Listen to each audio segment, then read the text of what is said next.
Solidify! Let's light it up! At the frying pan!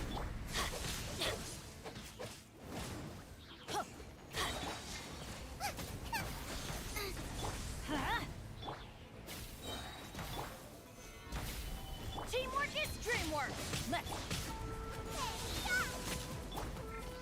It's nothing.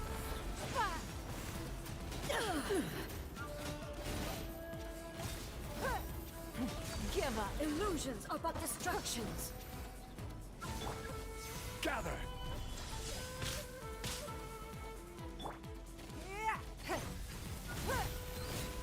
Don't waste my time. Submit.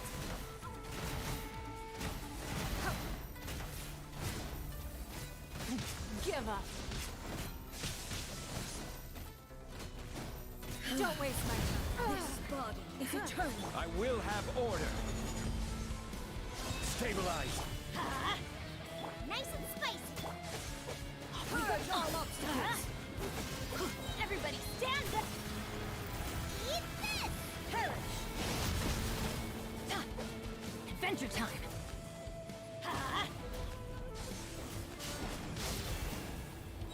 Let's light it up. Witness the final calamity.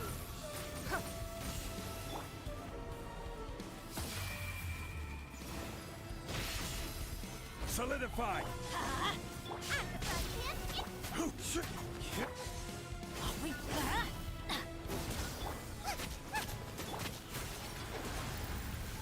Let's light it up!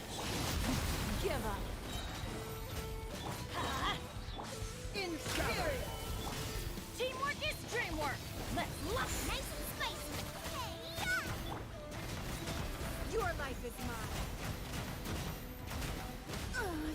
Euthymia crumbles before me.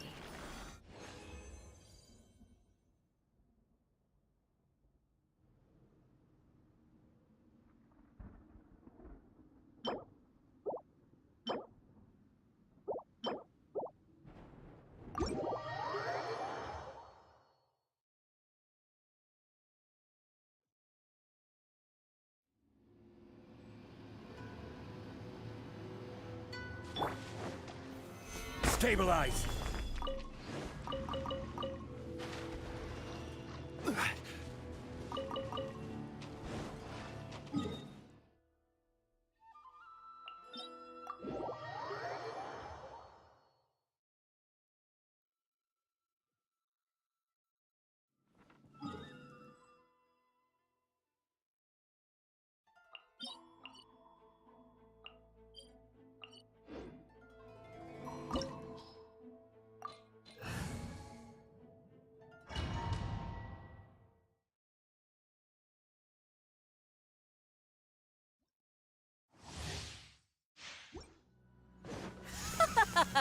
You're trembling.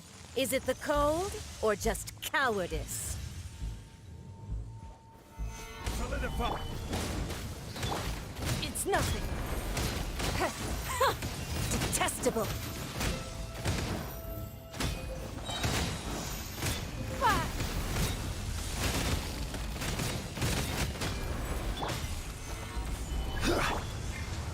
I'm going in!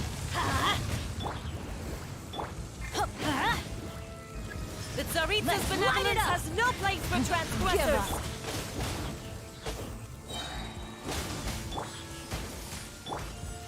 Stabilize! Boba, get them! Get out of here! Take cover! Don't waste my time.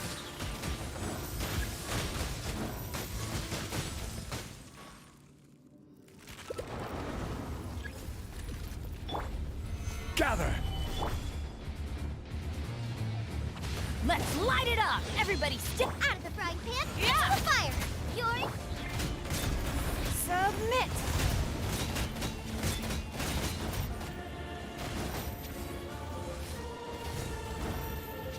It's nothing! Yeah.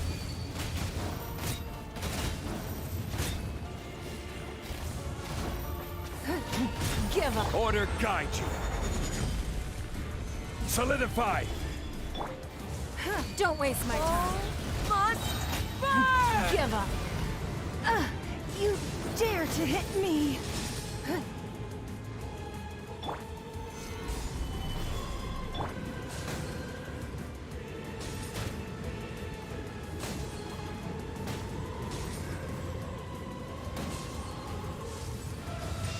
It's nothing.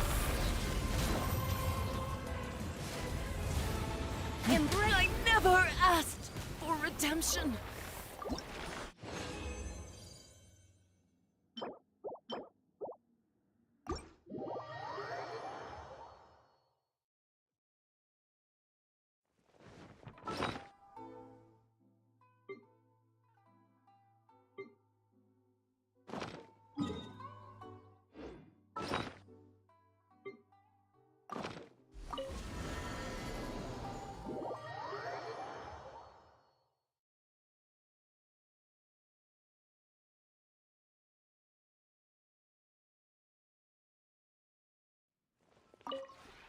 This realm.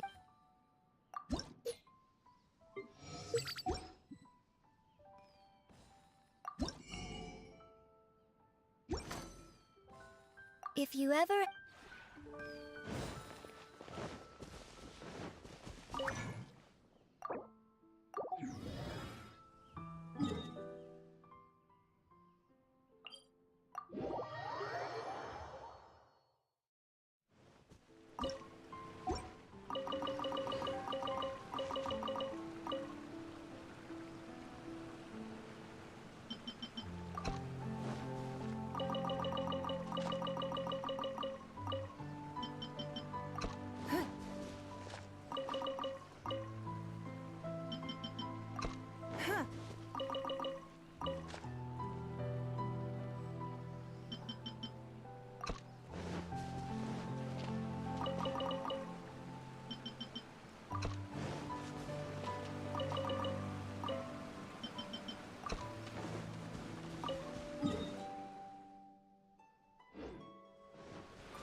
The one before. Ah.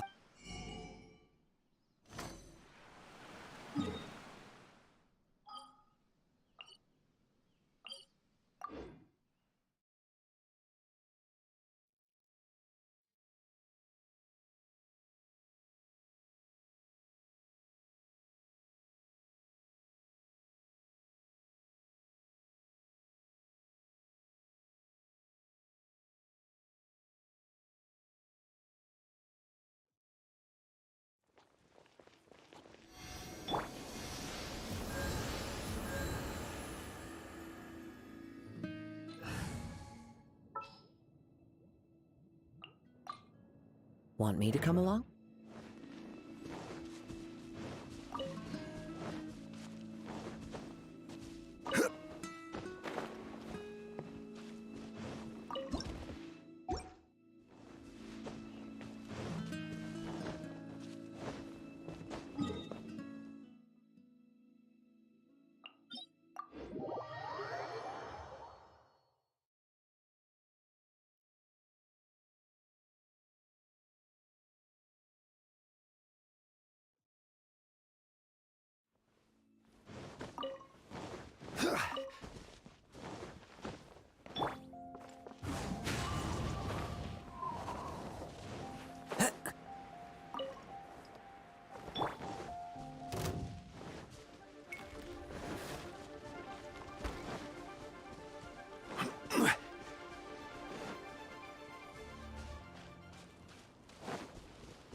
Huh?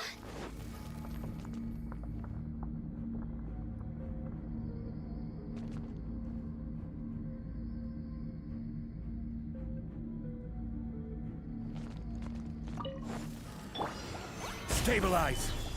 Higher, higher, hands on fire! Fallen leaves, adorn my night! Let me weave you a verse. Yeah.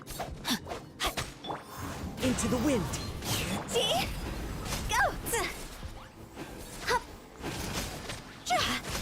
Yeah. Yeah. Ja. Solidify. Wind strike! Yeah. Witness the power of Gugwa.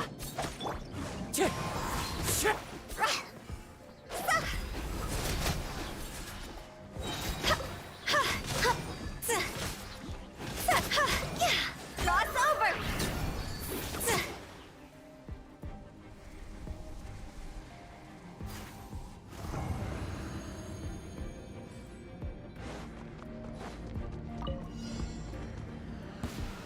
Following order. You can bully me!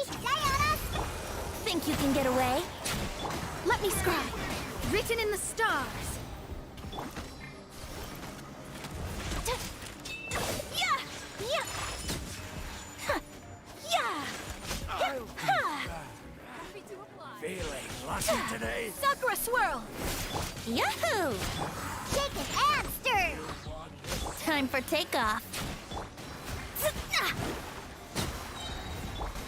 Take flight!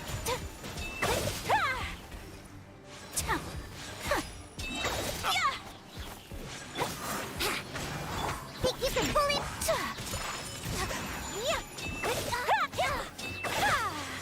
I'm dead.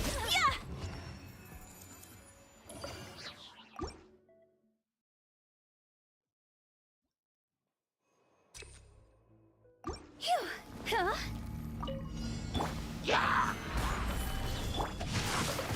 Rain cutter, know my sword.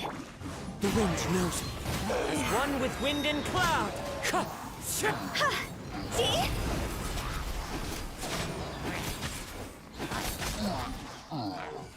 I will have order.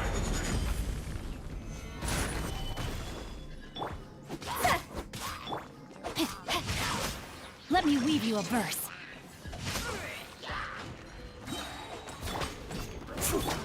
One with nature! Clouds hide, the birds call!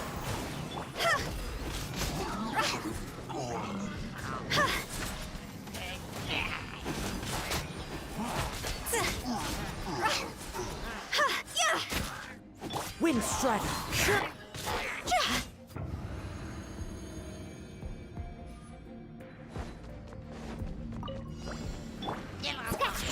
Out of your drink. Huh, here we go. Think you can get away? Whirling snow.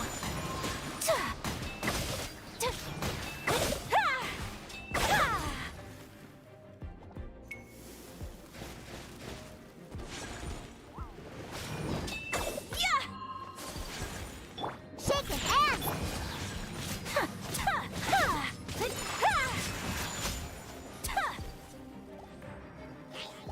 and embrace the ice. Brace yourselves. Time for takeoff.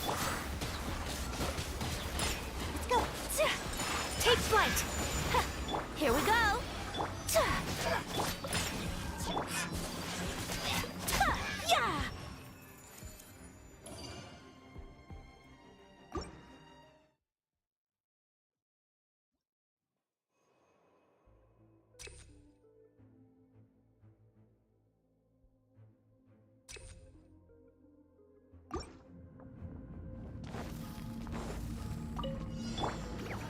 Gather. Rain cutter. Huh? Hup. The wind knows me. As one with wind and cloud! Time to go. Into the wind.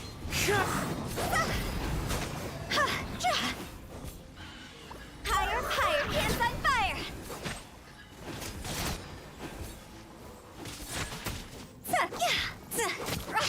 No, my soul!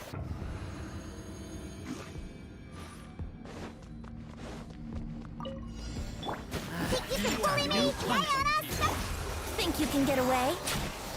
Delved into destiny, decided by destiny. Whirling snow. Yeah. Ha!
Look at you!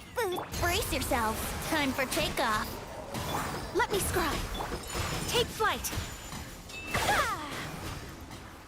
Yeah. Yeah. Ah! Ta, ta, ha, yeah. Shake a hand, stir. Yahoo! Think you can get away? Shadows of fate. My apologies. Ah! Ta, ha, yeah, yeah. Yeah. Ta. Brace yourselves. Sketch. Ta. Whirling snow. Ha! Yeah! Ha! Ha! Yeah! Ta! Ha!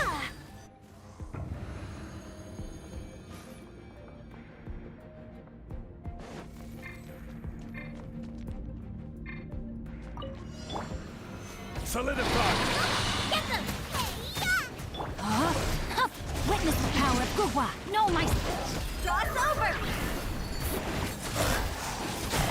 Ha! Ta. Ja.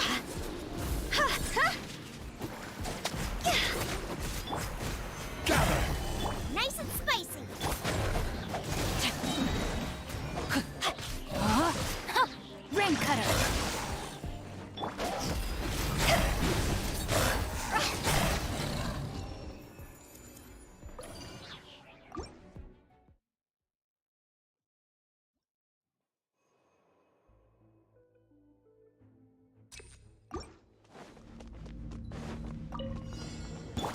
That's close enough.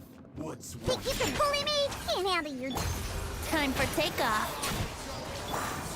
Fate is upon you. Ta. My apologies. Sakura swirl. Here we go. I'll Ja. be back. I'm a rock. Let's play. Yeah. Take flight. Ha! I'll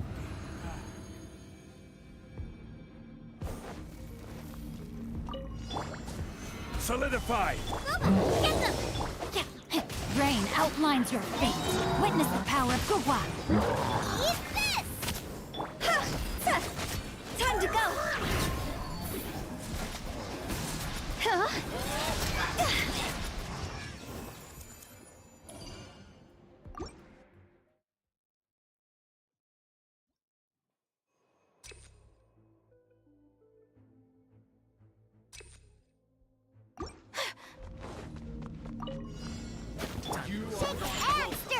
Look at you! Brace yourselves. Think you can get away? Delved into destiny, decided by destiny. My apologies. Kamisato art. Sumeru. Phew. Gather! Rain cutter. You're toast!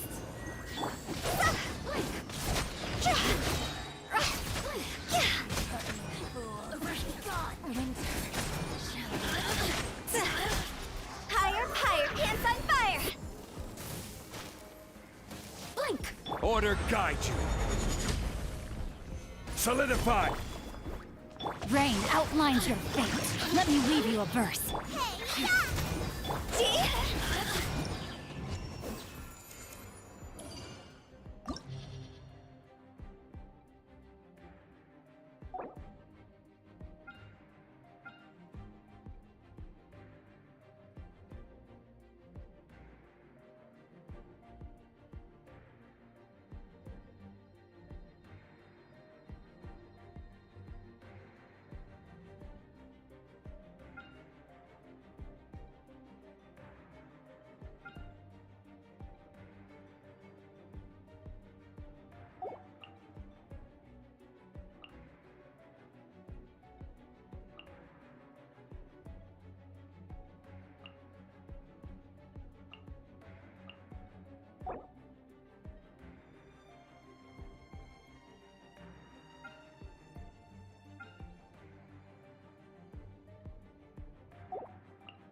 Think you can bully me?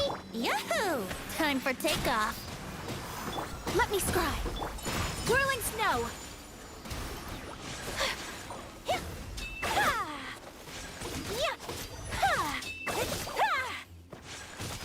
My apologies.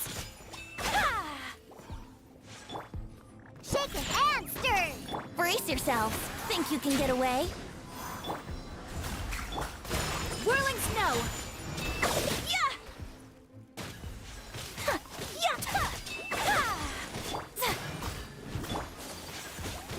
My apologies. Let's play.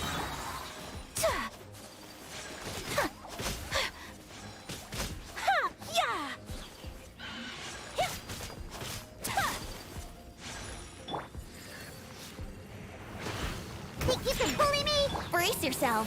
Time for takeoff. Delve into destiny.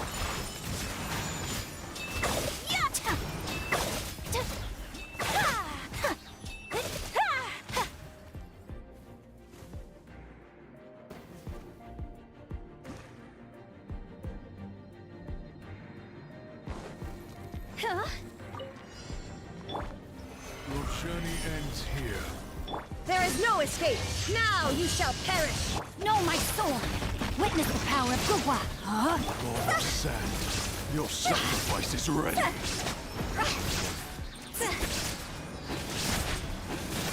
Cross over. This is order. Stabilize.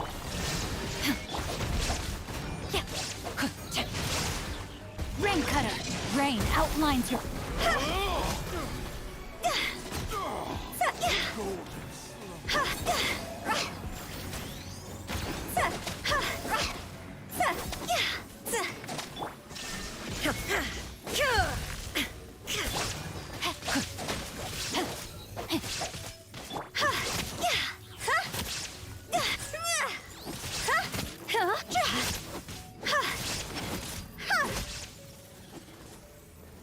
I will have order. No, my sword!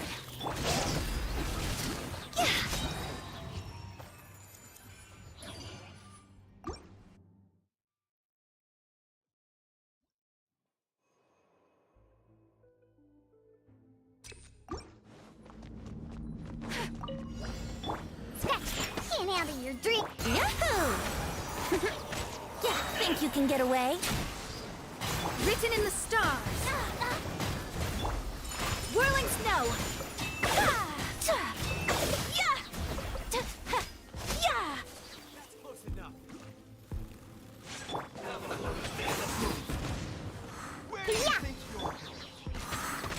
Time for takeoff. Diana Special! Think you can bully me? Let me scry. Fate is upon you. Take flight.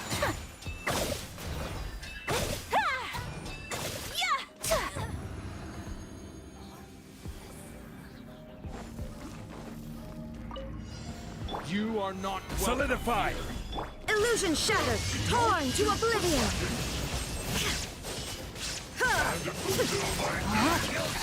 Witness the power of the walk. See? Higher, higher, hands on fire!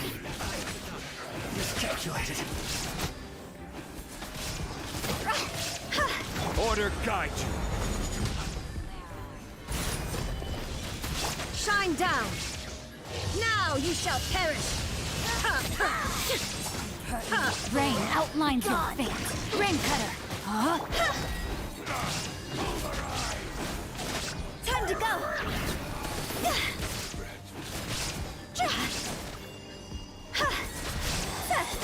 Out of my sight. There is no escape. Stabilize!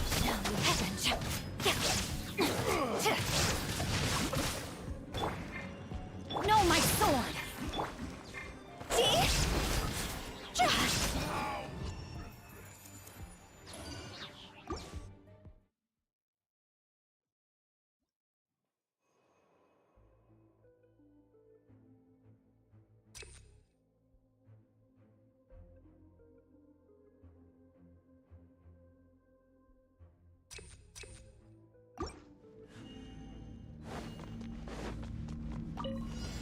Whoa, shaky monster! Looky! Let's play! Think you can get away? Delved into destiny, written in the star. Whirling snow, Sakura swirl! Brace yourself! Where do you think you're going? Shadows of Time for takeoff. Can't handle your drink. Take flight. Yeah. That's close enough.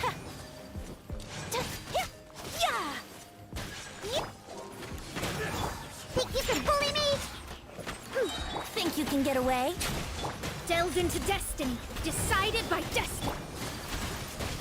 Whirling snow, embrace the ice. Here we go. Looky. Phew. Gather. Shine down. Inazuma shines eternal. Let me weave you a burst. Cross over.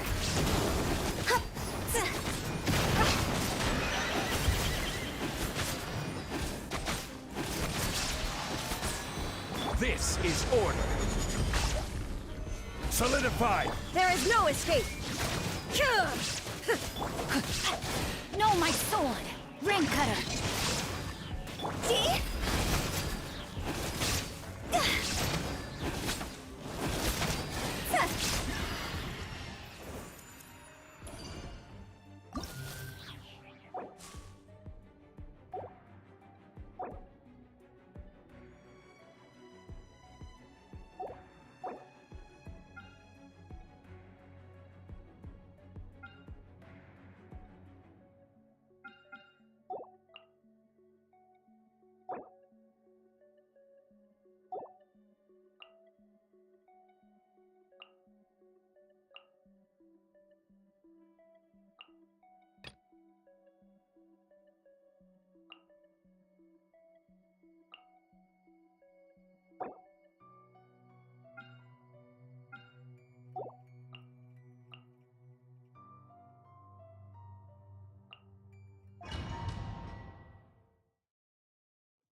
Can't handle your drink. The wind knows me. Fallen leaves adorn my night. Shadows of fate.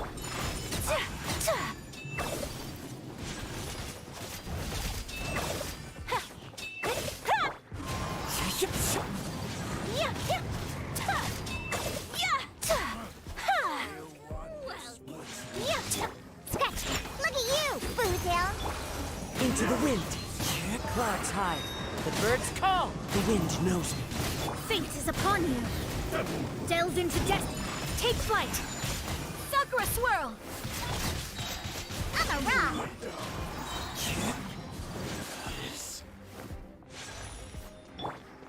Wind strider.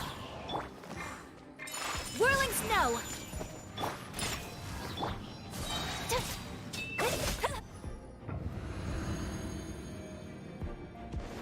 Huh? Shine down! Torn to oblivion! Rain outlines your fate. Let me weave you a verse. Higher, higher, hands on fire!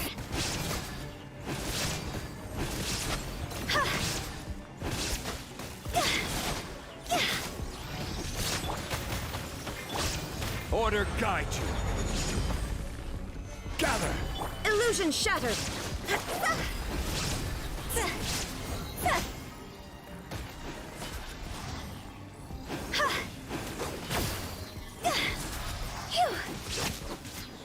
Shine down! No, my sword! Rain cutter!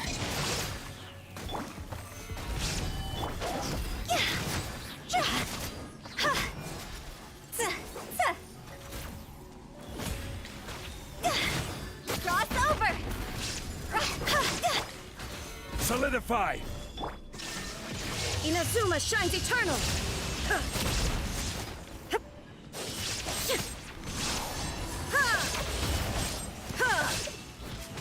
Illusion shattered! Rain outlines your fate. Let me weave you a verse. Rise of storms! Where do you think you're going?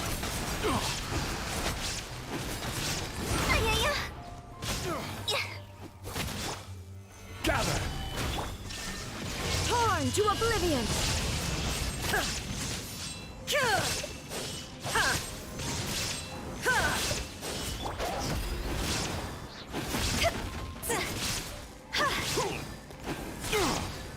Rain outlines your fate. No, my sword!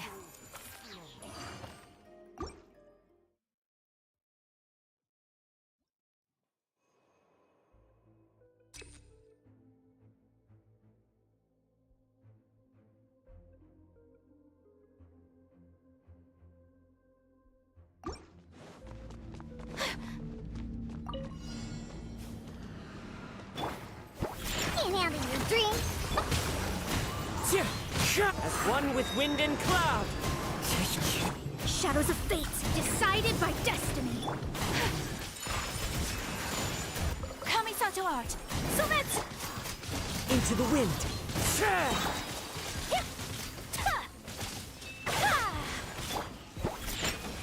Let me scry! Fate is upon you!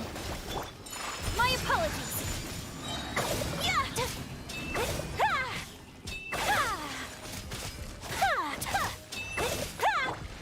One with nature. Shake your hand. Whirling snow!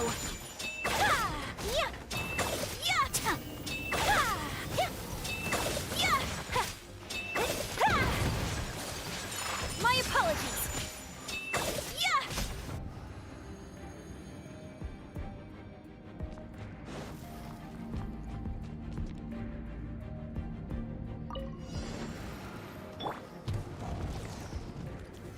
Solidify.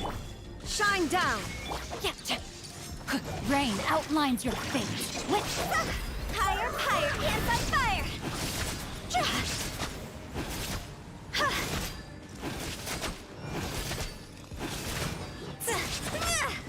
This is order. Gather.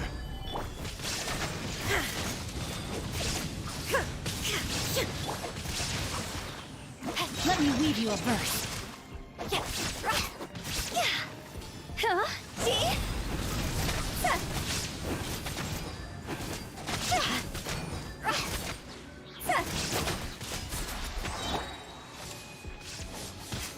Solidify. Illusion shattered!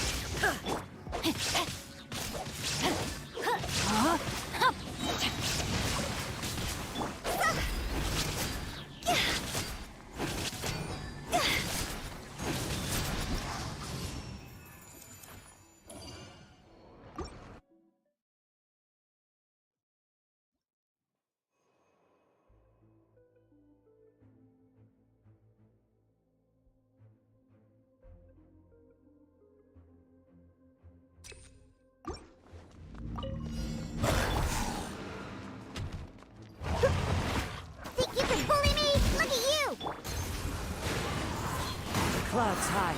The birds call. The wind knows me. Delve into destiny, decided by destiny. Take flight. Sakura swirl.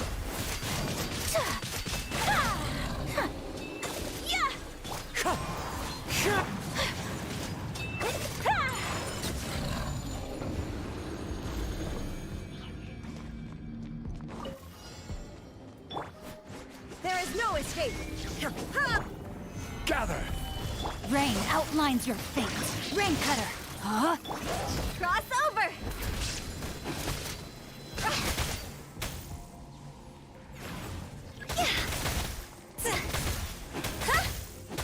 I will have order! Stabilize! Illusion shattered. Now you shall perish.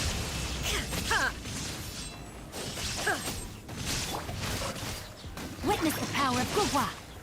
See?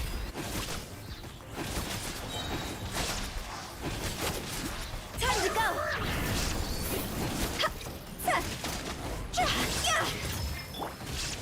Gather! Shine down.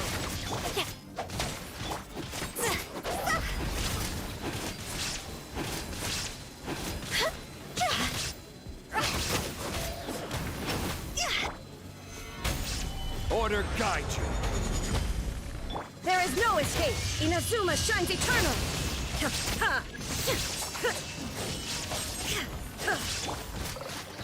Rain cutter. Rain outlines your... See? Higher, pants on fire.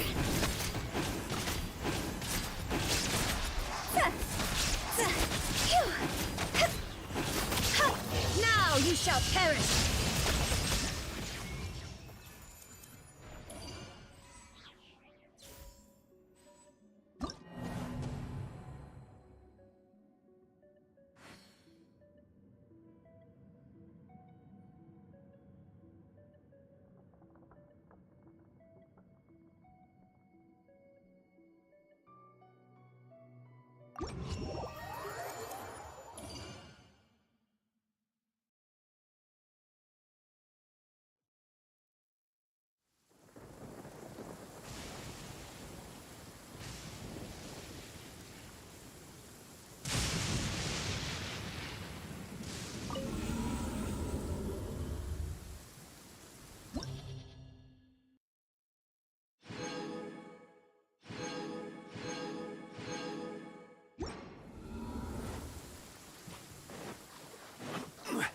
Rise!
Violet grass is a plant that enjoys a moist environment and is best picked after it rains. If you should choose to pick any, be sure to store them appropriately.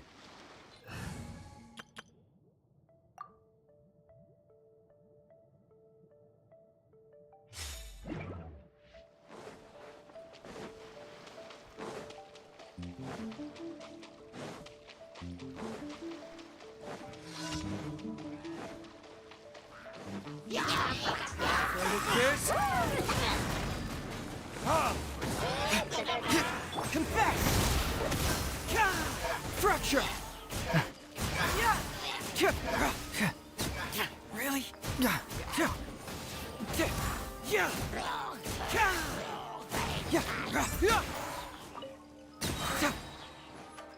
Can't fool me! is no job for a detective. Truth hurts! They got us kicked! Yeah!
I've been outsmarted.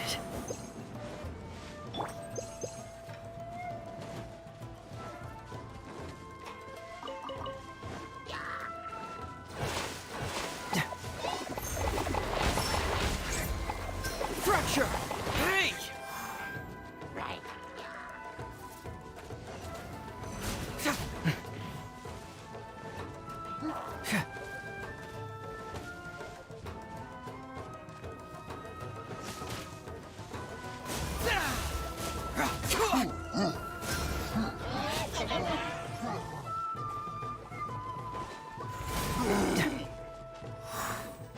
This might hurt a little.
Confess!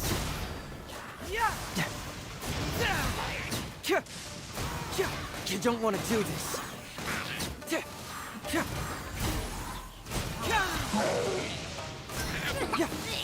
Can't fool me!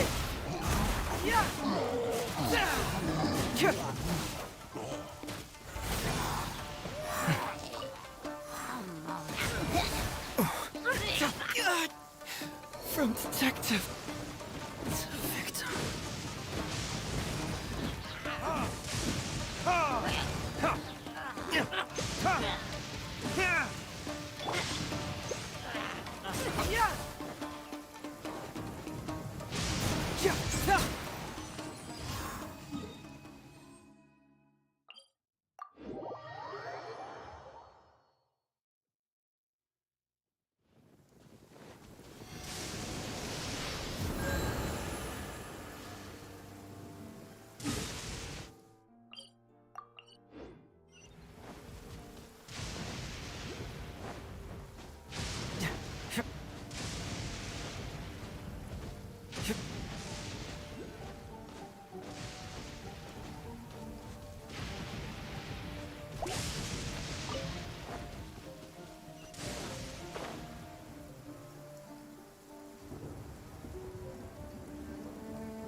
The hunt begins!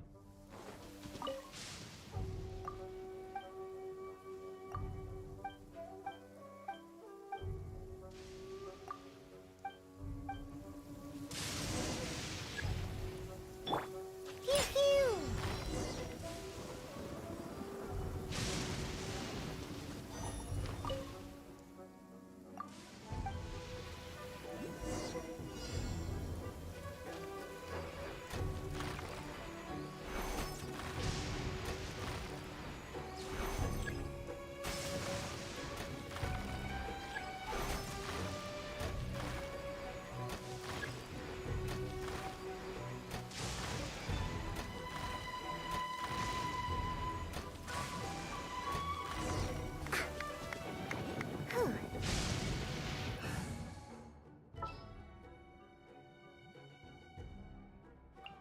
What's our objective?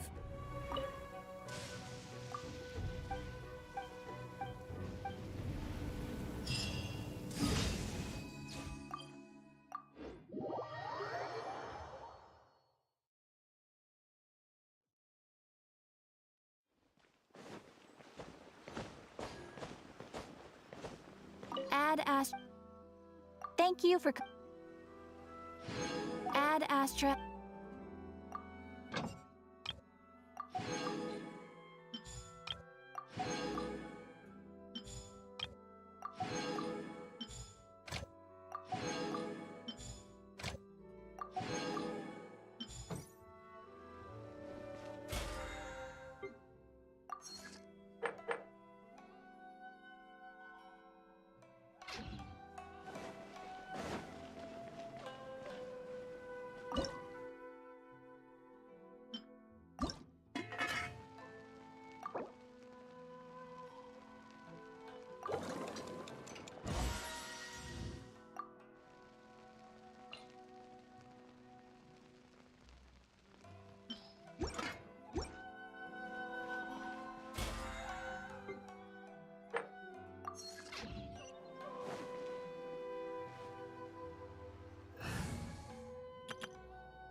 Yeah.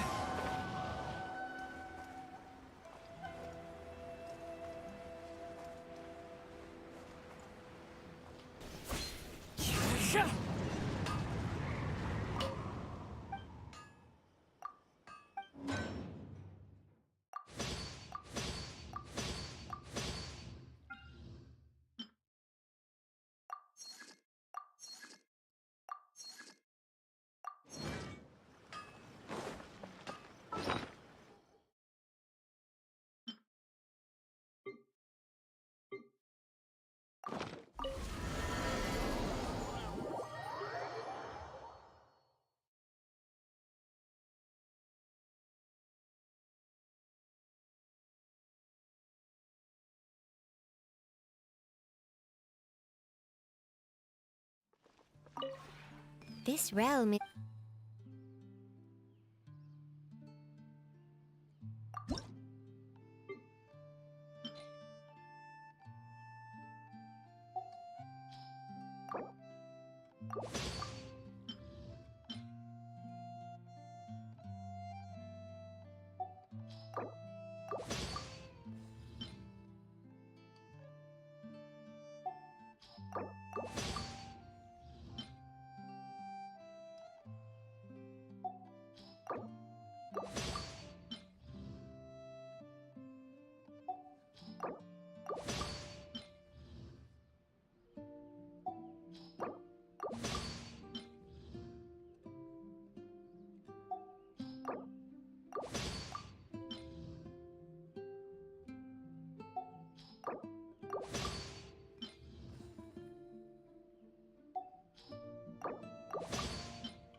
If you ever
Chih!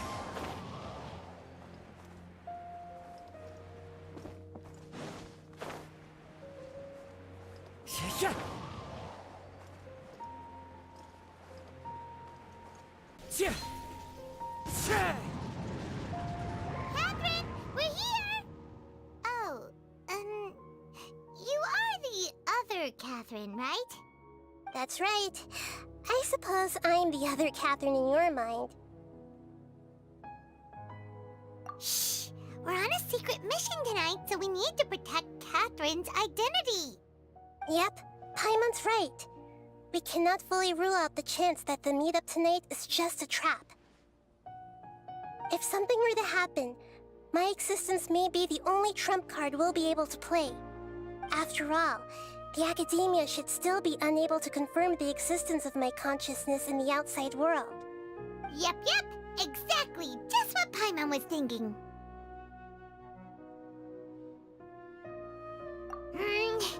Anyway, enough about that. Let's just make sure to be on our guard. Off? What do you feel is off? It's the middle of the night. Of course it's quiet. You're not getting paranoid, are you? No, I think she's right. It really is a lot quieter than usual. If you look around, there seems to be fewer people on the streets. I'm not sure if this is the case for the entire city, though. Huh. Maybe it's just a coincidence. Maybe Setaria figured out a way to not only distract the guards, but also to get everyone to go to sleep early, just so we can exchange the documents in peace. I also can't quite figure out why things feel a little off. But now that we're here, let's go ahead and meet her as we planned. Well, regardless, as long as you're here with us, Paimon feels a little safer.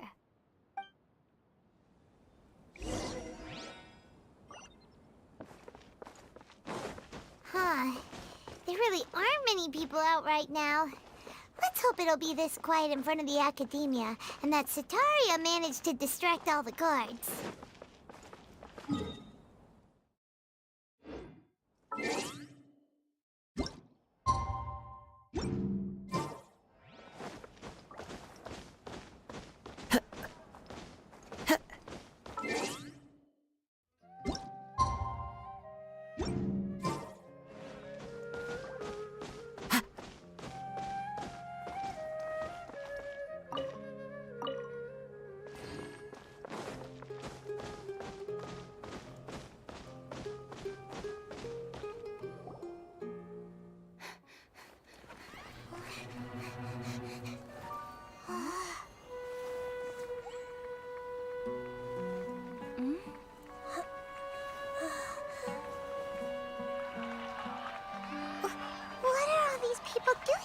This hour of the night.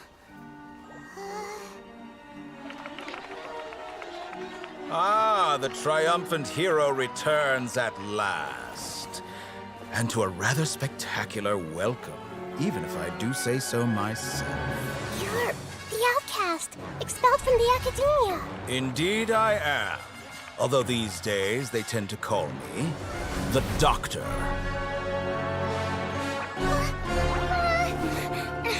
If you're looking for your researcher friend, she has already been taken into confinement. With some basic caution, she could have discovered the listening device on her person. Clearly, she lacks the degree of rigor expected of a true scholar.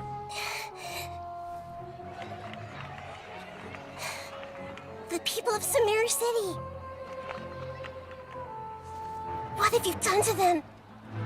I simply made some minor adjustments to their Akasha terminals. Now they can deposit information directly into the subconscious. As you can see, all these lovely people now believe this traveler is a hero who has just saved the world. My experiment is a success. And now it seems they can no longer hold back their sheer adoration. No, what should we do? These are all just regular people. Leave now. You need to get out of here. But that guy's a Fatui Harbinger. We can't just leave you here. Nor can I abandon the people of Sumeru.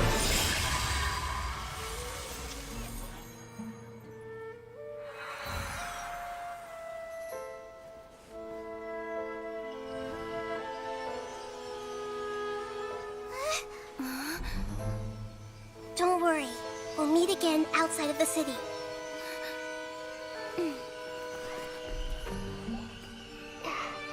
I see.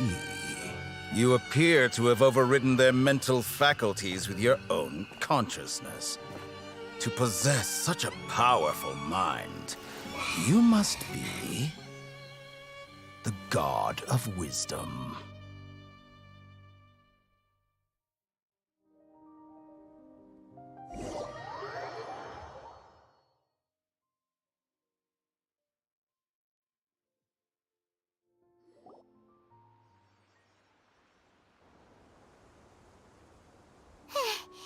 This should be far enough. Paimon needs to catch her breath first. Is Nahida going to be okay? We only made it out because of her. Paimon wasn't counting on running into a new Harbinger here, let alone such a high-ranking one. That guy was number 2. So scary. He called himself the Doctor. Remember, Tainari told us about him. Sataria did say that someone who once got expelled from the academia came back recently. And that even the sages are wary of him. Yep, sounds like she must have been talking about the Doctor.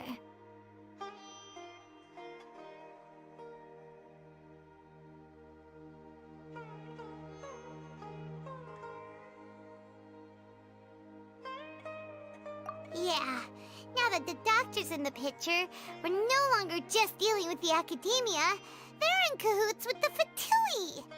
But what are the Fatui after this time? Another Gnosis? Yeah, things would be a lot easier with Nahida's help. Nahida said we'll meet again outside of the city. But we can't just keep waiting around, right?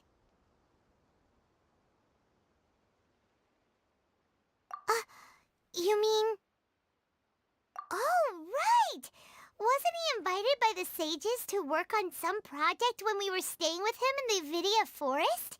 That has to be the same project! Even though he turned it down at the time, he might still know something. There's no time to lose. Let's go to Gandharvaville!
Shit!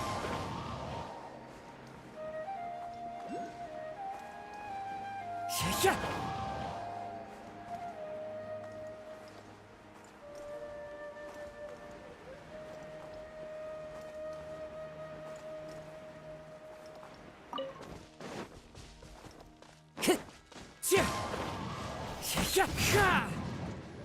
Hold it right there. A blonde-haired traveler and a floating fairy. We've got you all right. Take a look around.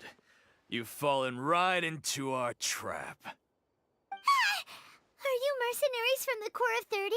Did you come here to arrest us? Corps of 30? We're nothing like those government lapdogs who don't even get scraps for their work.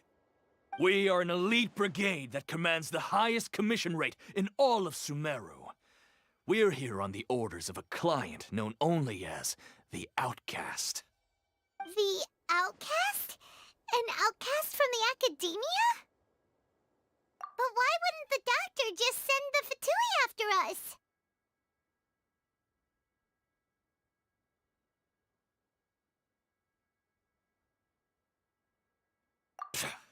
Still wasting time on idle chit-chat. We'll shut you up soon enough. Get them! You're up, traveler! Following orders. New punching.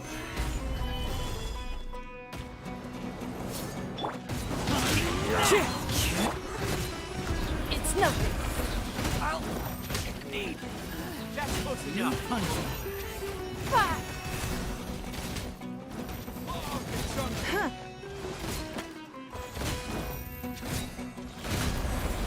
I'll be back.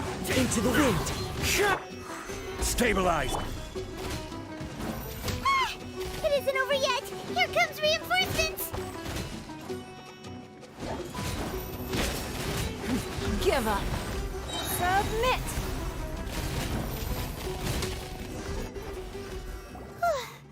That was pretty rough. Is that what elite mercenaries are like?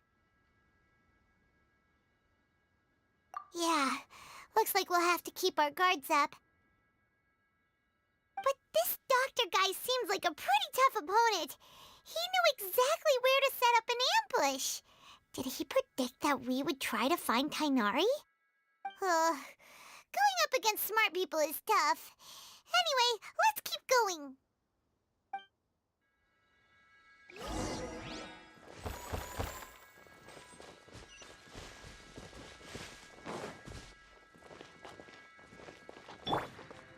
One with nature.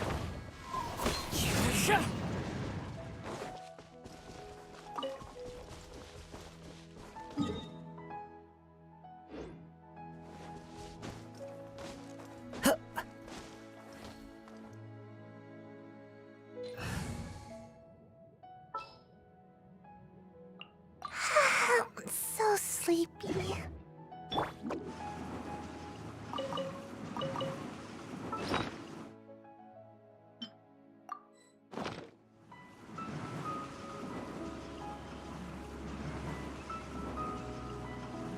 And away I go!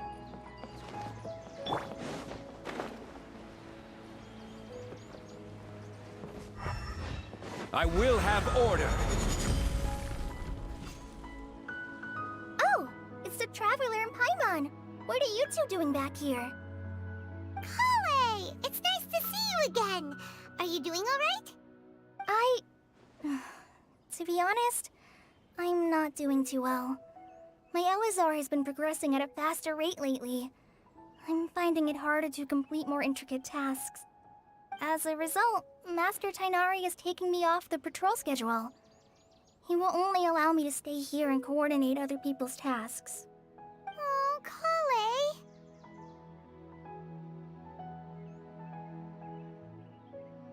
Speaking of Tainari, did he go off on patrol? We're here to talk to him. Oh, Master Tainari? He just left the Avidia Forest a little while ago. He was headed to Party's DI. He left? But isn't Tainari always saying that he never wants to leave the Avidia Forest? He turned down the Sage's invitation. I thought it was weird too. Master Tainari always prioritizes his work as a forest watcher above everything. He almost never leaves his post. He left in a hurry this time, though. No, I only found out that he left through a message he left behind. He also made sure to delegate all his tasks using a schedule. To leave in such a hurry? I'd guess he had something urgent to take care of. Master Tainari originally studied in the Immorta Darshan of the Academia, and Pardis Thiai is something like the Immorta's research base. Many rare shrubs and grasses have been planted there for research. I know that before he became a forest watcher, Master Tainari once spent a long time conducting research at Pardis Thiai. A research base, huh? Gotta wonder what kind of research Tainari just decided to work on all of a sudden. Oh, we don't have a lot of time, so let's go look for him at Pardis Thiai.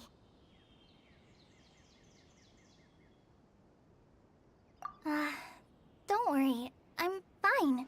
I'm used to living with Elazar by now. If you run into Master Tainari, please send him my regards. Got it. Will do. See you later, Kale.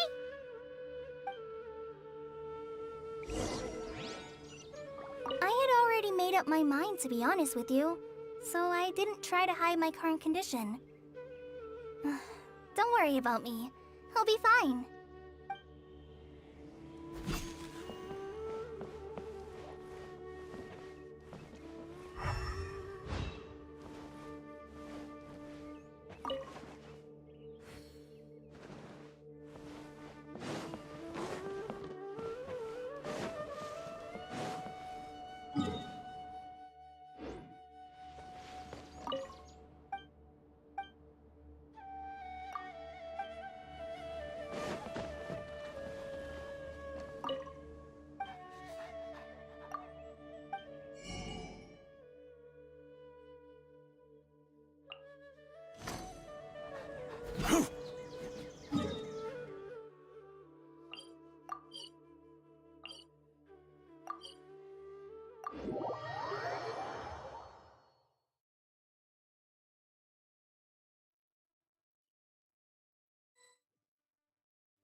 Wait!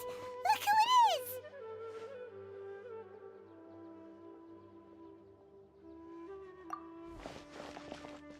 Thank goodness you're okay. We were so worried about you. Hey! This was supposed to be a touching reunion, but you're ruining the moment! Actually, it's very smart of the Traveler to be wary of me right now. After all, the Doctor has shown that his technology can apparently even control human minds. Plus, it's not like you could have known what happened after we split up and I was facing the Doctor by myself. Even a pool of stagnant water after a torrential storm can occasionally pass as a patch of sky. Paimon feels like only the real Nahida could come up with such an obscure analogy.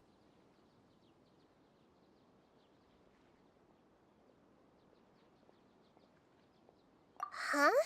But I wasn't trying to win your trust or anything. All I wanted was to clarify my point. Well, we understand that point now. Please, Nahida, tell us more about what happened. Are those poor people all right? When you left, I was still in the middle of restoring everyone's minds. Thankfully, when the Doctor mentioned depositing information into the subconscious, he didn't mean engraving information into their minds. Instead, he did something closer to creating hallucinations. That was still within my power to fix. Luckily, I managed to finish my restorations and mind jump away from him just as he was about to capture me. Whew. What a relief. The Doctor sure pulled out some hidden cards, but good thing we had Nahida with us. I wouldn't be relieved just yet. I gave away my true identity when I restored everyone's minds, which means we've lost another one of our trump cards. Also, the Doctor is already an expert at modifying Akasha terminals. Maybe it's only a matter of time until he captures my consciousness inside the Akasha. Would that mean you'd no longer be able to jump between minds? Then how do we stop with him. He's still at the academia, so it's possible he already started messing with the Akasha.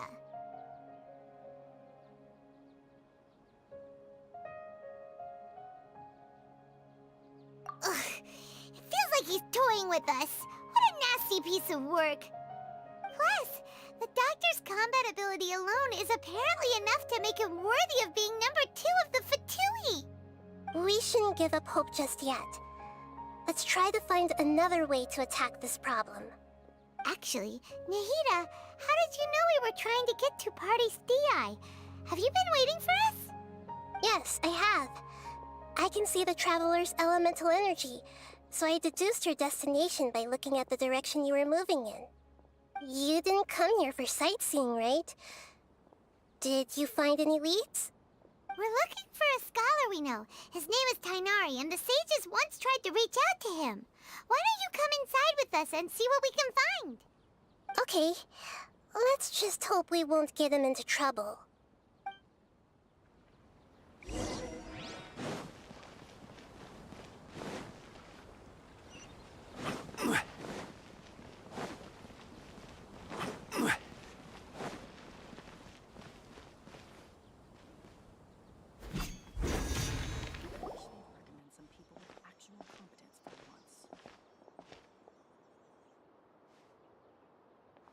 Traveler? It is you! Ah! It's Hypatia! Ah, what a pleasant surprise! It's so nice to see the two of you again. Who's this? She's a scholar we met in the Avidia Forest. When we last saw each other, she was still training in the... what's it called? Satyavada life? Oh, I see. That's right, we're old friends. You've come at just the right time. Ever since I've come here, hardly anyone has even talked to me. Hypatia, you're way too excited about this. Actually, for you to leave the Avidia Forest means... you're not in training anymore? Wait, no. Did you already finish your training and reach Paripurna life? What do you think? My consciousness has already managed to make contact with the divine. You did it! Congratulations! It's so exhilarating to share this sublime joy with others at long last! When my consciousness made contact with the gods. Ah, what a supreme and unparalleled experience that was! That sounds incredible!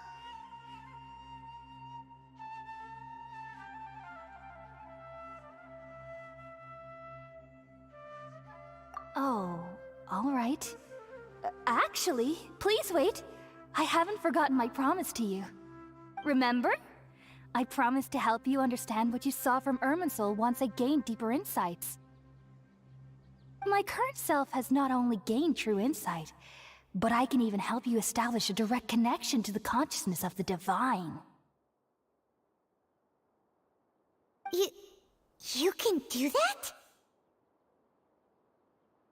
I've never heard of anything like that, but if you want to give it a try, I'll do my best to protect your consciousness during the process. Hold on. I brought some Spirit-born ale with me. This is still a crucial part of the ceremony. We're using that incense again? All right now. Hold my hand. I'll help you establish a pathway to connect your consciousness. Okay. Ready?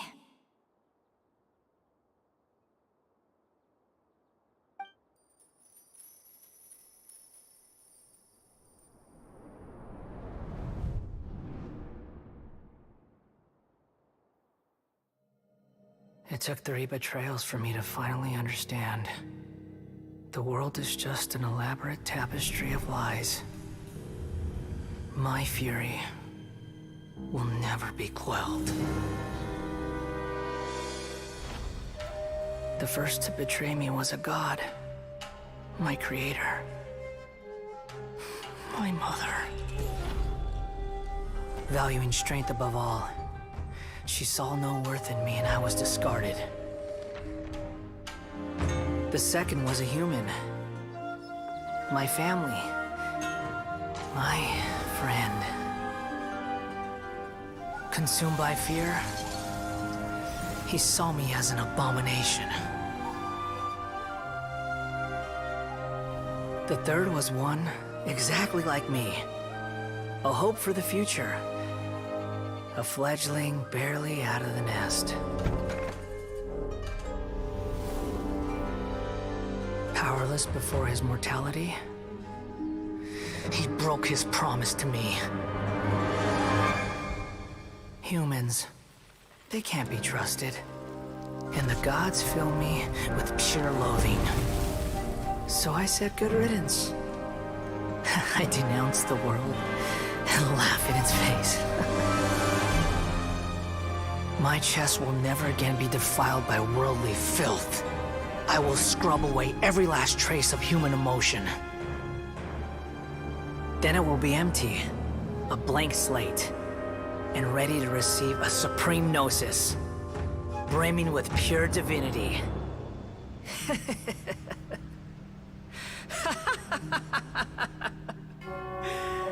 There is no need to fear. The pain will be brief. Your era is coming to an end.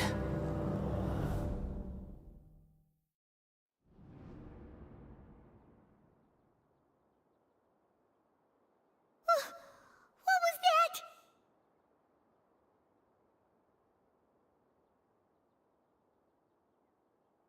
Did we actually just see the Balladier's memories?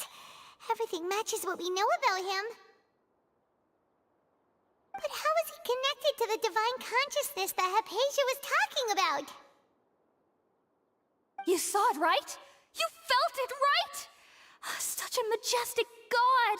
Such a noble will! Such sublime emotion! Alas, shame. If only that which beats within my chest wasn't a filthy mortal heart. Oh, great and merciful God, please grant me forgiveness and salvation. Do you understand now? I'm afraid this is no Peripurna life, but rather... Ah! You! Why are you so mean to me? Why is everyone hiding from me? I found divine wisdom. Shouldn't I receive praise and honor? Haven't I uncovered that light in the darkness? Hypatia? That's how I always thought everything should be. Wait. Have I already lost my mind?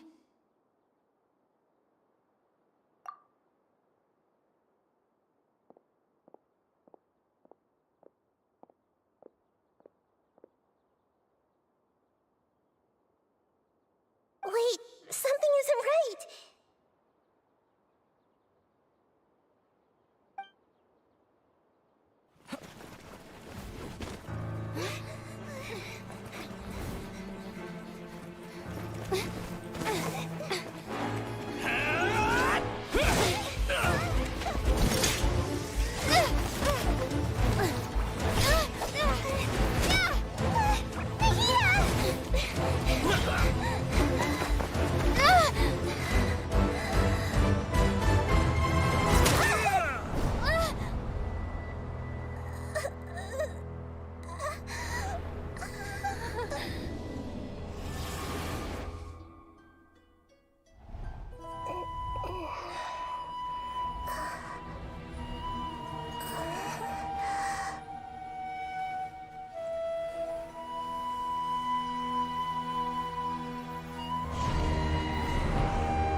different.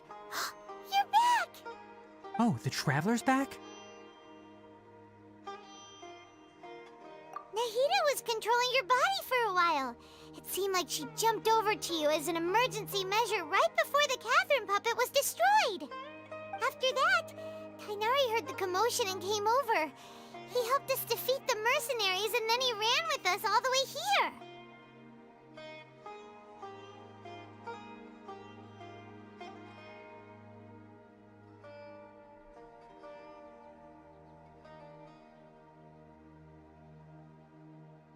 What? You swapped places? You mean your consciousness also went into Nahida's body? Wait, then where is Nahida's consciousness? Where is she now? I never imagined that an individual's consciousness could be transferred around like this. Had I not seen it with my own eyes, I would have never believed it. I don't think this can be achieved with current human technology. Also, while we were running, the consciousness in your body told me to pass on a message. She said, "The doctor has found a way to trap my consciousness, so I can't journey with you anymore. But even in a moonless night, a shower of starlight can still drown out illusions and lies." Oh no! Nahida's trapped in the sanctuary of Suristhana for good this time. Was that message all she left for us? It's pretty vague.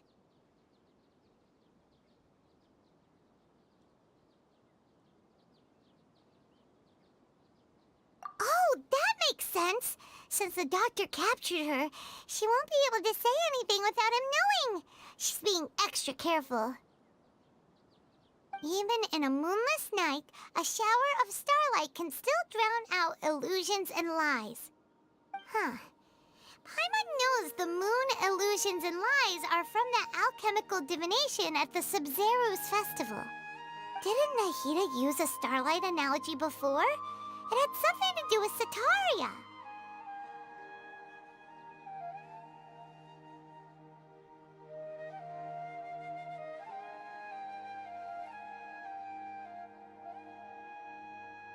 Oh, that makes a lot of sense.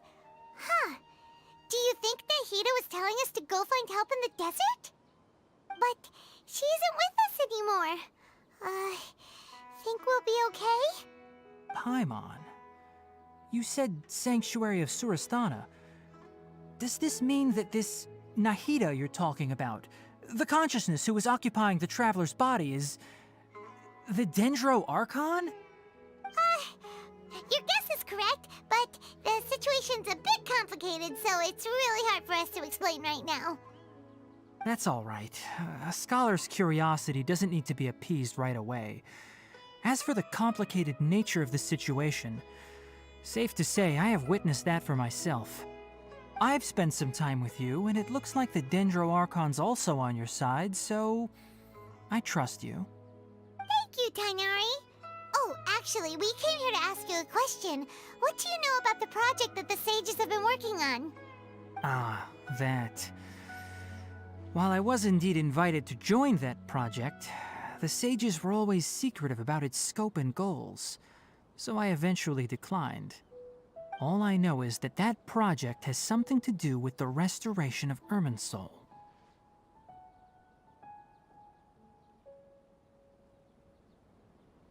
Huh?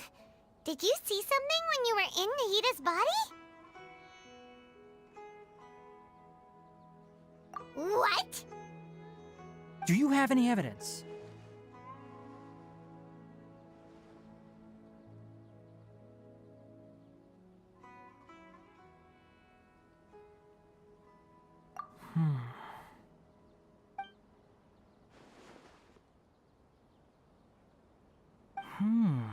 So that's what happened. That explains why Hypatia's symptoms were different from those of the other scholars who went mad. It's because she made contact with the consciousness of a new god who is still in the process of being born. Tainari, did you leave the Avidia Forest because of Hypatia? I did. I noticed Hypatia's mental anomalies, but since her symptoms were rather atypical, I secretly took her to Pardis Dii and began searching for a way to return her to her normal self. If I didn't take action, Hypatia would have already been taken by the Matra to the desert, doomed to a life of exile at Aru village. Now that you mention it, I knew the Academia has never thought particularly highly of Lesser Lord Kusanali, but I still didn't expect them to do something as arrogant as creating a new god. Looks like I made the right decision by not accepting their invitation.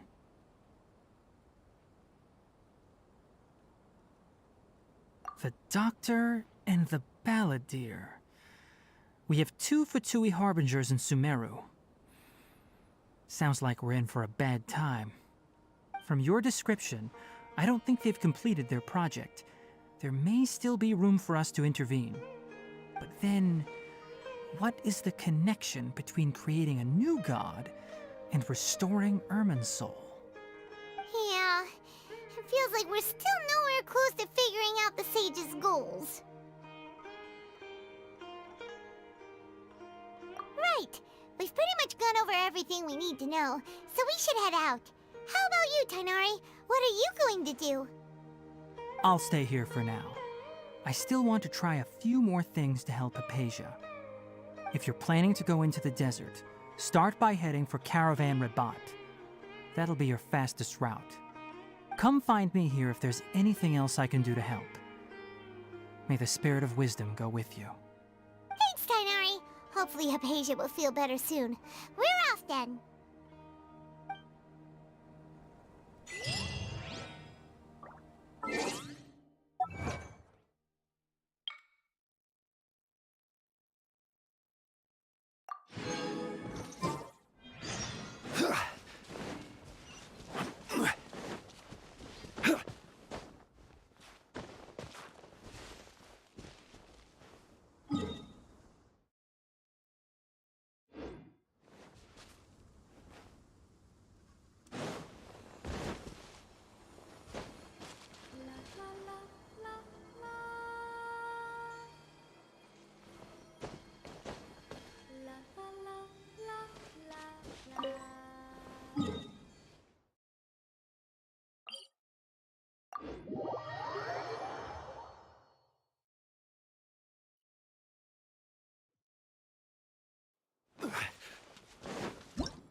We finally made it to Caravan Rebat.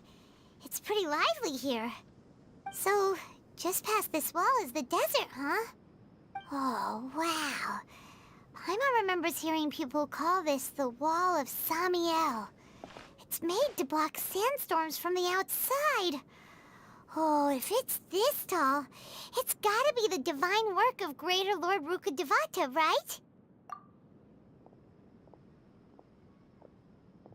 Enough gawking. Come on, follow me. Huh? Over here.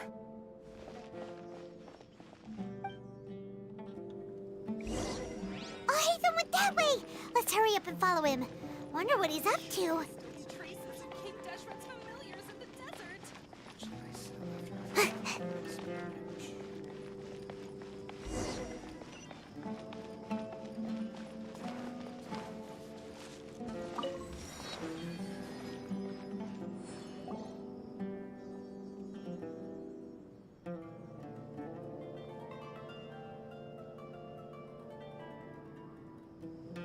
What the? Where did she go? How did we lose them? They were just here a second ago. More Eremite mercenaries? Who are they working for this time? Anyway, Traveler, it seems like we were being followed again. You were too careless. You should have noticed those hopeless amateurs trailing you a long time ago.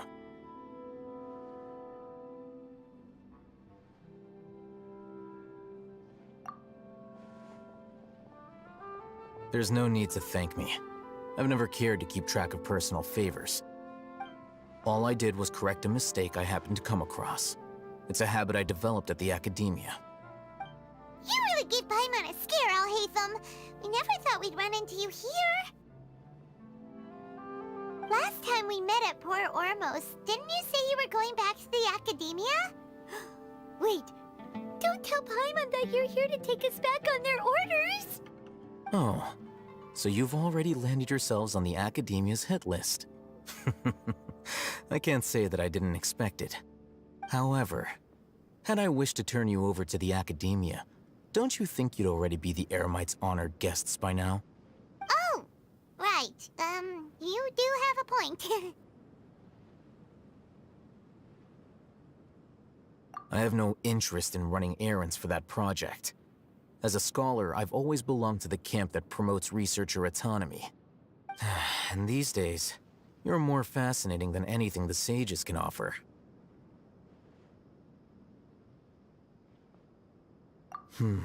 Not quite. To tell you the truth, I'm still investigating the Divine Knowledge Capsule. Unfortunately, I've run into some difficulties. Everyone says the capsule originated in the desert and was eventually moved to Port Ormos. If I am to get to the bottom of this, I must understand how the capsule first came to be. Which brings me back to you, and why you're so interesting. The leader of Ain al-Ahmar used the Divine Knowledge Capsule right in front of you, and upon seeing him, your expression became perplexed, and you were lost in thought for quite some time. To have that kind of reaction, I think you must have realized something. Are you interested at all in sharing what you've been hiding from me?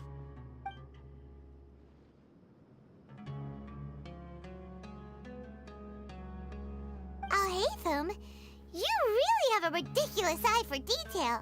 What kind of person even notices or remembers stuff like that?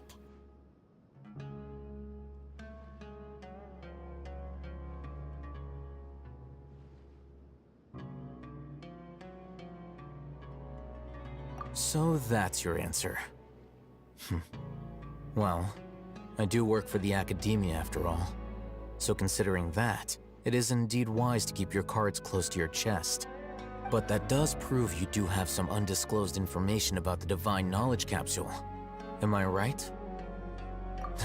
No matter. Rather than simply learning the answers from you, I'd still prefer to investigate on my own. Speaking of, you two are also headed to the desert? That's right! We have the same plan as you! But we don't really have any concrete goals at the moment. Then I'd suggest starting with Aru Village. It's the largest settlement in the desert, so it'll probably have more resources and intel than anywhere else. Well, would you like to head there together? It's always better to travel with someone you know. Let's go!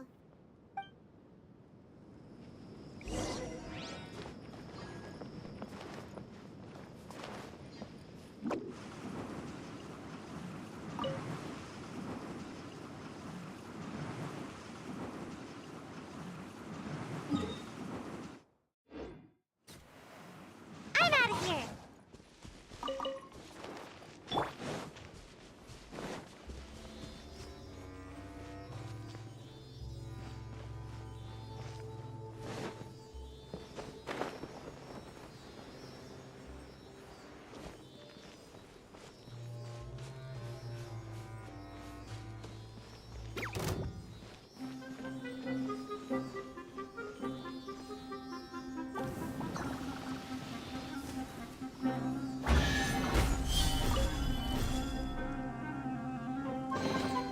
One man's stone.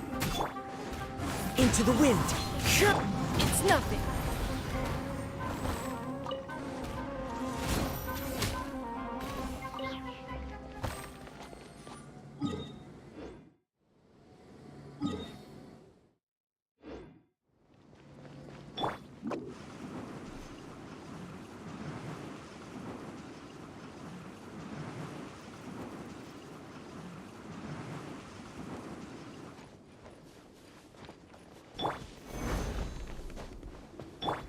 The wind knows me.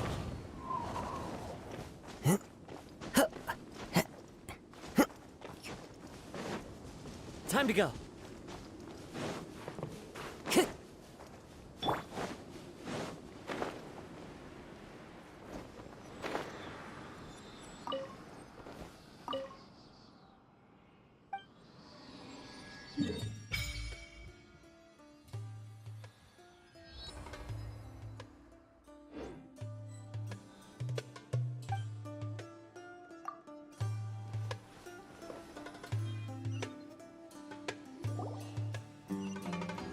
Before us lies Aru Village, the safe haven of the desert folk.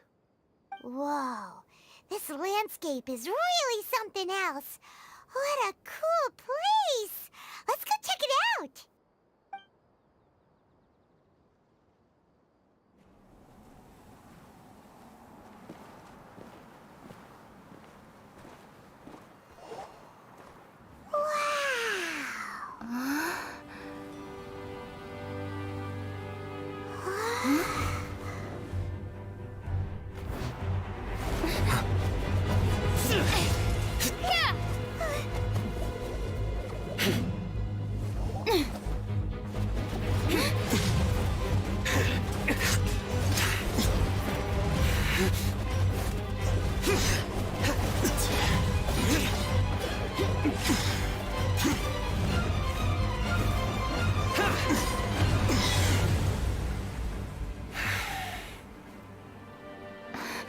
Sino.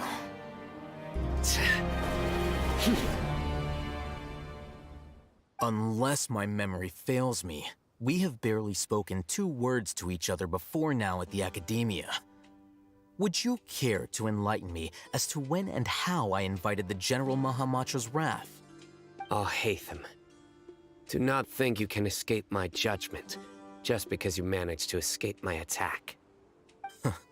Judgment? So that's how you'd characterize your actions here, is it?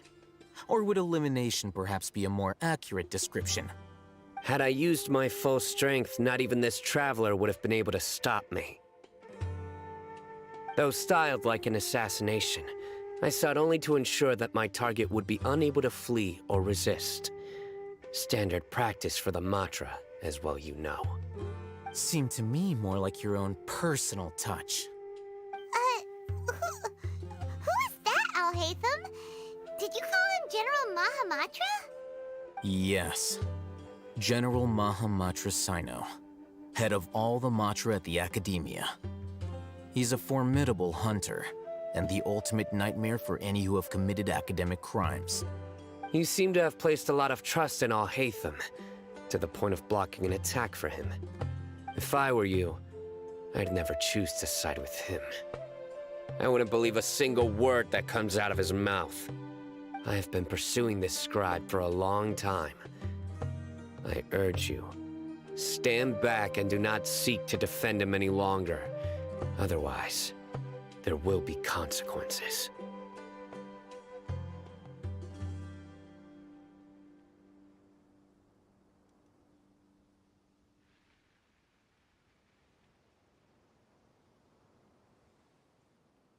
Has Alhaitham done something wrong? Paimon doesn't think he's as bad as you've made him out to be. I won't waste my breath explaining things. Alhaitham, I saw it during our fight. Take it out. The divine knowledge capsule you're hiding on your person. Unless you want me to retrieve it for myself. Very perceptive of you. Nothing escapes a Matra's senses. Wait! The divine knowledge capsule? Didn't it fall into the Matra's hands in Port No wonder you speak with such confidence, Sino. But I must admit, I'm very curious. What does this capsule mean to you? And why, as General Mahamatra of the Academia, are you all alone in the desert? As far as I'm aware, the other Matra have been speculating about your disappearance. Have you been given a mission that's, let's say, morally dubious? If I was the real target of your mission, what was stopping you from simply using your authority and resources to judge me within the walls of the Academia?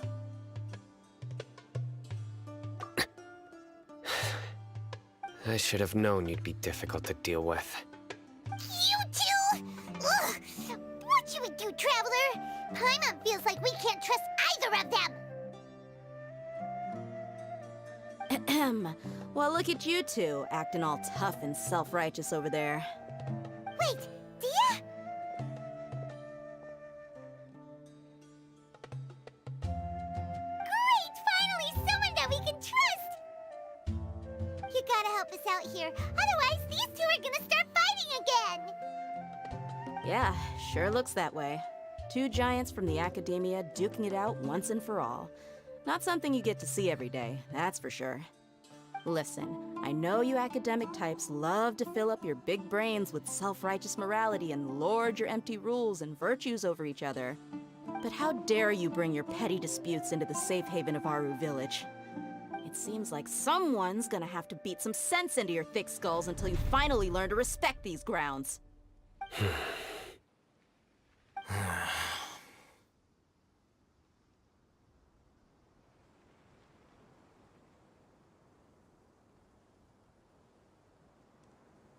Hey, did either of you hear a word I just said?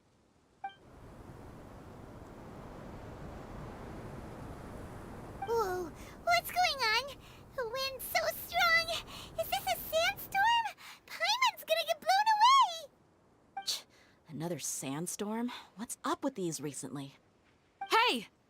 All of you, over here, quickly! We have to take cover! Someone's calling for us! Oh, this wind is too strong! Let's get over there! That sounded like Candace. Come on, you two. Jeez, are all of you Academia folks such hard work? Move it! All right, stop yelling.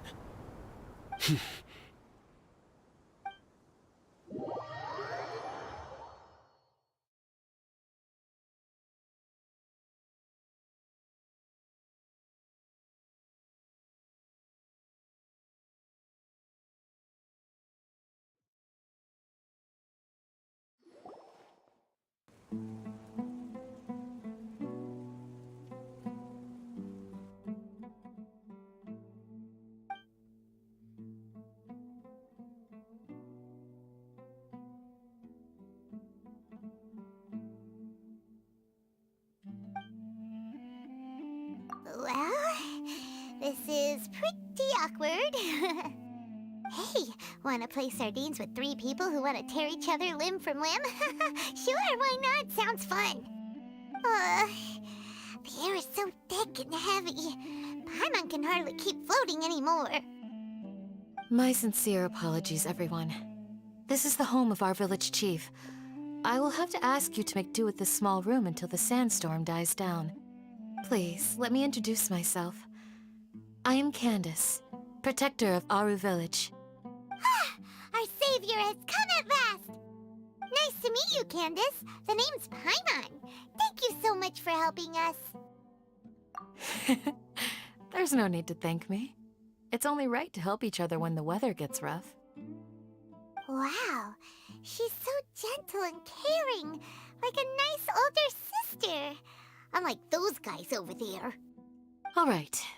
Now that we're all better acquainted, we should return to the topic at hand. As a guardian charged with the responsibility to protect my fellow villagers from harm, I was observing your conflict from afar, even before the sandstorm started. And now that you have set foot within our village itself, it is all the more my responsibility to make absolutely sure that you pose no threat whatsoever to us. So please, have an honest and sincere conversation with one another, and put your hostile feelings to rest. If anyone dares to start anything again while they are under this roof, I will not hesitate to send them out for some quality time with the creatures of the sandstorm. Oh, on second thought, Paimon may have misjudged Candace's character. And that goes for you too, Miss Dia. Do I make myself clear? All right, we got it, Candace. That's what I like to hear. So, which of you will begin? I was supposed to be a mediator, but I might have gotten a little too involved just now. Anyway, one of those two should probably start talking. Wait, that was you trying to be a mediator?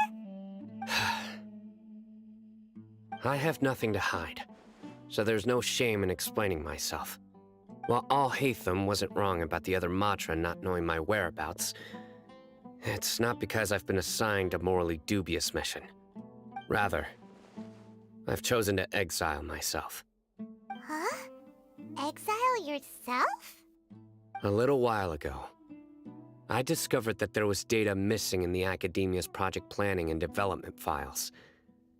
What little they did report clearly did not match the project's actual progress. As General Mahamatra, I had the responsibility and authority to request an audit. However, to my surprise, the person responsible for the erroneous data was none other than Grand Sage Azar himself.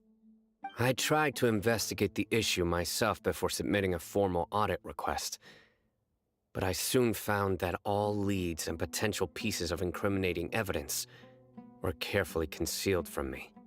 I began to realize that they were cautious of me from the very beginning. Unsurprisingly, the Grand Sage rejected my audit request as soon as the submission reached his desk. He even said to me, "The power of the General Mahamatra is granted by the sages. You have no right to judge us." So they really are up to no good. I realized then that to the Grand Sage, the Matra are nothing more than tools for the sages to assert and maintain their control over knowledge.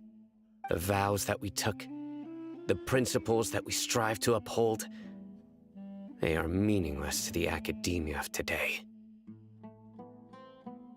I believed it would be wise to flee the academia before the sages had a chance to take action against me. This way, they can no longer see nor predict my actions. I will never give up on this investigation. There's no need for someone else to give me power or authority. Once I find the truth, I will administer judgment by my own name. Sino seems to have the same goal as us. We're all investigating the sages. Plus, now that he's no longer the General Mahamatra, he somehow feels a lot less scary.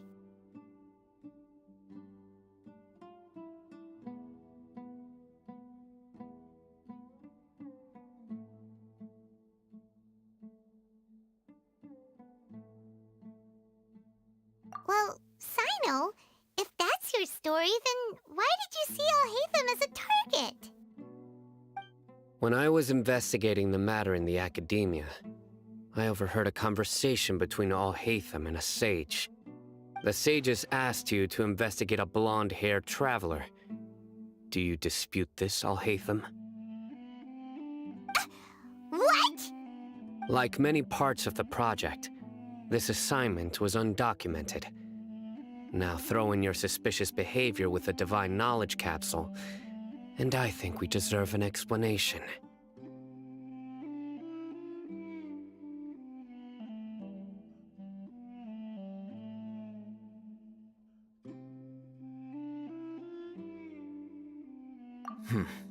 Yes. I was indeed tasked with investigating the Traveler. Alhaitham! After all, the promised reward was so great that hardly any scholar could have refused. The sage told me, once you've completed this assignment, I can give you a glimpse of divine knowledge. A most enticing offer. Unfortunately, those academics don't know me at all. Their words contained one key piece of information, namely that divine knowledge indeed exists. That gave me all I needed to know. From my perspective, the sages are far from trustworthy. Think about it. Isn't it a little strange they're so willing to share divine knowledge with anyone, even as a reward? So, I began my own investigation following the lead of the divine knowledge capsule. In the end, I realized my wisdom in committing to this rather than collaborating with the sages. Had I been less guarded, I probably would have ended up like that Ain al-Ahmar mercenary, incapable of remaining sane for long enough to hold a conversation.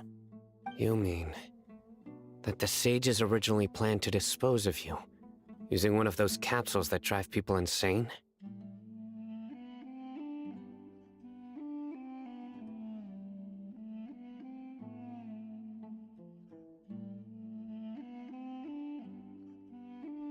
I'd already given up on the assignment by then. I only told the Academia I was waiting in Port Ormos for you to appear so they wouldn't suspect anything. So it came as quite a surprise when I encountered my erstwhile target while investigating the Divine Knowledge Capsule. Criminals do love to talk about coincidences. Even though I ran into the Traveler by chance, I had no intention of providing assistance to the Academia. Also, you should remember, you were the ones who decided to follow me and strike up a conversation after I left that tavern.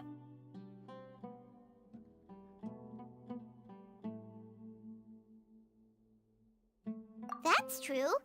Al-Haytham helped us out at Caravan Rebat as well. Maybe he's telling the truth. I'm willing to apologize, if that's worth anything to you. I took the Divine Knowledge Capsule behind your back because I judged its existence to be a significant risk. I felt that it would be best for no one to interact with it before it had been properly studied. After all, curiosity often proves to be the most dangerous thing in this land. You should be well aware, Scribe Al-Haytham, that curiosity can also lead you to danger and suspicion. Answer me this. Did the sages share any information about their project with you? Have I not made myself clear? You and I are both distrusted by the Academia. Do you really think they would tell me anything? Fine. Although you haven't completely proven your innocence, I won't regard you as an enemy, for now. As you wish. Good. I'm glad to see you two clearing up your misunderstandings. And now you, Dia. I believe it's your turn. Oh, sorry. Whatever the boys were talking about must have been so boring that I spaced out. My situation is pretty straightforward. My employer, Dunyarzad of the Homayani family, is friends with the Traveler and is currently recovering from her illness at home. I had nothing going on, so I decided to return to Aru village for a visit. I was actually looking forward to a pretty exciting time getting back together with everyone here. But then I saw these two random guys in the middle of a pointless argument. It ticked me off, and things went downhill from there. Is that all? Well, I will admit that definitely sounds like your style. In that case, welcome back, Dia. That's more like it. I missed you all so much, Candace.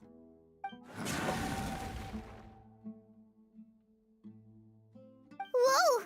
What was that sound? No need to worry. Now that you're no longer at each other's throats, please make yourselves at home. I'll take a quick trip outside to clear out some of those creatures in the sandstorm. Creatures? In the sandstorm? Are you sure you don't want some backup?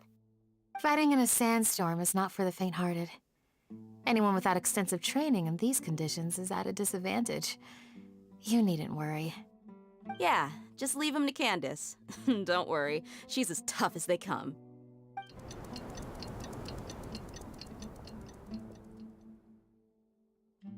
The wind's died down. That means the sandstorm's over, right? Candace still isn't back yet, though. Is she alright? Maybe we should go out and check on her. When you put it that way, even I'm starting to feel a little worried. All right, let's go. We've been here long enough, and the boys are as chatty as the floor.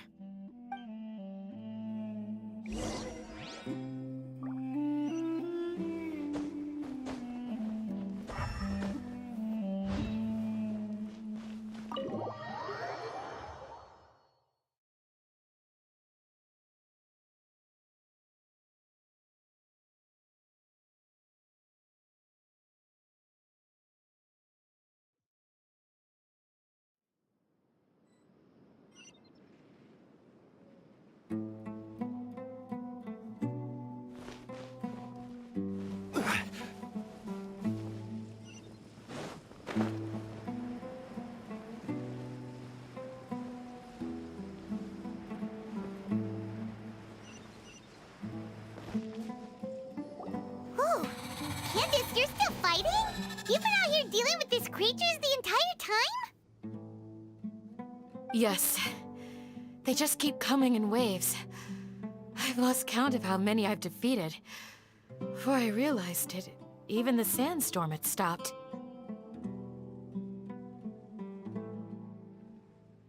Ah! Here comes another wave! Leave this round to us. I got interrupted earlier, but now I have something to take my anger out on. It's been quite a while since I've seen the Flame Mane in action. I'll leave these to you then. I'll be sure to put on a good show. Let's go!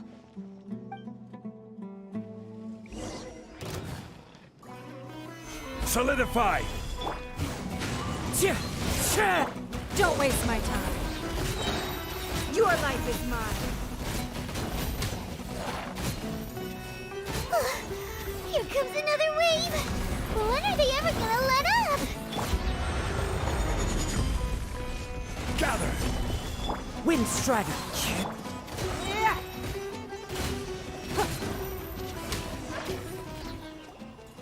The creature stopped appearing. Was that the last of them? What we fought just now was probably the aftermath of the sandstorm. So we should be safe for the time being. Well fought, everyone. No injuries, I hope.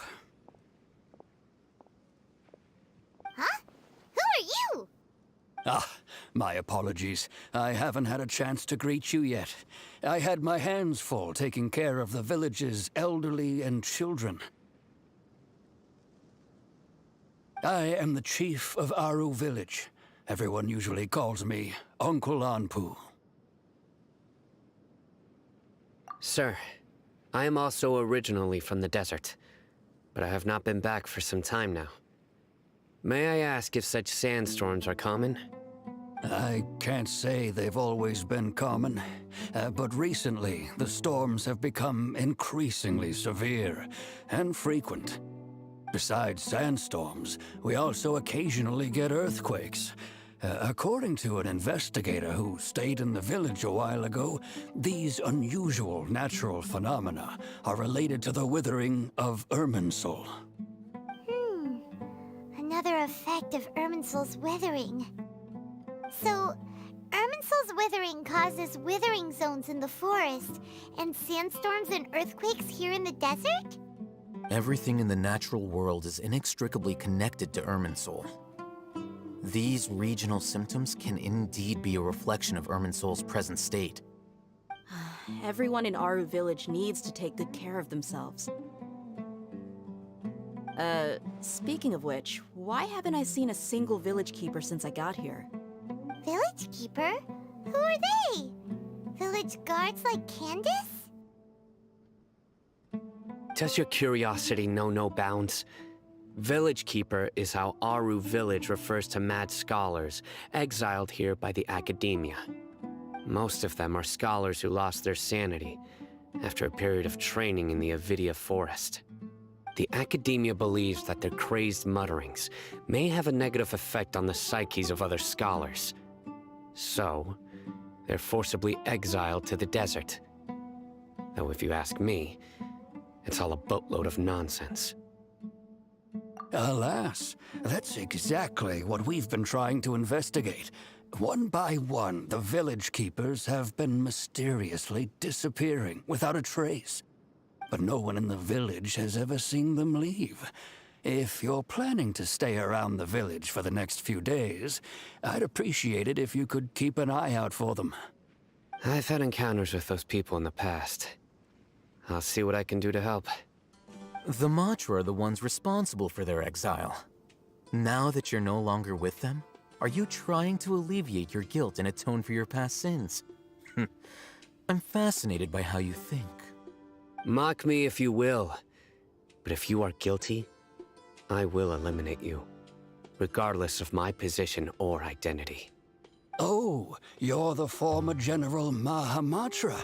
You must be an expert in these kinds of investigations. Thank you for your help. Is it because you're reminded of Hypatia? Oh, these poor scholars. First they lose their sanity, now this! We need to help get them back home, safe and sound.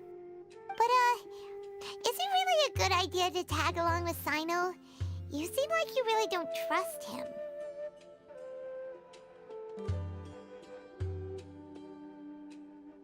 I'll be grateful for the assistance. No doubt you will do a better job than some of my former subordinates. Let's start by finding a spot to share what we know so far.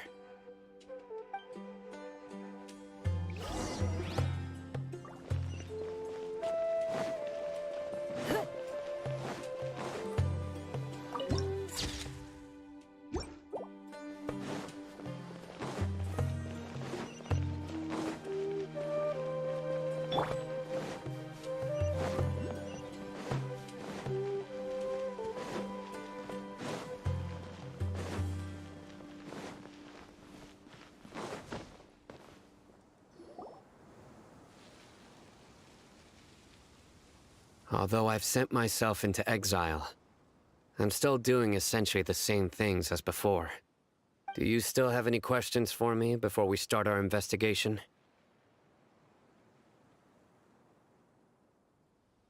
One of my former subordinates told me that this title has its origins in a strange incident. The Academia has long exiled mad scholars to Aru Village. A mysterious phenomenon exists here. When mad scholars first arrive, they are as incoherent and deranged as before. But after spending some time here, they invariably begin to calm down. Initially, the people of Aru Village greatly resented having to take in the mad scholars. But a strange incident one night changed that. Aru Village was struck by the strongest earthquake in living memory. Seeing buildings on the verge of collapse all around him, the then chief of the village was preparing to take everyone to safety. Suddenly, he noticed a mad scholar crouching in a corner, caressing the ground with his hands. A soft, green light radiated from him, like a divine glow against the backdrop of night. Despite the powerful tremors that ripped through the ground that night, all the houses remained upright, almost as if they had grown roots reaching deep into the ground. In the end, not a single building collapsed, and no one was hurt. After that, the people of Aru Village treated the mad scholars with greater kindness, and began to refer to them as the village keepers. The soft green light? A mad scholar protecting Aru Village? What do you make of it, Traveler? Paimon thinks so too. Actually, Sino, do you know if any of the mad scholars continued to wear their Akasha terminals at Aru Village? In theory, they would continue wearing them so the Academia could still monitor their activities. With that said, the main Akasha system would no longer have any interaction with them. Oh, no wonder! Everything makes sense then! Add in the fact that they calmed down, it was probably Nahida who calmed them.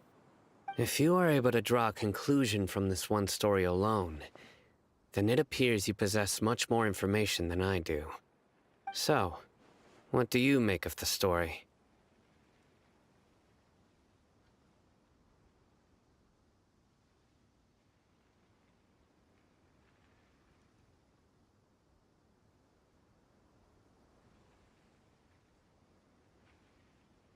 Really? Lesser Lord Kusanali. What? You don't believe us?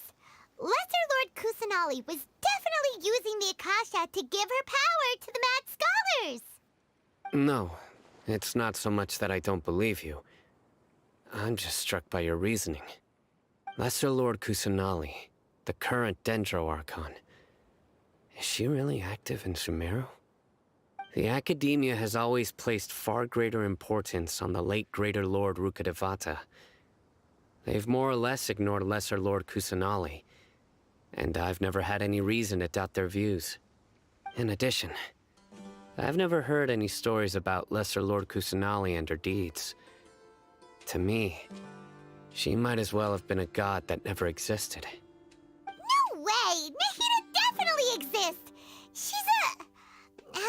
Archon put it. She's a good Archon who's kind and wise, even if she says weird stuff sometimes.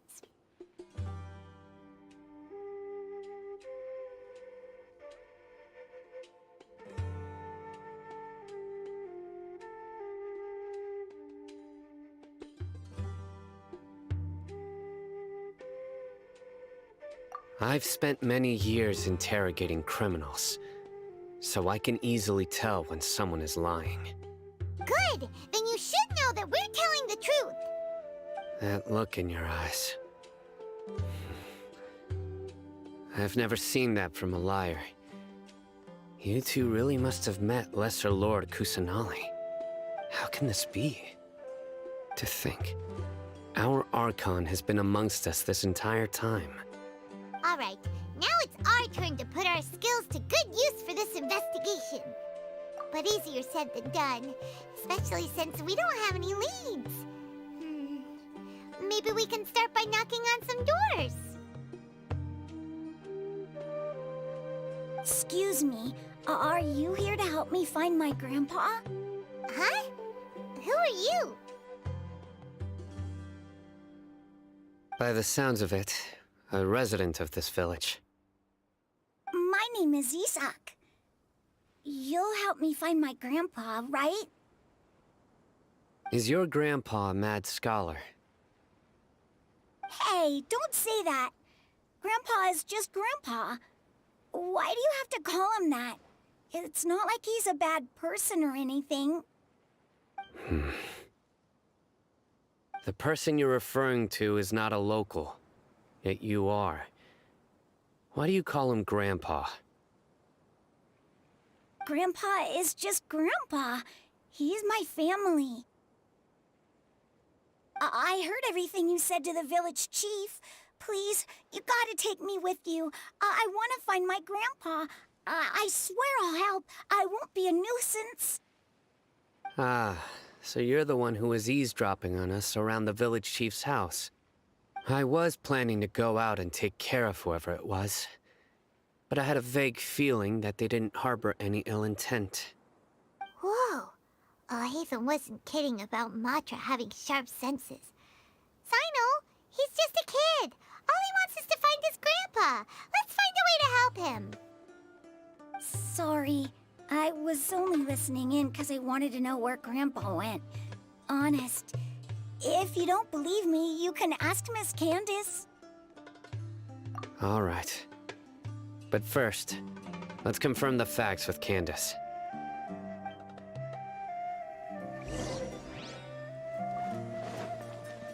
Yeah.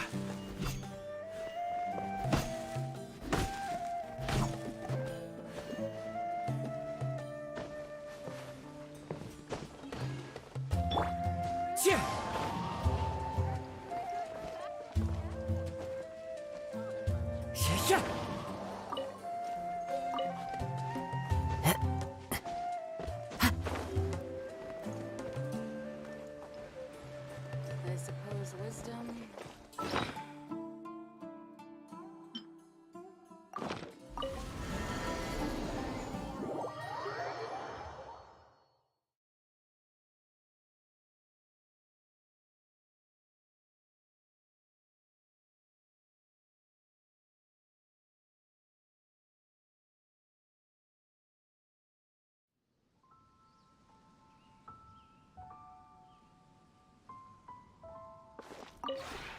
This realm...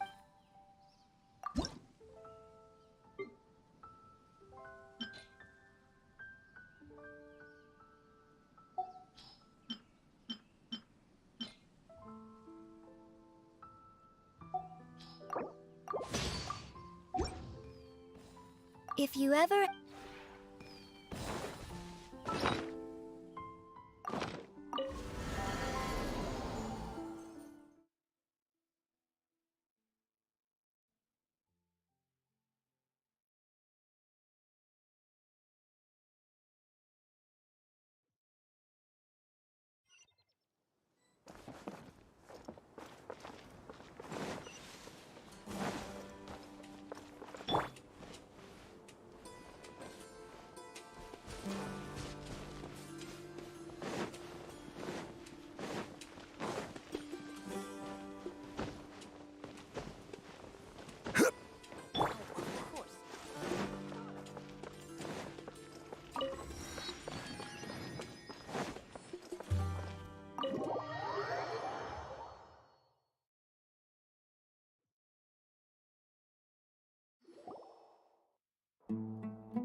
super vigilant. Is this what all the Matra are like? Ah, you're back already. We just wanted to confirm something with you. Do you know a boy by the name of Isak? I had a feeling he'd go looking for you. Huh? You knew this would happen? Yes. Although he tried his best to stay hidden, I still noticed him eavesdropping outside the window. He really wants to get his grandfather back. Isak's parents were both Aramite mercenaries who rarely returned to the village after finding employment in the city. He was raised by his grandfather. Unfortunately, it was only a few years before his grandpa passed away. Isak was still very young at the time, so various families in the village took turns caring for him so he could survive. Later, an elderly mad scholar arrived at the village. Isak thought the scholar bore a striking resemblance to his grandfather, and thus often spied on the man. However, the scholar was unkempt in appearance and incoherent in speech. Although Isak referred to the man as his grandpa, he was afraid and didn't dare to approach him.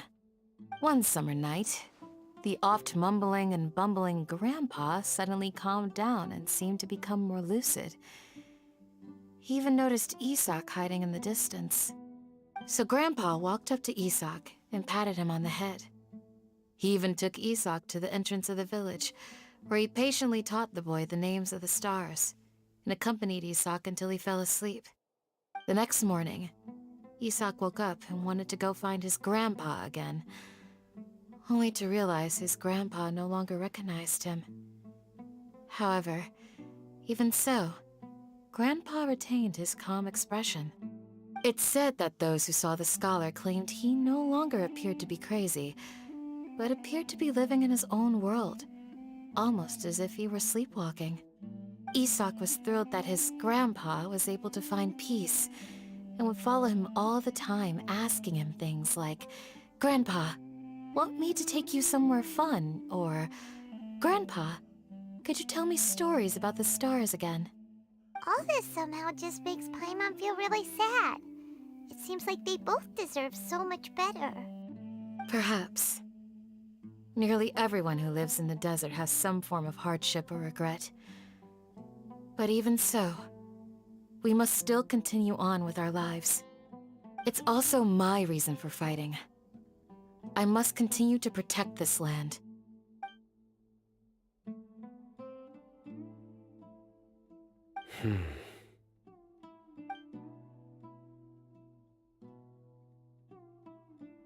Maybe the people have always had a considerate god watching over them. Huh?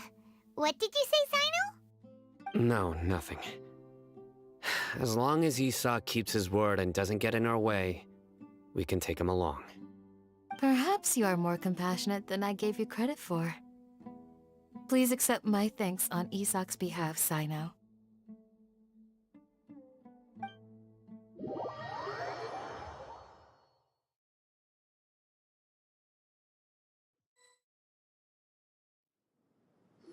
Hey, Isak! Oh, it's you guys! We've cleared everything up. Let's go find your grandpa. Really? Wow! Thank you so much! Yeah! All right. Let's ask the local residents some questions first.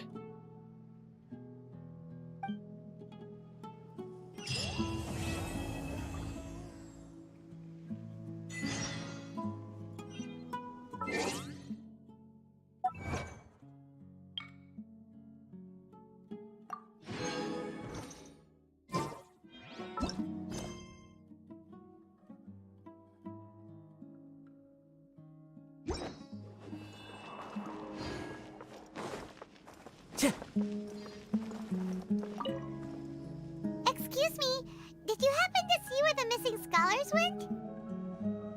You mean the village keepers? Oh, let me think. When I was eating dinner the other day, I saw one of them by the side of the road, muttering away and eating mushrooms and tree roots. They shouldn't go around eating that kind of stuff. Okay. Did you notice anything else? Anything else? No, I think that's all I have to tell you. Sorry.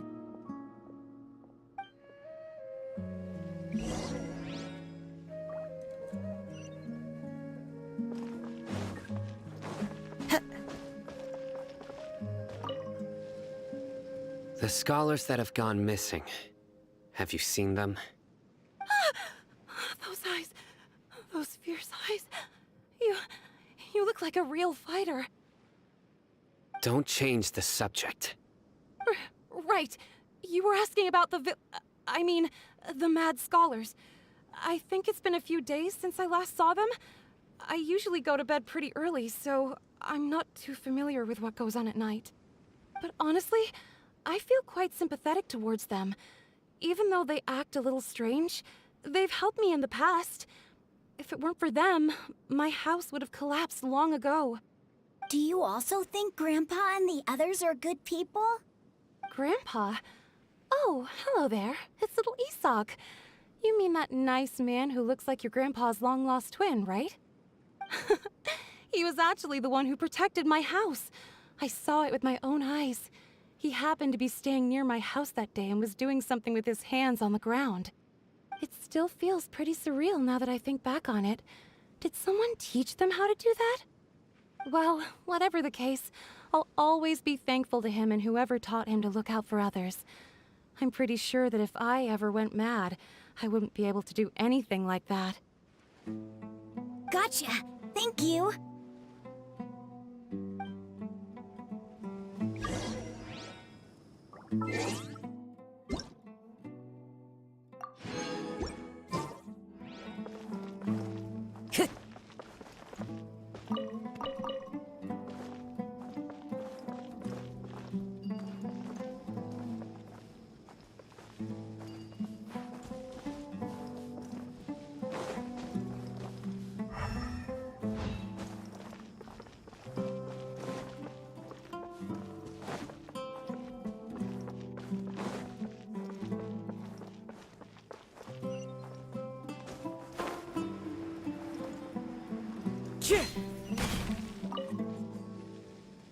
Sir, have you seen my grandpa recently?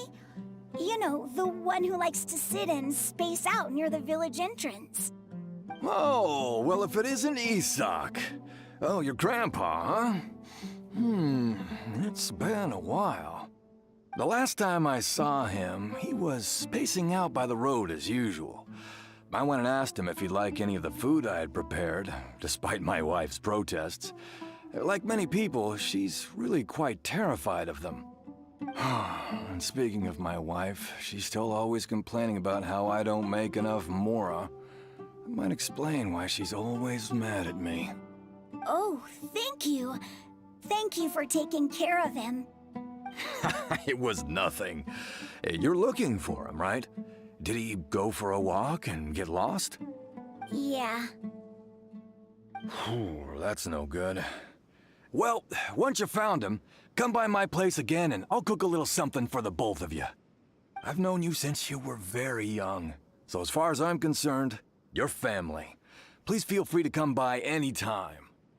Wow, what a nice guy! Okay, thank you, sir. Huh? Don't say anything for now. Isak, stay here. Let's head over there. Stay quiet as you move.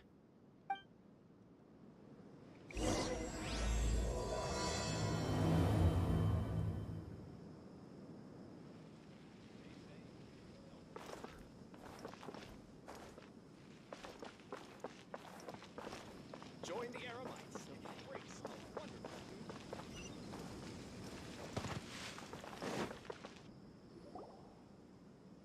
Listen, see if you can make out what they're saying. Have you heard? The mighty King Deshret, the sovereign of our faith, will soon return to this world. Yes, of course I have. King Deshret is the one and only true ruler of this land. I've never believed in any other gods. Still, you say he's coming back, but It sure doesn't feel like life's about to change around here anytime soon. What's your proof? Haven't you noticed? The village has been getting more deranged scholars than ever. Delavar was saying that many people also went insane just before the fall of King Deshret's civilization in ancient times. We don't quite know why, but it seems like there's some sort of connection between insanity and King Deshret. Isn't it a sign of King Deshret's power that all the mad scholars have disappeared? If you ask me, they must have been chosen as the final sacrifice for King Deshret's resurrection. Huh. Now that you say it, that does make some sense. Does this mean our lives are finally going to take a turn for the better? Exactly. Those city folks will get what's coming to them. Now, repeat everything you've just said from the very beginning. Huh? Who are you? Where did you come from? My patience is running thin. You heard what I asked.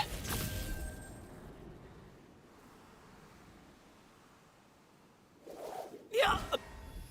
Bro, this guy's something else. Just look at his eyes. One wrong move, and he's gonna flay us alive. Let's not get on his bad side, okay? I am no match for this guy. Oh, okay, good sir.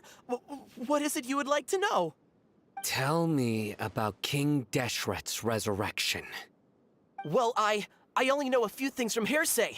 I went for a drink the other day and heard others talking about a rumor that the madmen will disappear and that King Deshret will return to this land.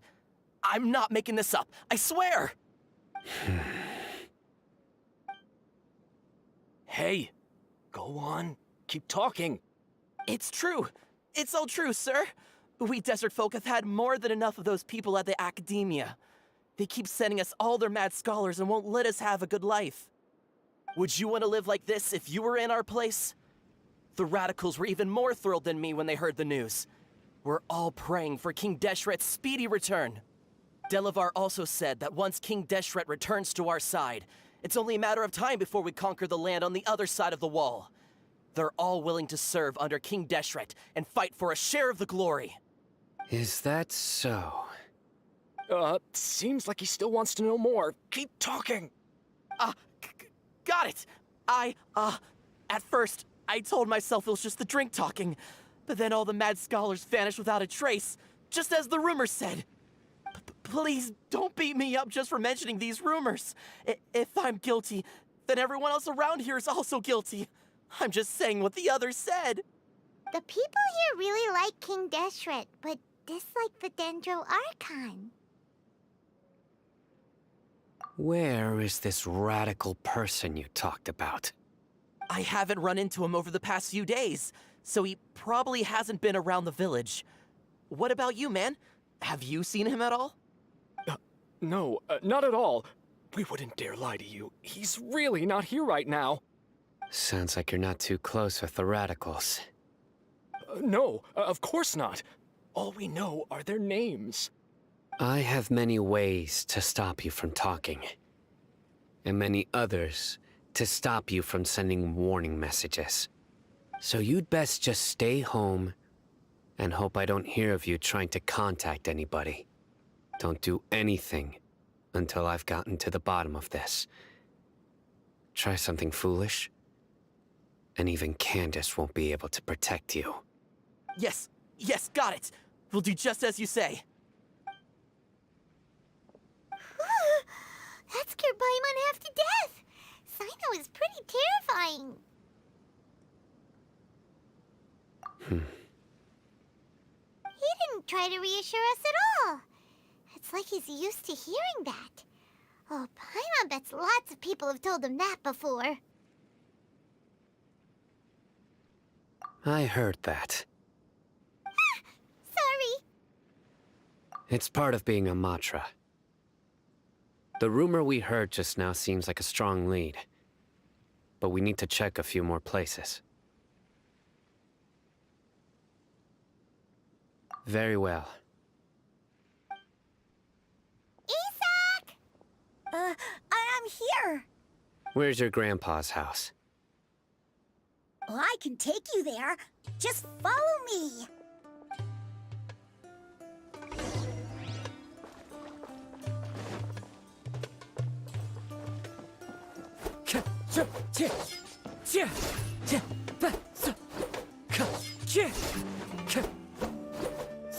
Grandpa?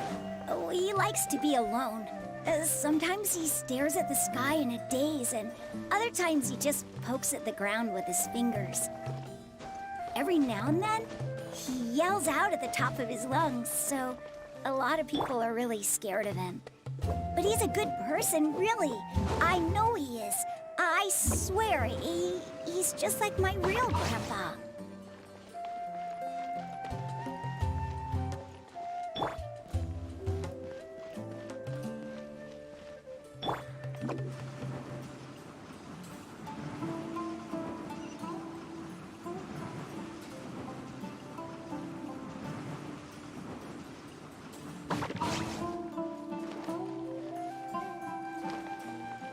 Make my escape.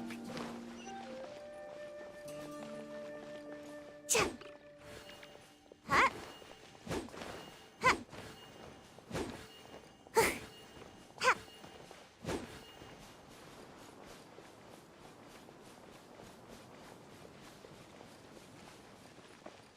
Huh. Cha. Yeah.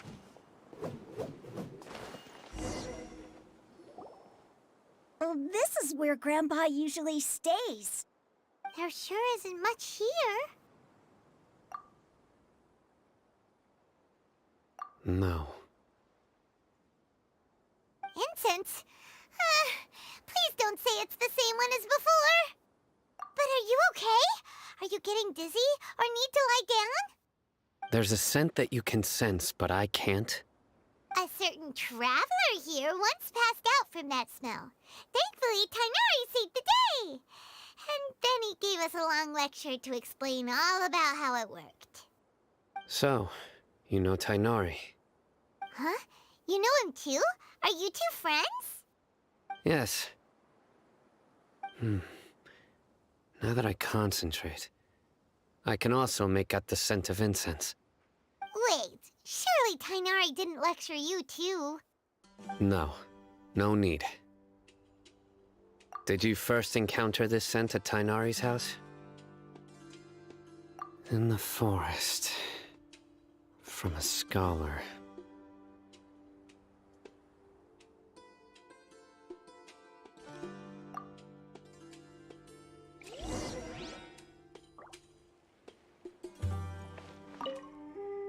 Oh, where did Grandpa go? Please come home, Grandpa.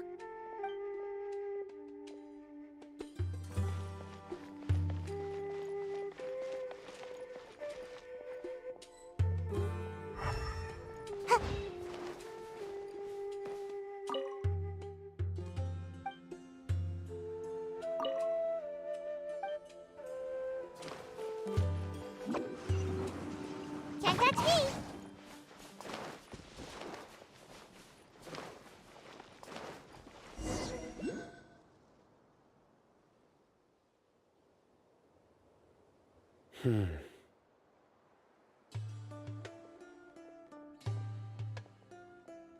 What are you looking for, Sino? Here it is. Take a look right here. Paimon doesn't see anything. Although the traces have been completely buried in the sand, there are footprints here. From the size and shape, they belong to an adult male. This pattern is a common one from this area. Local shoes. This was probably someone from the village. The scent is quite faint, but still extant. The footprints head in the direction of the door.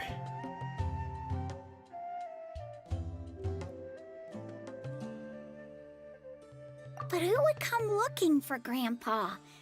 He doesn't have any friends. We'd have to ask whoever lured him away with the incense.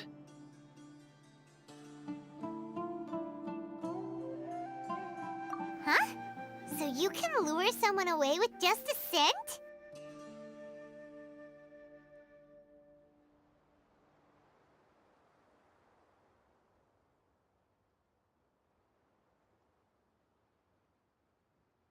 Hey, what's wrong with liking good food? Everyone's got something they love in life. Exactly. Most scholars are fond of incense, since the smell supposedly helps them clear their minds and discover new knowledge. Even deep within the clutches of madness, they still yearn for their knowledge-seeking days, and will follow the scent whenever it presents itself. No, Grandpa. So, someone's taking advantage of their weakness? Huh. Still, why would anyone want to abduct all the scholars? Are the rumors really true? Could the disappearance of all the mad scholars have something to do with the radicals? It's highly likely. Please, you have to save my Grandpa. Grandpa's never done anything wrong. Please help him. Sounds like we'd better help get him back. Don't you worry, Isak. We won't let whoever took him get away with it. Let's head to Aru Village and inform Candace and the others about what we learned here. After that, we'll set off to find the scholars.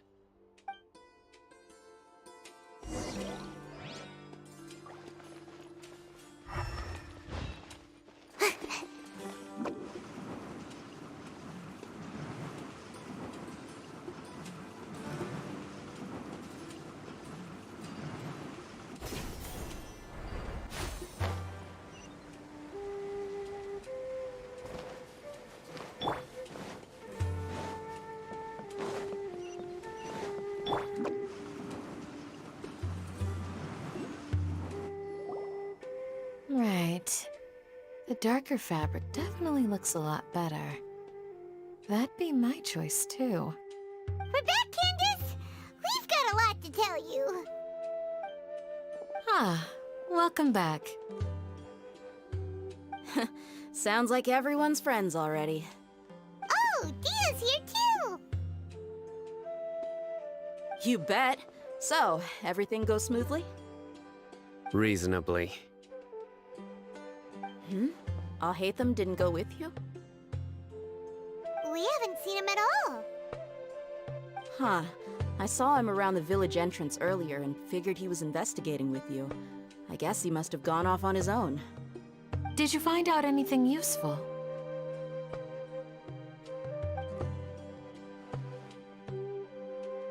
I see. So someone used a kind of incense to lead the exiled scholars away from the village.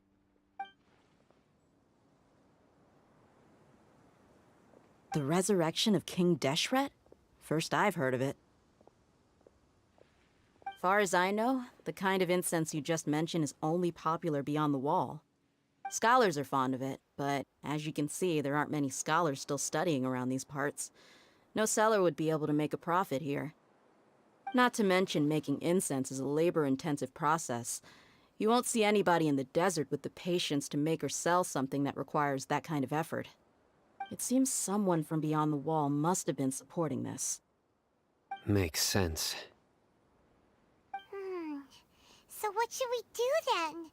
Do we go back to the academia and search for leads there? If it was any other day, that would be your next logical step.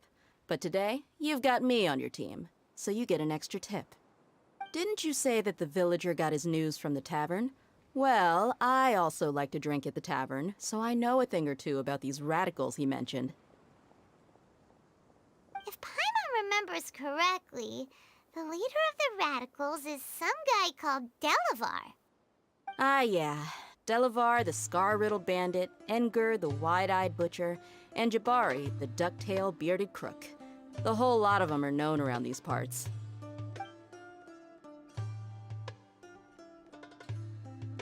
These guys have one thing in common, and that's being broke. The rougher life gets, the more they want to believe in King Deshret. Way they see it, King Deshret's resurrection is their only chance at overthrowing the academia. Throwing all of Sumeru into chaos is the only way to change the way of life here in the desert. Anyway, that's my guess why they've chosen to become radicals. Tia! You're amazing! You really know this place inside and out!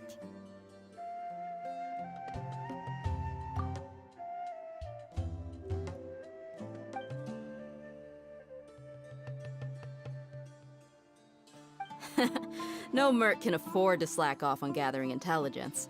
Every more I've spent in the tavern has been a valuable investment. Let's head out.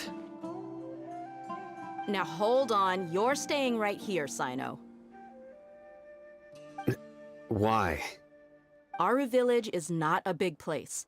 Outsiders stand out here like a sore thumb. I'd bet word about you has already gotten out. The desert is unforgiving, so the way of life here is also a lot tougher than on the outside of the wall. You survive on making connections out here.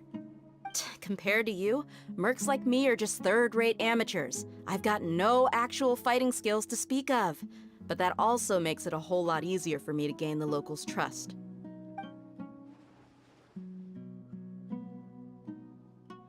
I need to go around and ask some questions, but it'll be difficult if you're with me. Fine. Good, then we've got a plan. The Traveler and Paimon will go to Caravan Rebot with me, and we'll try our best to figure out where the Mad Scholars have been taken. Sino, you'll have to stay in the village and continue investigating on your own. Alright, sounds like a plan.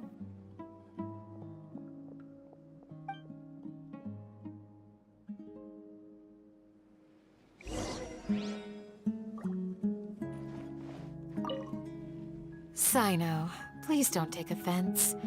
I'm sure Dia just wants to help everyone solve their problem as quickly as possible. That's why she can be so straightforward at times. I don't mind. Ah, I see.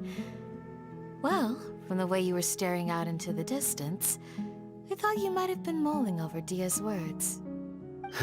No, I'm used to being treated that way. It's natural to fear strength. I take no objection to it.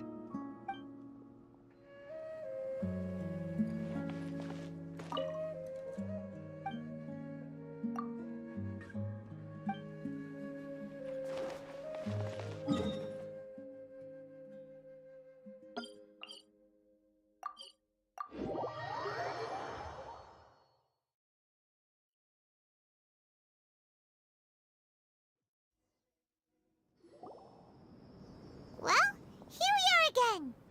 Sounds like you're starting to get familiar with the area. Paimon's amazed every time we see the wall of Samiel. How can a wall this tall even exist? It's almost unreal. I know what you mean. I had the same question every time I walked this way when I was a kid. Also, why is this high wall here? And can a wall really block sandstorms? It was only after I grew up that I realized the wall of Samiel isn't just there to keep out the sandstorms. It serves a more important purpose, keeping out people like us. Sumeru is run by wise and mighty sages. To them, us desert dwellers are nothing but tools that can be used and discarded at their whim. We're cheap labor, like livestock, but easier to control. Nothing more. Even if a child from the desert got the chance to obtain an Akasha terminal, almost all their requests for knowledge would be denied. The academia believes we're underserving. Geniuses like Sataria are 1 in a million.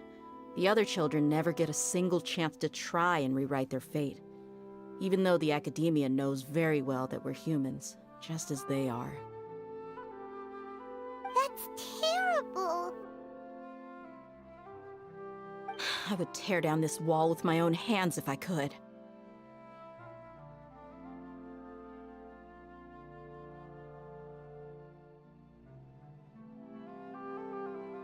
Hey, Dia. You're not thinking about doing anything scary, are you? No, not at all. This place just gets me thinking, that's all. Besides, we're here to procure information, aren't we?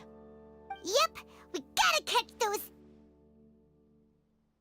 Shh. Caravan Rebot is crawling with people, so be careful what you say. We don't want anyone to find out what we're here for. Our mission started the moment we arrived here. Let's go check out the tavern. Maybe we'll find someone I know.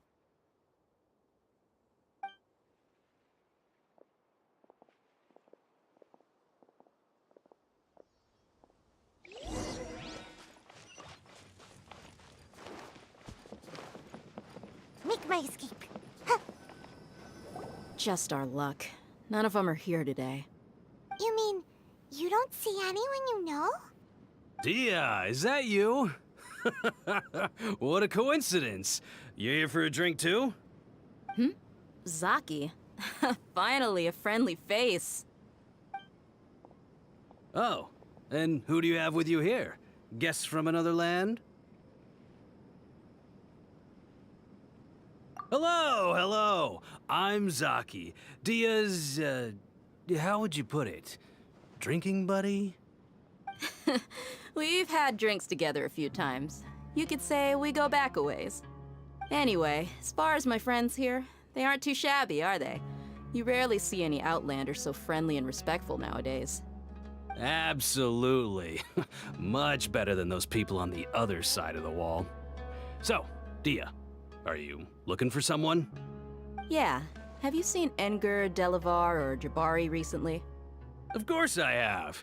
Matter of fact, we were all here drinking together just a few days ago. I've got a spice trading deal from another nation. I thought maybe Delavar and his friends might be interested. Know where I could find him? Ah, how thoughtful of you. Then I assume you also know that Delavar's been having a hard time making ends meet these days, so you came here to help him out? Hey, keep it down. Let's just say I prefer to keep this deal a secret. Y'all at Caravan Rebot are like family. If there's more to be made, why not do it together? Besides, Delavar and his friends have muscle. They'd be a good fit for escorting the goods. Yes, how considerate of you. Delavar's my friend too, so of course I can take you to him. Come with me.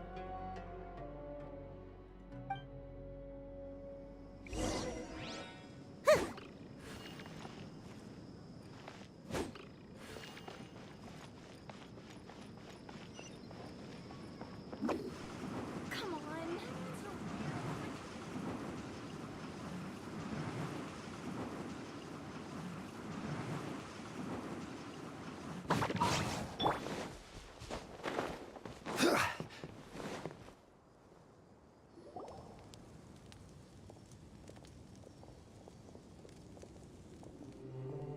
Are we there yet?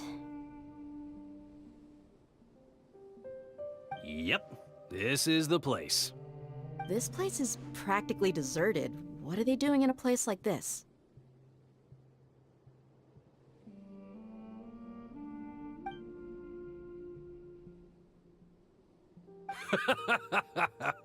Why don't you take a guess?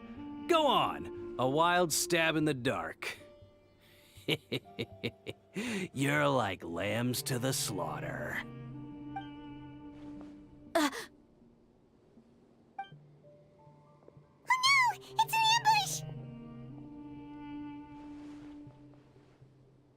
ambush! What's this all about, Zaki? Come on, Dia. You really think we didn't hear about what you said back in Aru village? The boys have kept a close eye on you from the moment you set foot there.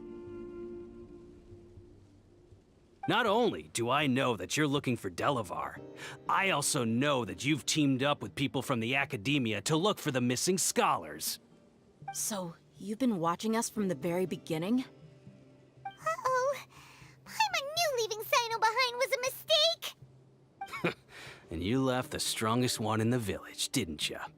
Who do you think you are? You really thought we'd fall for your little business deal nonsense? So you and Delavar have been partners all along. Dia, I guess it's only natural for a traveling mercenary like you to be out of the loop. Those of us who hang around the tavern have stronger bonds than you think. But you got one thing right. We're all looking forward to an uprising in Sumeru. There's nothing more we'd like to see than the desert folk overthrowing the Academia. If that's the case, then I'm sure Delavar wouldn't miss a second of it. I'll be honest with you. If it weren't for what you said in the village, your little monologue about the Wall of Samiel would have convinced me that you're one of us. Delavar. And Engur. You're here too, huh? Long time no see, Miss Mercenary. You should have known the traitors are what us followers of King Deshret despise the most. Dia, I thought that you, a fellow desert dweller, would understand why King Deshret is greater than the Dendro Archon. Little did I know, you don't deserve to join us. Yeah, gee, what a missed opportunity. Adopting radical views and kidnapping innocent scholars, all because of some baseless rumors. Anything else I'm missing out on? See? There you have it. Mercenaries are just a bunch of faithless scum with only one thing on their minds. Mora. Pathetic. You're all like a pack of street rats. You're not wrong. Mercenaries are driven by Mora, and my faith lies with whoever's paying me. As long as there's a profit to be made, anyone can become my friend. Enough talking! Get him!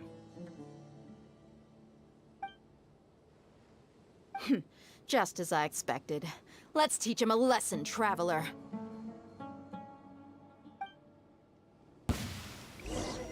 Following orders. New punching. Solidify! Into the wind. It's nothing. Yeah. Submit.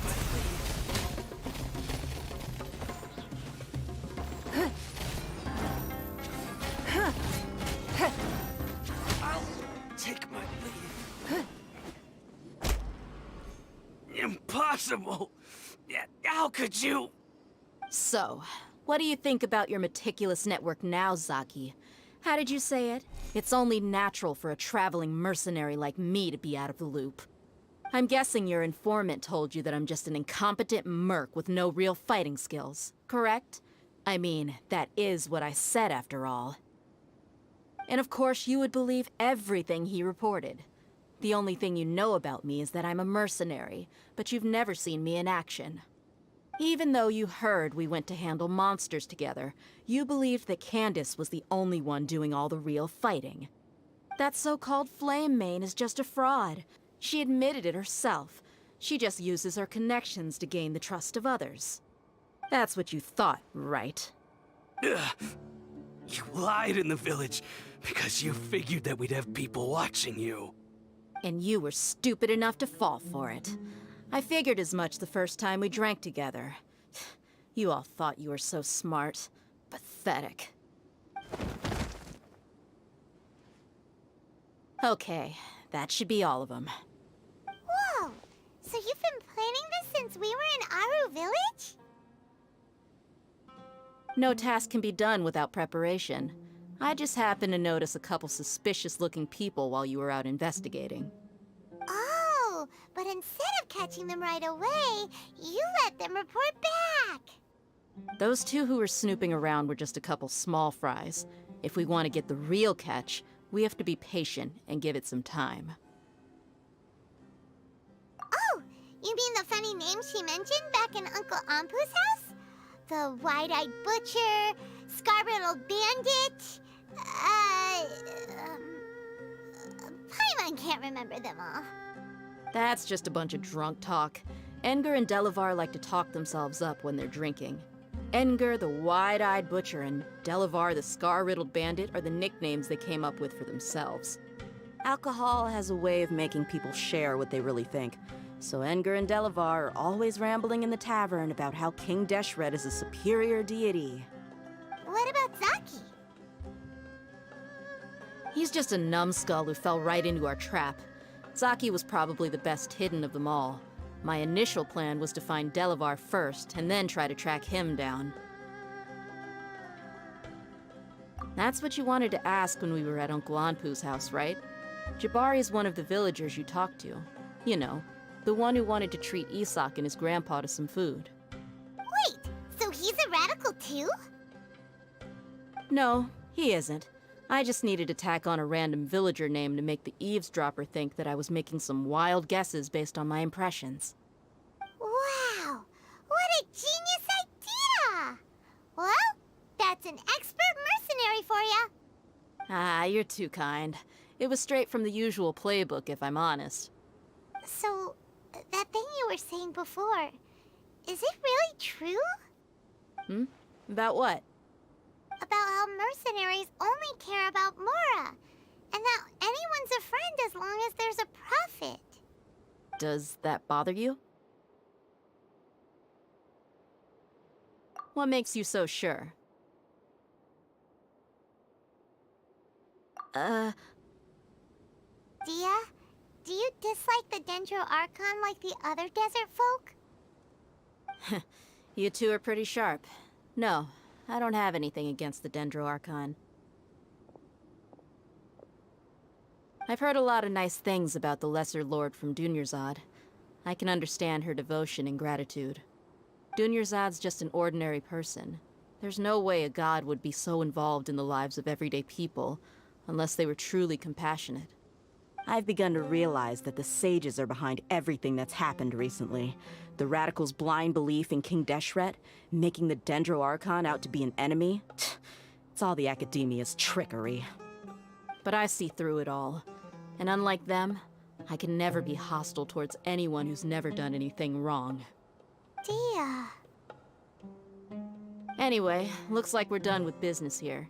Traveler, lend me a hand. Let's tie him up and bring him to the village.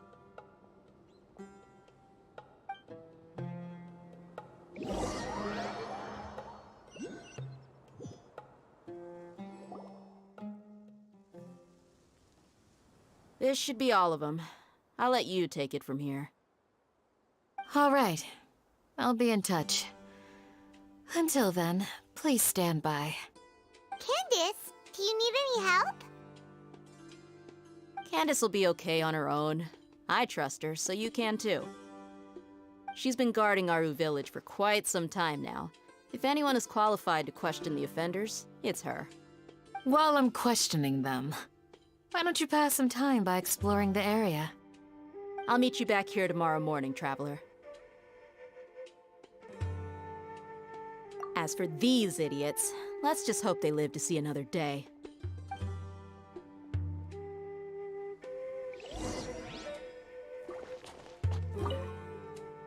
Candace is an expert at dealing with people like this.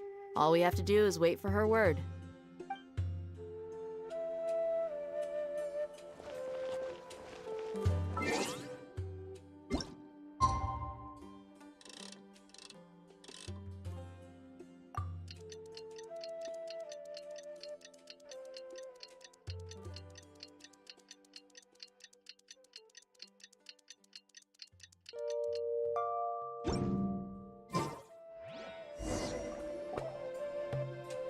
Hey, Dia! Right on time. We'll know any moment now. Paimon's been wondering. You seem to know Candace pretty well. Have you been friends for a long time? We've known each other for some time now. She's a pretty interesting person. Even though she's an extremely strong warrior, she never misuses her powers against others. Oh, Paimon knows what you mean. Like a lot of martial artists say, never take the fight outside the ring. Yep, I guess you can put it that way. It takes strong convictions to be as dedicated as she is, and shoulder that kind of responsibility. Us mercs, on the other hand, we pretty much live from one day to the next. Well, Paimon thinks you're great, too. Really? Thanks for that.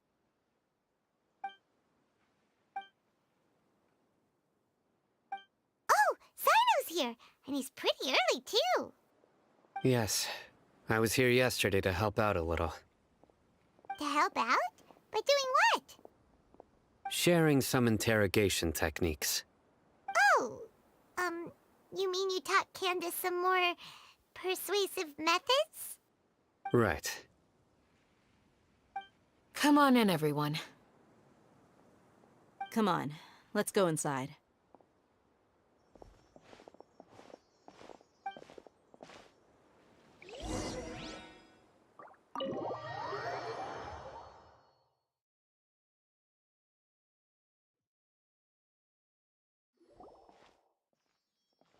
Candace, where...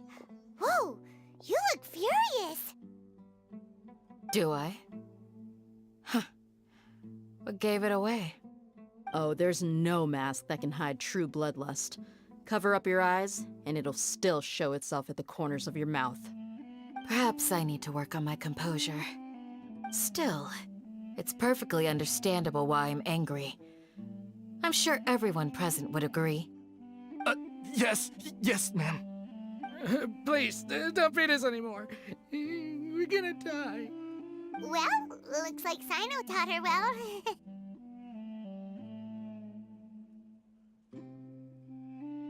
You fear death yourselves, yet you do not hesitate to place the lives of others at risk.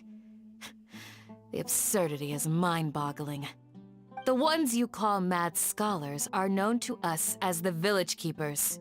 They are vital members of our community, and some even count them as family. You come here, to my village, and you treat my people as nothing more than stepping stones towards your goal.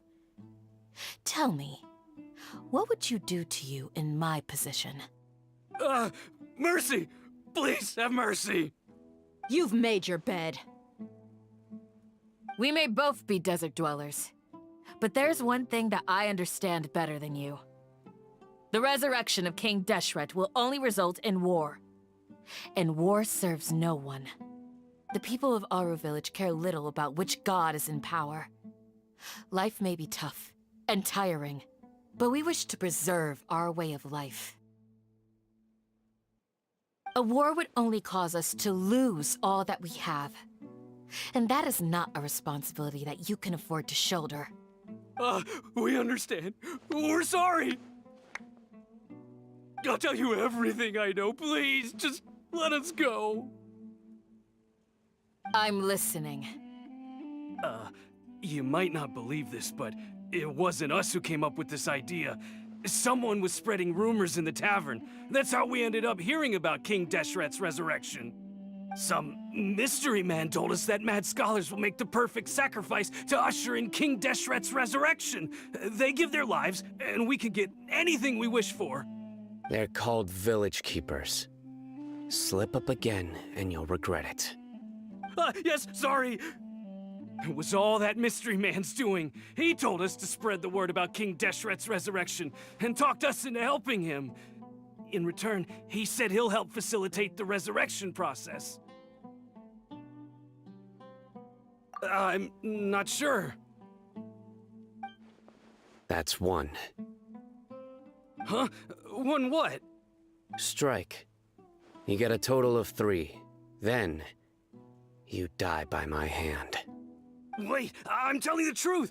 We don't know anything. It was all him. 2. He got us to lure them out of their houses in the night with some kind of incense. We take them to a junction outside the village. Then the mystery guy takes them from there. You gotta believe me, please. I'm telling the truth, I swear. Just ask them if you don't believe me. That was indeed the truth. Traveler, go on.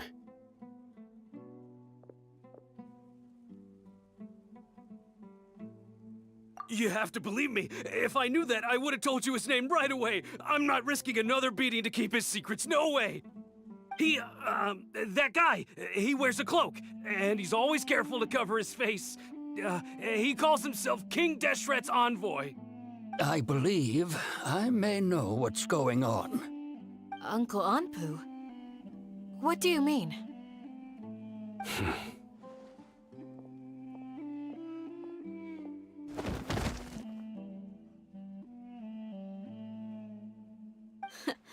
Smooth. Okay, speak. If my suspicions are correct, this mystery man they speak of could be from the Academia. Some time ago, people from the Academia attempted to take the Village Keepers away. I refused, insisting that they are part of our community. It strikes me now that this secretive character shares the same goal they had. Which means it's highly likely that the Academia was purposely spreading a false rumor to trick the radicals into delivering the Village Keepers right into their hands. They were the ones who brought them here to begin with. Now they're trying to take them back? We aren't gonna let that happen. Not the Academia again.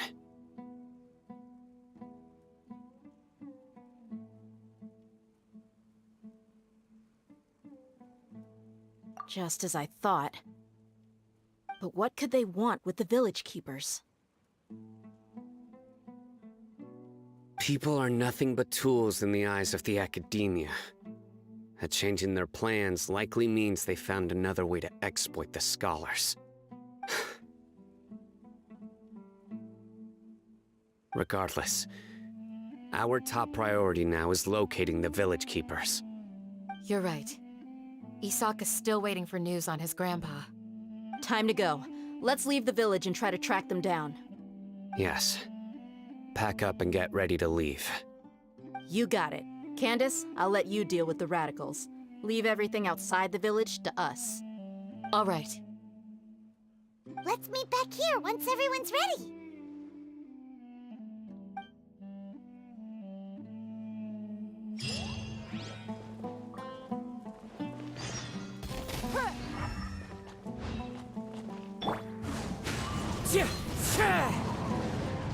What scheme is the academia brewing now?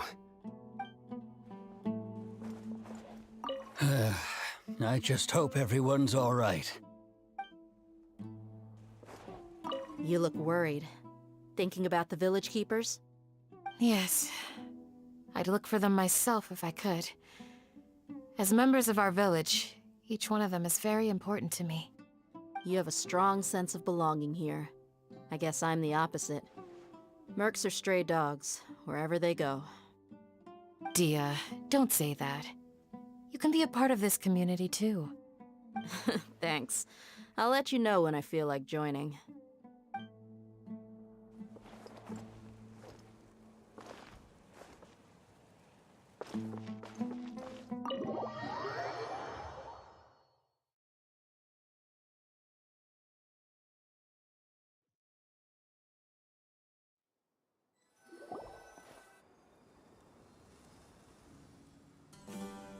Let's get some food in us and then we'll... Whoa!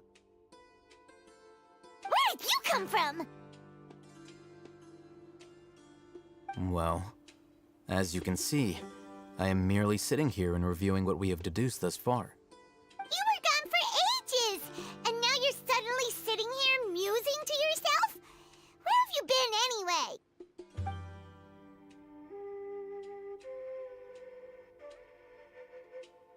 Hey, what's with the silence? You never think things through before asking questions. I'm giving you some time to make up for that. Paimon's so mad! Paimon's gonna give you an ugly nickname!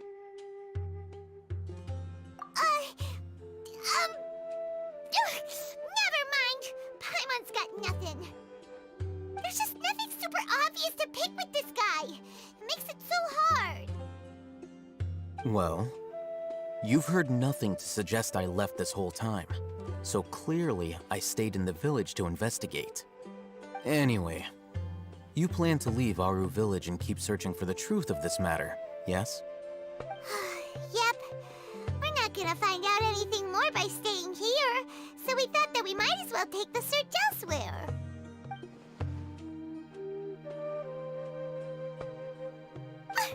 Enough with the silent treatment! No. I'm just surprised that you decided to team up with him. All Hatham. You haven't helped us out at all ever since we arrived at Aru village. Bold of you to question our choices.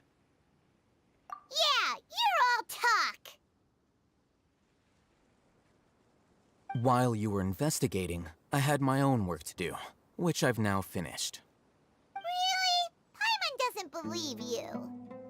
To be honest, we aren't really a team, so I have no obligation to inform you of my whereabouts. Not to mention that going separate ways allowed me to find some important information that you all had missed. Huh? Right here in the village? Correct. What did you learn? I'm going to take you to someone. But before that, you need to understand where she's coming from. What does that mean? How do you think the residents of Aru village feel about what we're doing? In other words, do you truly believe every single word the villagers tell us? You mean, lied to us? Hiding the truth does not necessarily equate to lying. Again, these people have their reasons. Remember what Candace said? Most people in Aru Village don't necessarily care which deity is in charge of Sumeru. That's because whether King Deshret or the Dendro Archon has power is of little significance to them. By contrast, the perils of their daily lives are ever-present concerns. They won't simply share everything they know with you without good reason. That's why you believed there was no further information to be found in this village.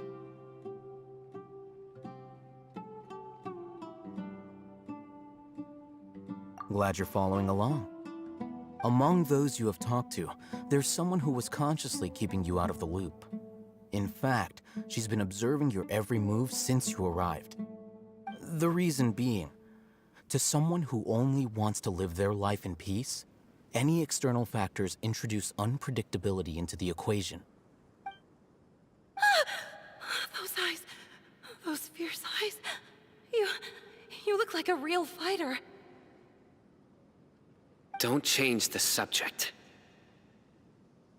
It's quite obvious that she's intimidated by Sino's authority and strength. Right.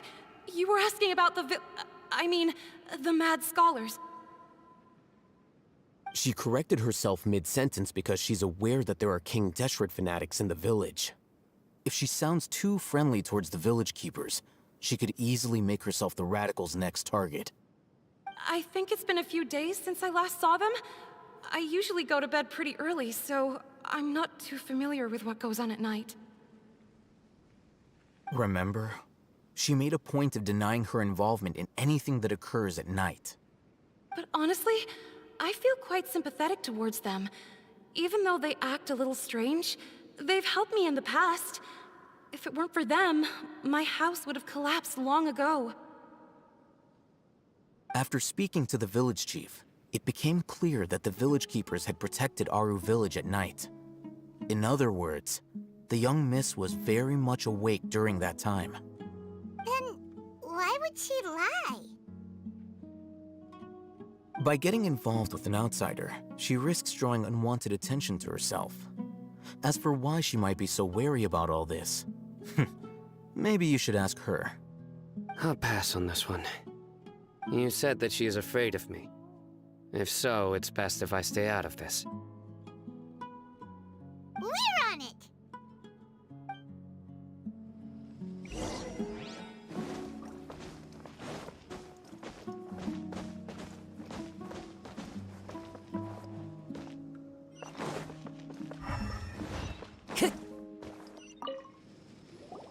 Miss Shawnee, as we discussed earlier, I've brought someone with me. Mr. Alhaitham, I'm aware of where you stand, but how can I make sure that your friends think the same as you? Huh? What do you mean? We need to clarify our stance or something? Go ahead and talk to her. You'll get the answers you want. Go on. Earn her trust. Is it really that simple? May I call you Traveler? Hi, Traveler. I want to ask you something. Do you think the resurrection of King Deshret can truly change Sumeru for the better? Why's that? That's very similar to what Miss Candace says. I know you two are friends. That's why I'm willing to talk to you, even though I do have some reservations. Before, I wouldn't even have the courage to ask something like this. Traveler, do you believe our lives will get better? Yeah! We came here from another nation, so it isn't wrong of you to be weary. And we aren't really residents of any one nation. But even so, we've met lots of people from different places, and we've always fought for what we believed in. We have friends in Sumeru, and we want to help them. That's why we decided to stay here for a while.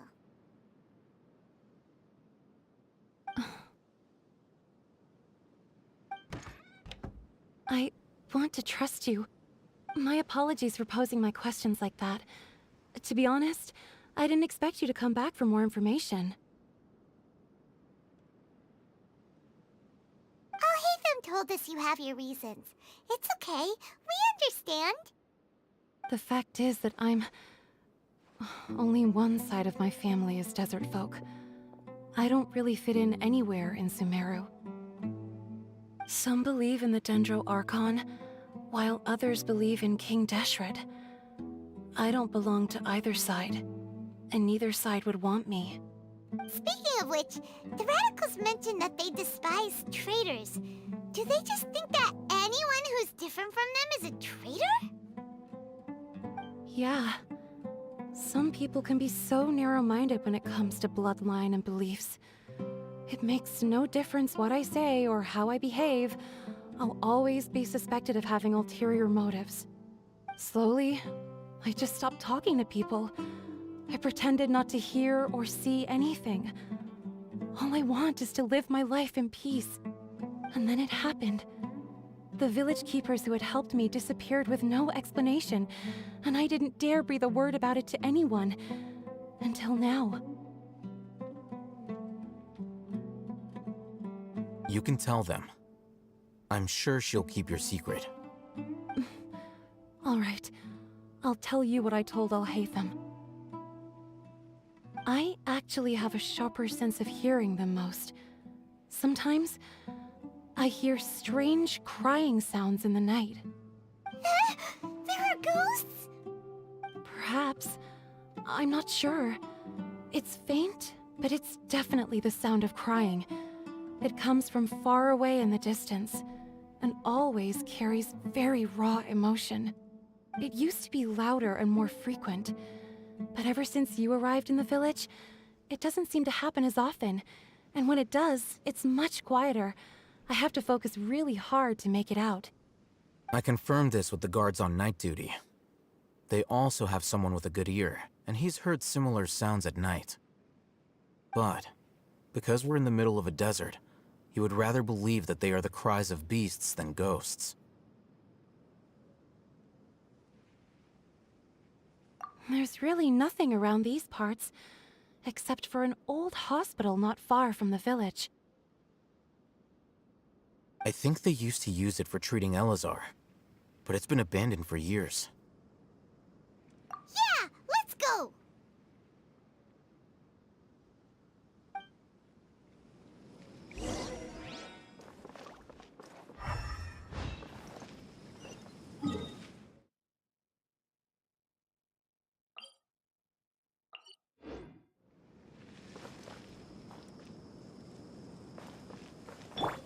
Quake!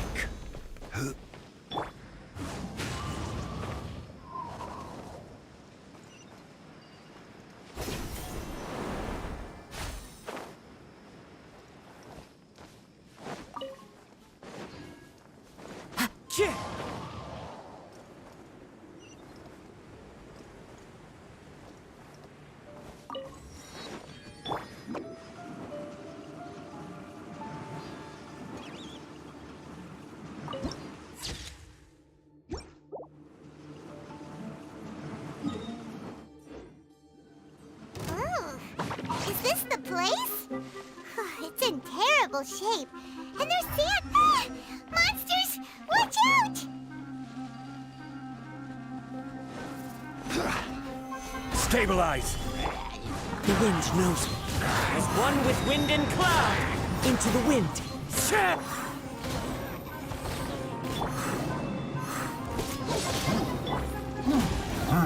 Don't waste my time. Your life is mine. Gather! I will have order!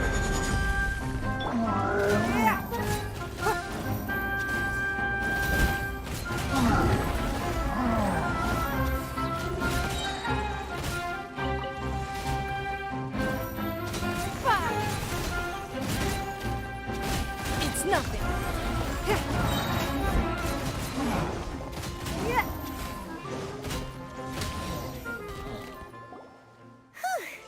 They were easier to deal with than Paimon had expected.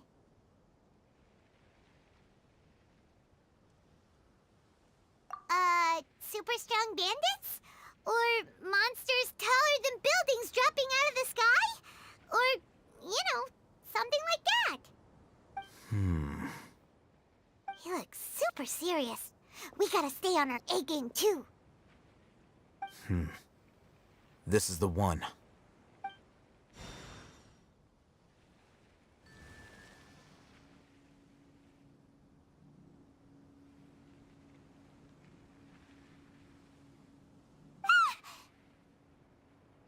Let's go in and take a look.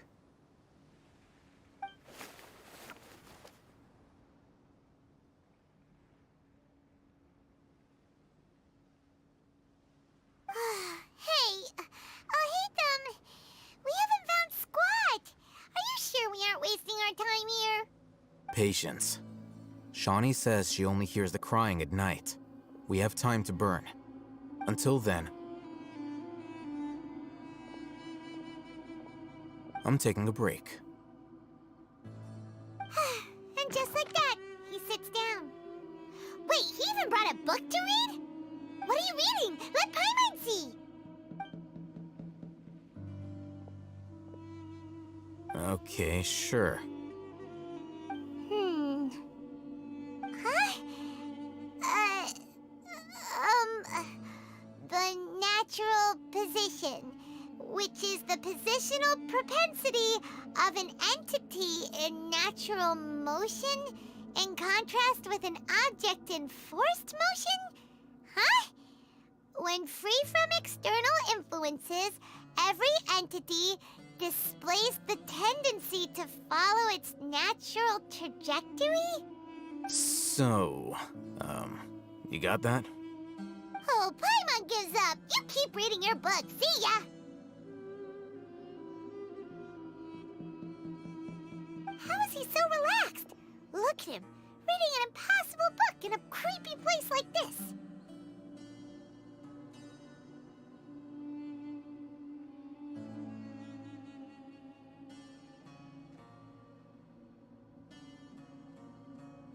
Hey!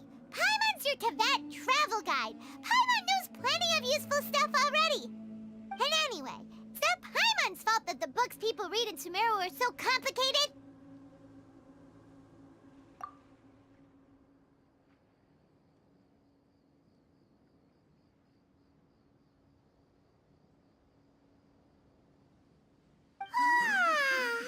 Paimon's getting so sleepy. Huh? What was that sound? There it is. It's coming from that direction.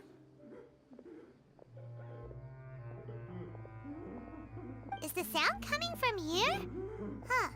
Paimon's not seeing anything.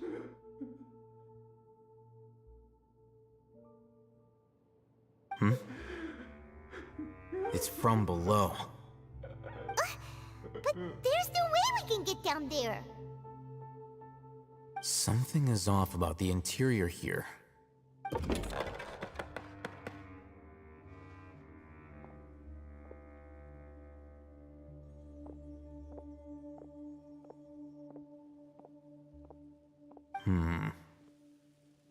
As I thought, there's a hidden structure. Wow. It's like they tucked another hospital into this one. Oh, it looks like there are other mechanisms around here. Let's keep exploring.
time to broaden our horizons again.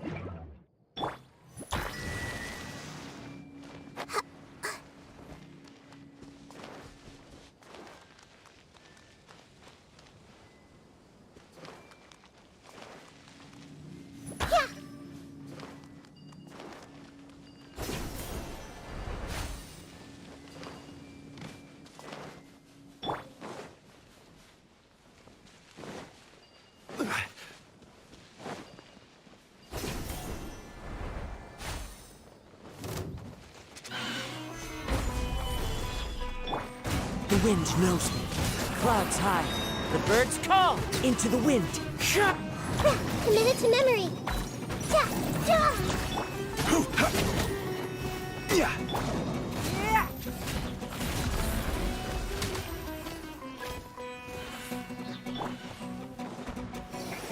Solidify! The wind knows me. Order guide you. Don't waste my time. Your life is mine. Give up.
Crumble!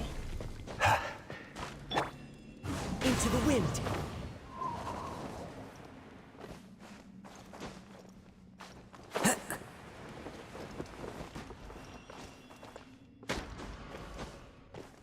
One with nature.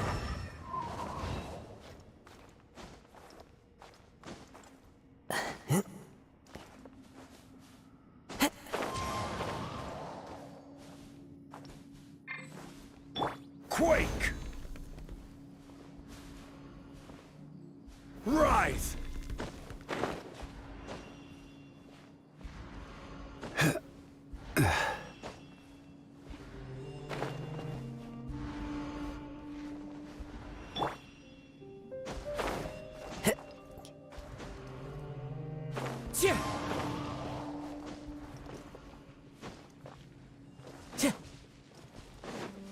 Time to go.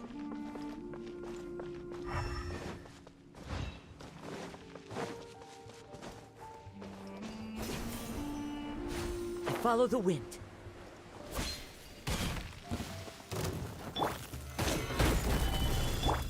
The wind knows me. It's nothing. This may hurt a little.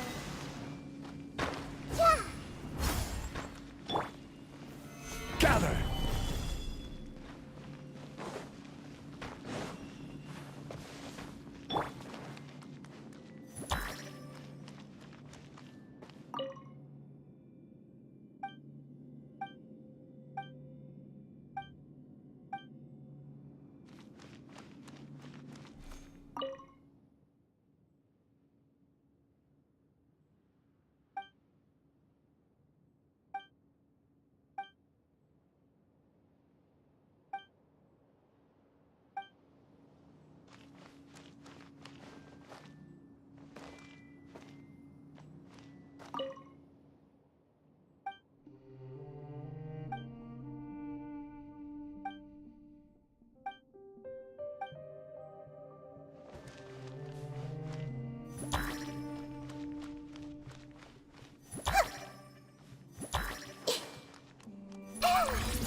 slowly without alarming him.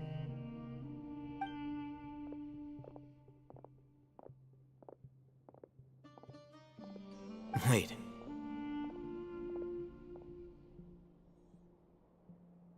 You're...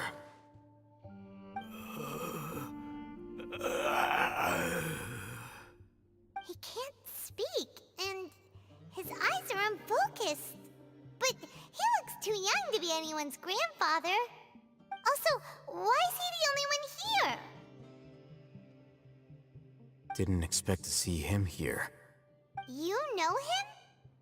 He's Razak, a senior of mine at the Academia. He's a scholar too? Is he the kind that holes up in a forest and mumbles stuff about training? No. And that's the problem. Razak was never involved in any of those things. He never trained in the forest, let alone reach Satyavada life.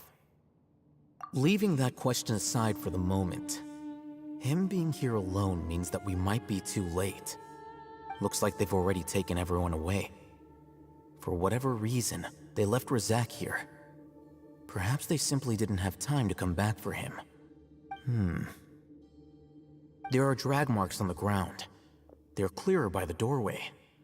Someone was forcefully drawing a cart that was loaded with something heavy. Loaded with people? That is one possibility. It looks like they were in a hurry, as if they were afraid of being caught. In their haste, they failed to notice Razak hiding in a corner. The symptoms are identical. Looks like we found living proof. Huh? Why do you say that? Allow me to jog your memory. Recall your time at Port Ormos. Don't you think his symptoms look familiar?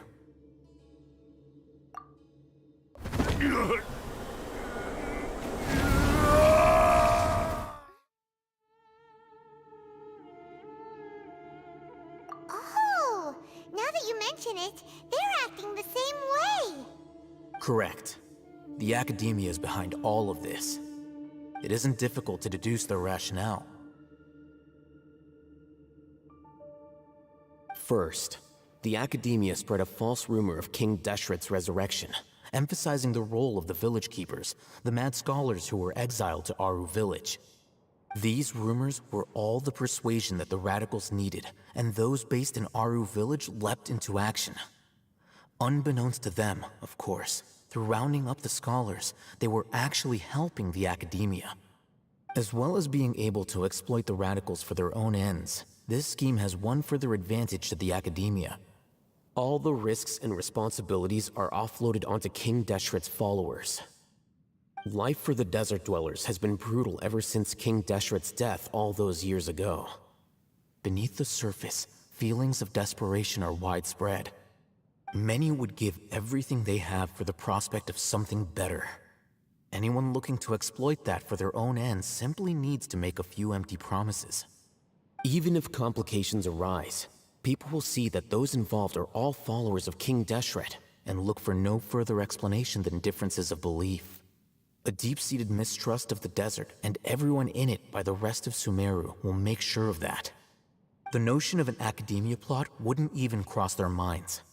It may seem like a simple strategy, but it is able to work wonders under Sumeru's current circumstances. Oh, that makes a lot of sense. It's in line with the village chief's theory, too. But there's still one very important question. Wasn't it the Academia that brought the scholars to Aru village in the first place? Why does it want them back now? Throughout this process, one thing has changed. The scholars' identity. First, they were scholars. Then, they became lunatics. After that, they were exiles. And finally, they become missing persons. An exile is still patently a living, breathing human being. But when someone becomes a missing person, that is brought into question. If you can't find someone, you have no way of knowing what exactly happened to them. That makes missing people an ideal resource. Resource? For what exactly? One possibility is that the information in their brains could be extracted into knowledge capsules. Extracted? You mean canned knowledge comes from people's brains? With the technology of the Sumeru Academia, it's entirely possible. Perhaps the process caused them great suffering, which is why they cry out in the dead of night when no one is watching them. So, the human brain... Nope, nah, Paimon doesn't want to think about this. I'm the Academia scribe, after all. I'm familiar with their projects. Anyway, judging by Razak's state, the contents of a divine knowledge capsule were extracted from his mind. But something went wrong in the process. Or perhaps his curiosity got the better of him, and he used such a capsule for himself. Paimon's a little confused. Can they just use anyone's brain?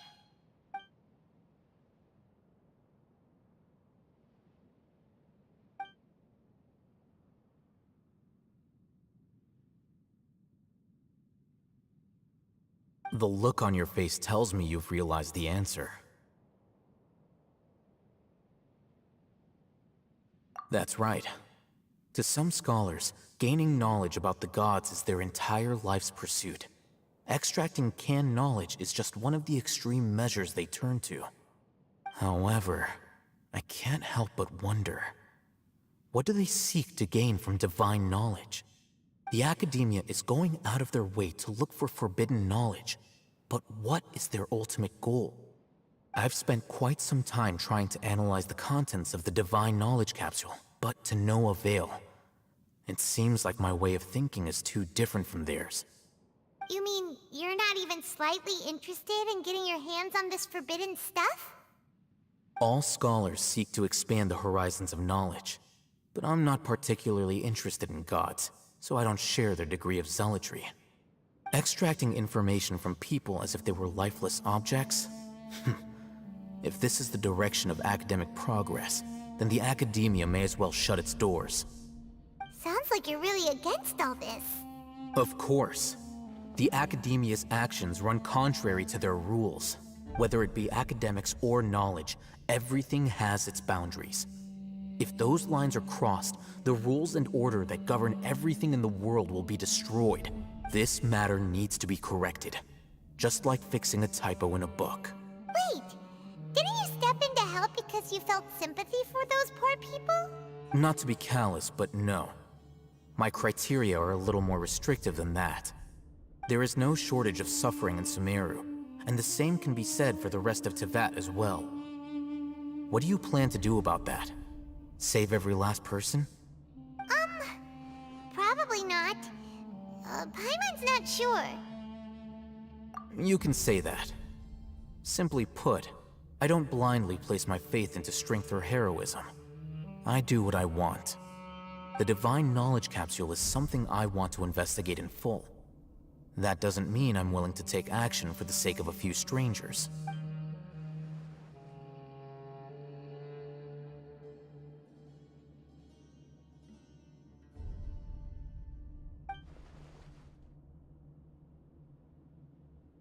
Paimon's been wanting to say this for a while. There are a lot of bad guys in the Academia, but you're not one of them. You're their weirdo. You're probably right. Though I must say, I quite enjoy this feeling of being the odd one out.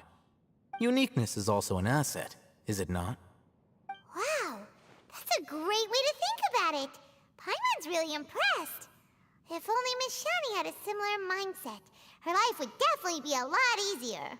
I'm just a more likable person than her in general. There's nothing more to it than that.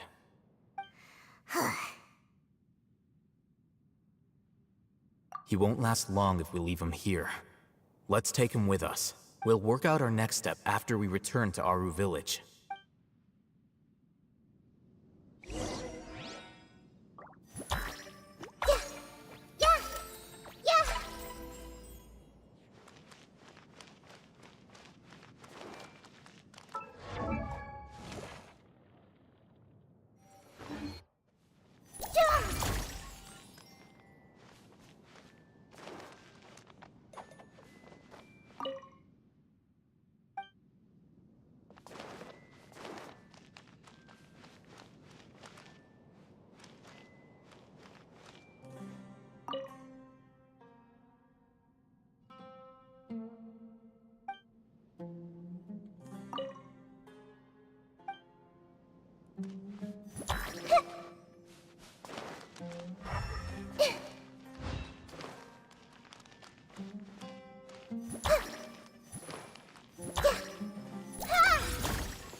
We're back!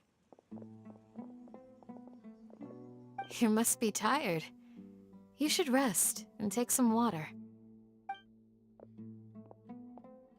What's the situation? Who's this?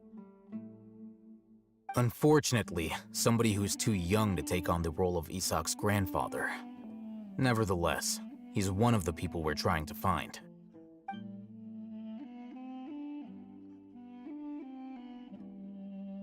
So, at one point in time, the abandoned Elazar Hospital served as the Academia's site for extracting divine cant knowledge.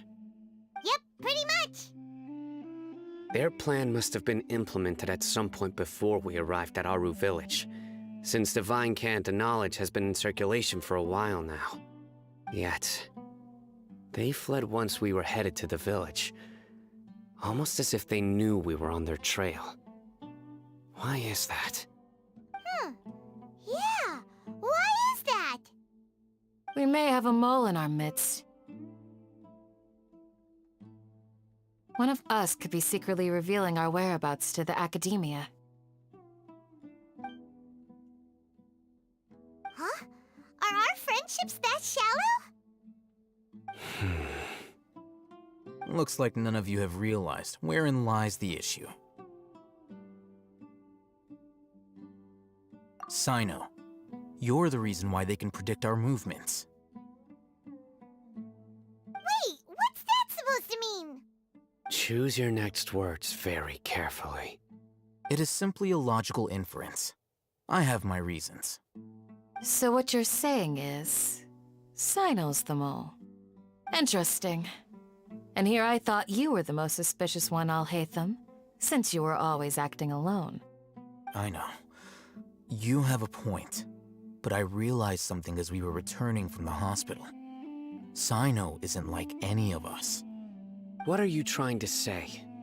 Do you still remember who you are, General Mahamatra? As a Matra, you are no doubt privy to certain kinds of information. Before you can take action against someone, you are required to have all the facts available, including the less than savory details. Simply put, the Academia has traditionally allowed you access to a wealth of sensitive information. Knowing their modus operandi, wouldn't you expect them to take precautions against you? If you want to raise a vicious wolf, you need to make sure that you can avoid its bite. The Academia is monitoring me? It's not that simple. The Academia has eyes all over Sumeru, but they have a special protocol for dealing with you. Every so often comes a Nyagarbaha Day. On this day, the Academia enters new information into the Akasha through knowledge capsules. I remember seeing the thick notebook next to the control panel once. Its contents were all about the General Mahamatra, his activities throughout the day, preferred methods of enacting judgment, everything. You're saying that the Academia entered my information into the Akasha too? But what's the point in doing that? My actions aren't important enough to be added into the Akasha. The Akasha is capable of computation. The Akasha's algorithms are entirely capable of predicting your movements using the data entered. When you would depart, the route you would follow, your destination. It knew all of this. It predicted my every move. The Academia has been watching you longer than you think. However, the fact that you resigned is proof that their suspicions were well-founded. So that's how it is. Sino adheres to his principles so strongly that he's actually a thorn in their side. Tenacity of will and steadfast faith are worthless to the Academia. They need scholars who are easily pliable and mindlessly go after anything they can profit from. Sino, don't take it to heart. This just proves how much of a trustworthy ally you are. They escaped because of me. Don't blame yourself. It's not like any of us would have known. I have an idea. If they predicted my movements, then I might be able to guess where they went. Whoa, you bounced back fast. There is always an opportunity for safety after danger passes. Oh, so that's how it is! Paimon gets it now! If the Academia is trying to avoid Sino, then the safest place would be... Yep, that's right! They'll want to proceed in the direction opposite of where I'm going.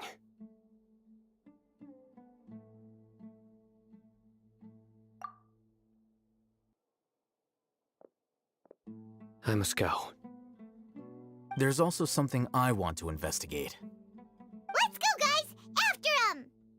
Please, wait! I want to go too! You want to go too? If so, you have to promise you'll stay safe. I want to find Grandpa. I promise I'll be careful and not cause any trouble. Everyone, I leave him in your hands. Yay! Let's go! Remember to pack some food with you! Paimon feels like we're missing someone, though.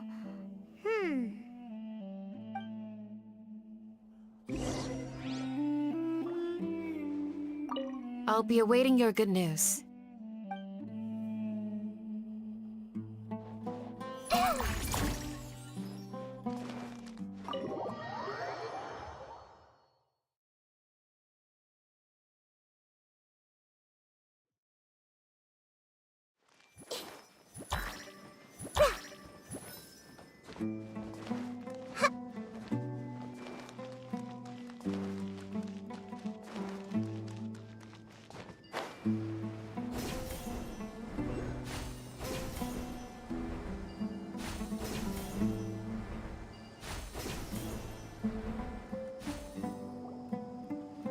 So, where do we go from here?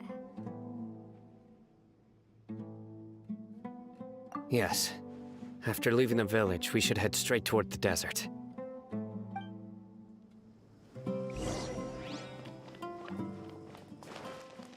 I know the desert like the back of my hand. Is that because you play here a lot? Yep. One time, Grandpa almost got lost in the desert, but I was the one who brought him back.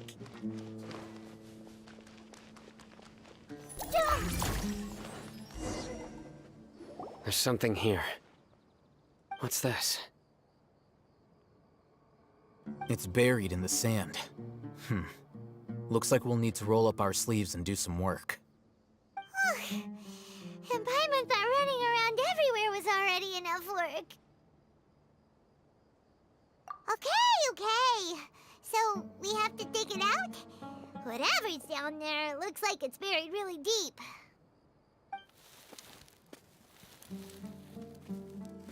These are likely fragments of an Academia-developed device, something akin to a headset. Looks like there were more than one village keeper. They must have been escorted this way because there are device fragments scattered around here. Let's split up and search the area. Chances are that we'll find other things nearby.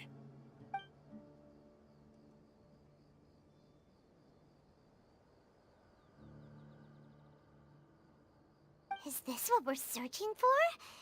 It looks kinda scary. This is definitely a device used to extract divine knowledge. How did it end up buried in the sand?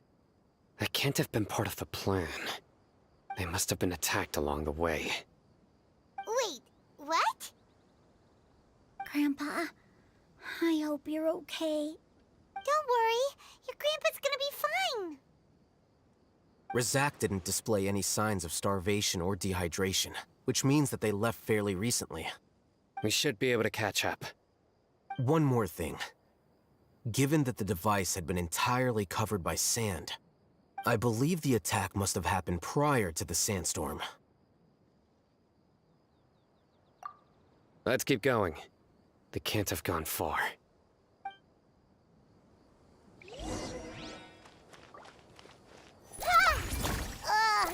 Running on sand is so tiring. But you're flying, aren't you, Paimon? Is flying over sand tiring too? Of course it is.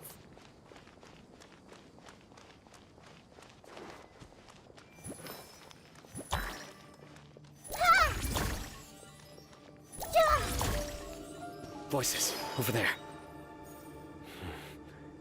It sounds like an argument. Whoa, you have really good ears.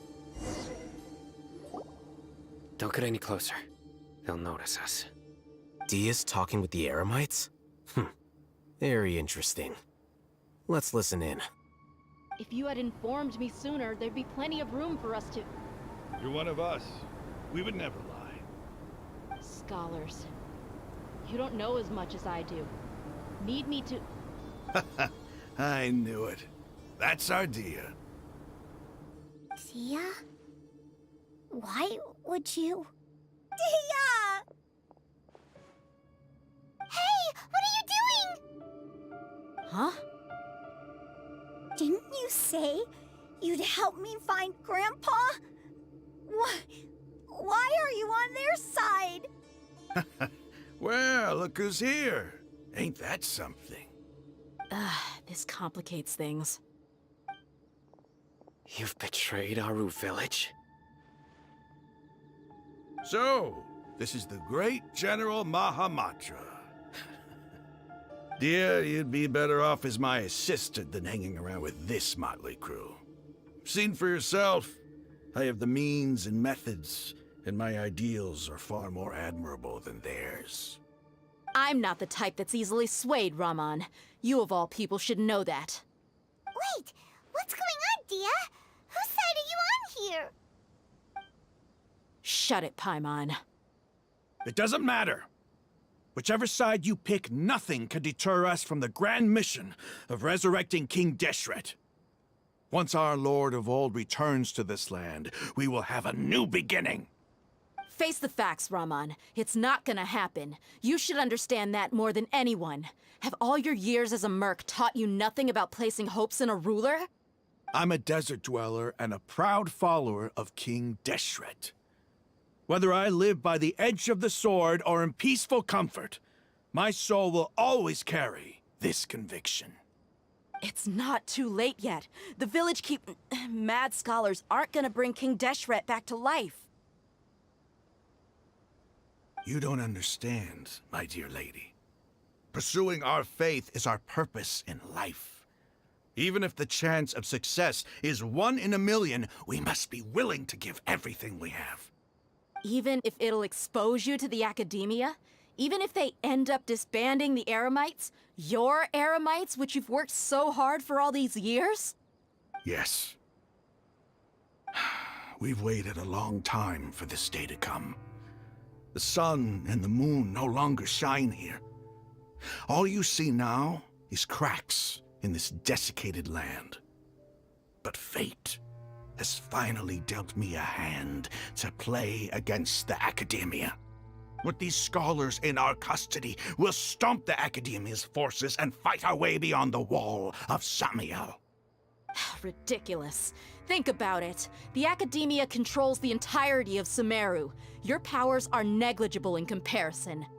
If you still don't believe me, then try asking these 2 men. They're also against the Academia, but neither of them are as arrogant as you are. They look more like pawns of the Academia to me. Why would I listen to anything the people of Greater Lord Rukkhadevada have to say? Filthy traitors. Your god abandoned all honor and betrayed King Deshret. We desert dwellers will never trust the likes of you. It's impossible to communicate with someone so hostile. Perhaps we should. Do you really believe that by kidnapping the scholars, you'll be able to negotiate with the Academia? These people have no value as bargaining chips, but I could be persuaded to take their place as your next hostage. These scholars were exiled from the Academia.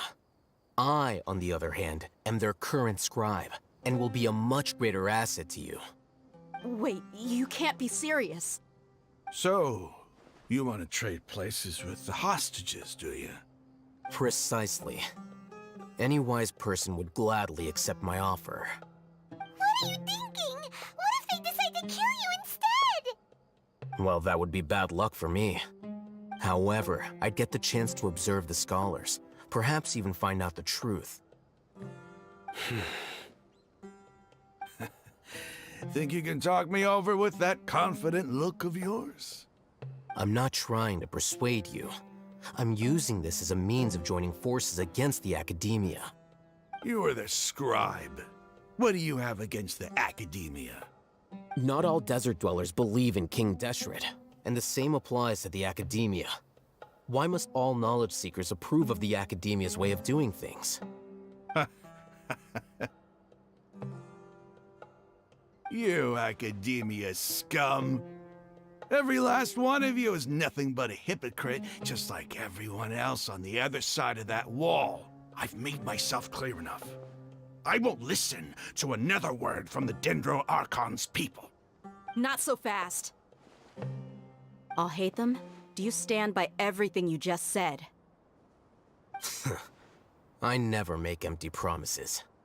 You know you're making a dangerous decision, right? I do. Good. Raman, hear me out. These people are my friends. Maybe you can't take the followers of the Dendro Archon at their word, but what about me? Do you trust me? We've known each other for years. Of course I do. In that case, I'm willing to vouch for their honesty with my right arm. Come on, Raman, don't be a coward. If you're serious about taking on the Academia, you need to steel yourself. You can't be afraid. An arm from the Flame Mane. You've piqued my interest. But what if you refuse to oblige? What should I do then? No one's a fool here, Dia. We're mercs. And mercs don't tend to live long unless they have their wits about them. You're not wrong, but this is different. I promised my friends that we'd bring back the Village Keepers together. Let's do it right here, then. Give me your right arm as proof of your resolve. Don't listen to him! He's not even trying to negotiate! He just wants to make things more difficult! That's fine. Are you crazy? We came here to save lives. One arm for that many people is still a pretty good deal, if you ask me.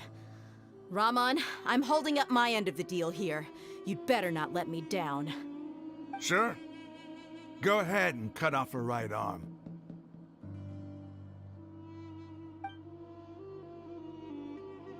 No! Dia! What are you gonna do? Think of something! You don't have to go this far. That's not for you to decide. Do it! Dia!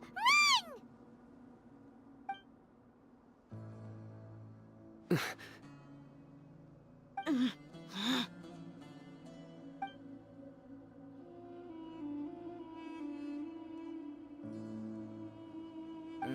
Stop!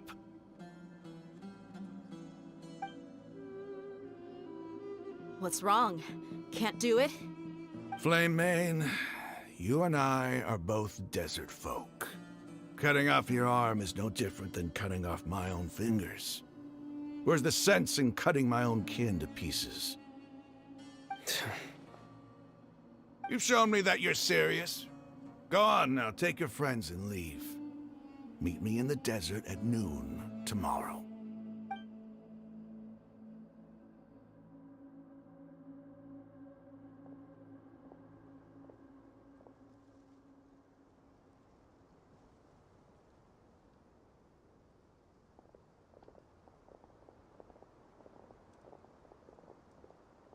Phew.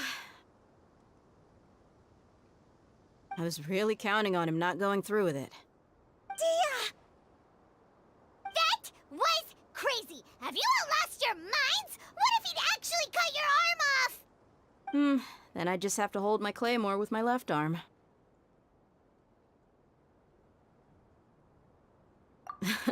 Okay, I'm sorry. But sometimes when you're out on a limb, you gotta double down to seal the deal, you know? Don't ever make a promise like that again. I can deal with the likes of them. If it came down to it, you would not lose to them either. I don't doubt it, Sino. But this is about more than me and them. There's a lot more where they came from. Even if we got rid of one bunch of radicals, there are others out there. Wiping them out would do more harm than good.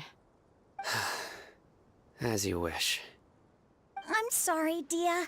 I should have stayed put and listened. I should have trusted you. It's okay. I promised you I'd help find your grandpa, so I'll do whatever it takes. Whatever it takes? You just might be scholar material. Huh? Are you serious? The Eremites once said that I was a lunatic. Perhaps a little madness is essential to be successful in research. Why does it feel like he's using his praise for me as an excuse to brag about himself?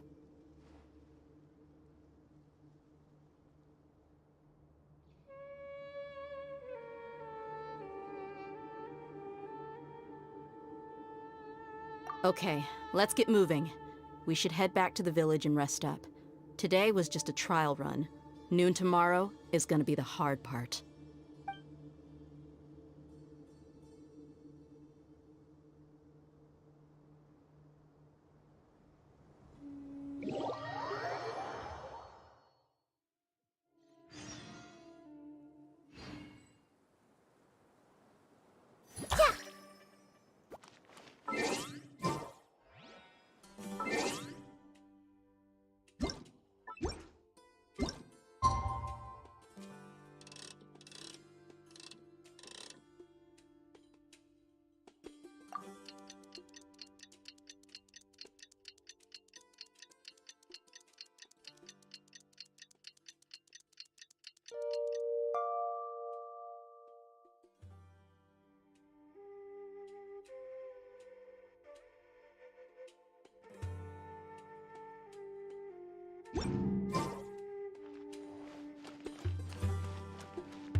You need to watch out, son.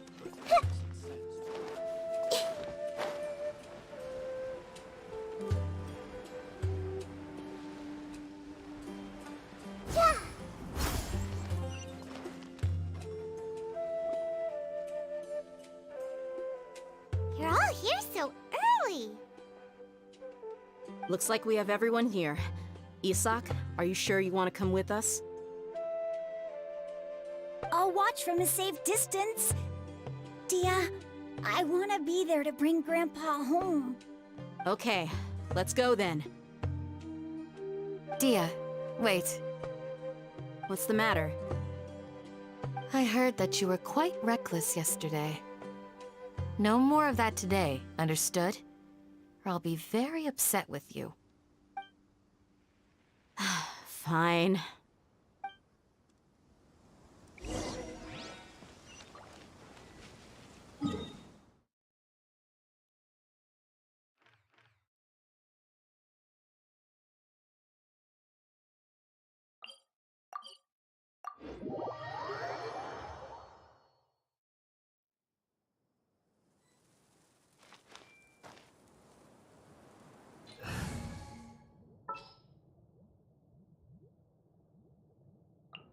Drat.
one with nature.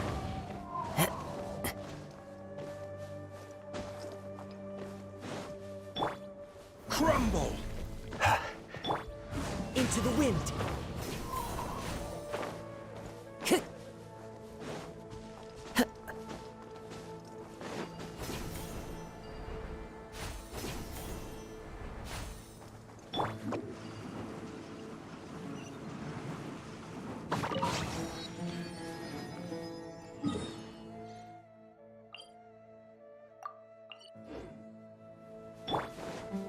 Time to go.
Cheer!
Can't touch me!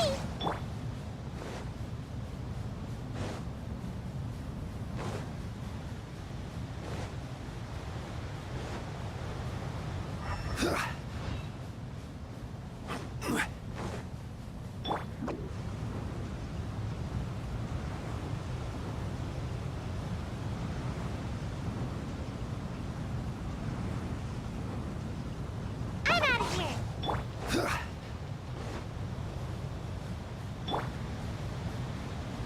Make my escape.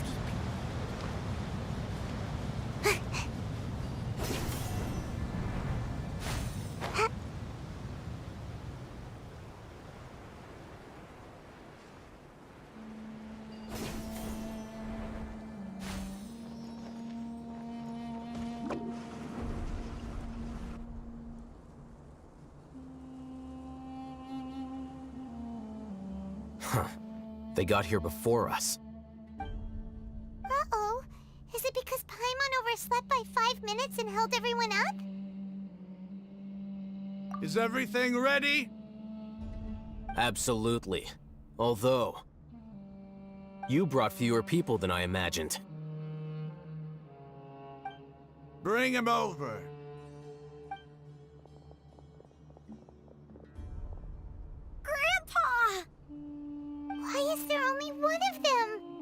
Rahman, I've always thought of you as a man of his word. What's this about? It's a one-for-one exchange. Sounds fair, don't you think? And let me put it this way. Agreeing to any kind of deal with the Dendro Archon's people is already a huge compromise on my part. Don't you think you've asked enough?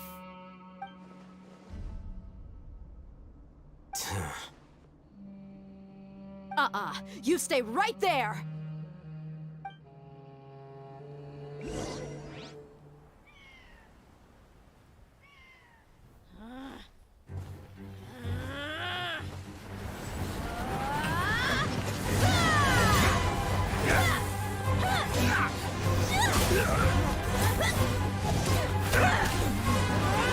Playmate! What do you think you're doing?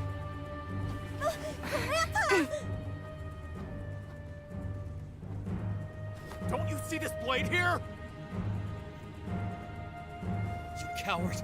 Why are your hands shaking? Wait a second! It's a earthquake!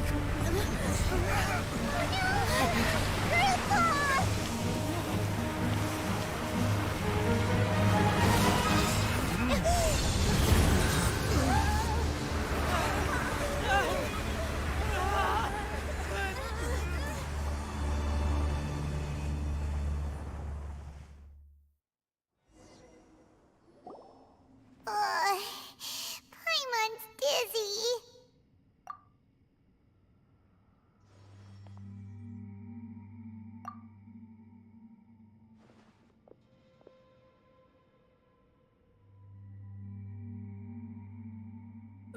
This day's going just great.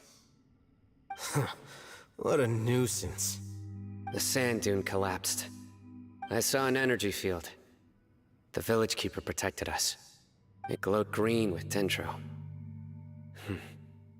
Just like you said, it may well have been the remains of Lesser Lord Kusanali's power inside the scholar's body. The Dendro Archon. The present one. Grandpa? Grandpa? Oh no, he's getting confused again. Hey, look around you. Did there used to be a temple here?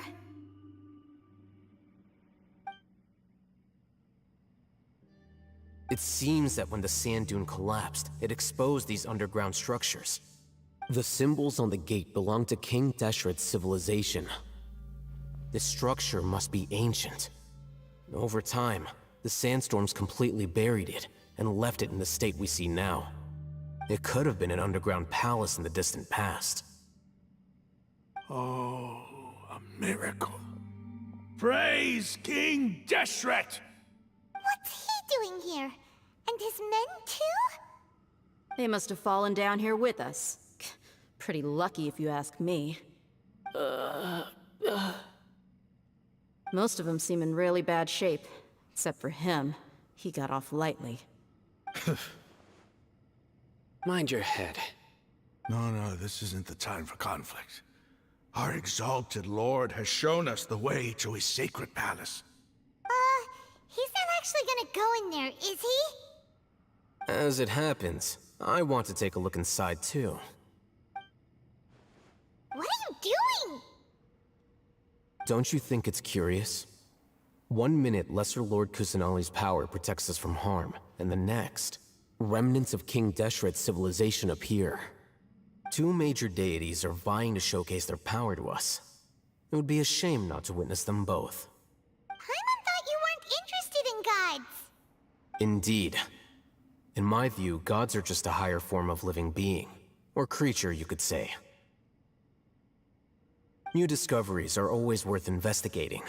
Whether they have anything to do with gods is neither here nor there. Rahman, what are you gonna do about your men? I'll just let them lay here. King Deshret will take care of his people.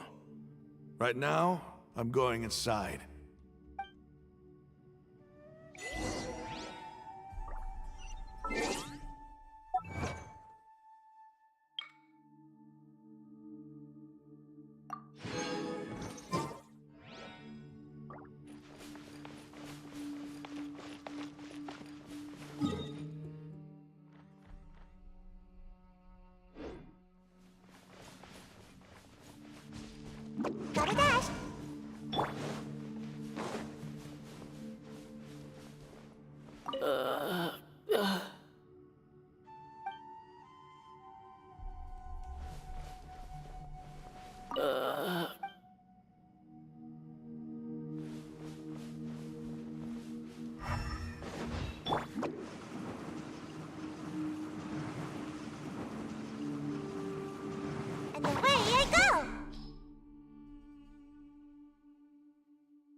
gonna be epic!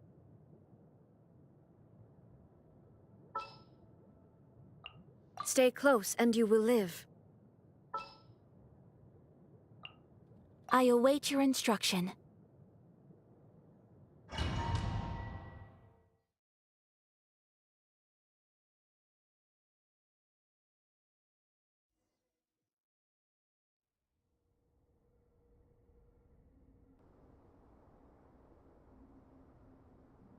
It's full of life here.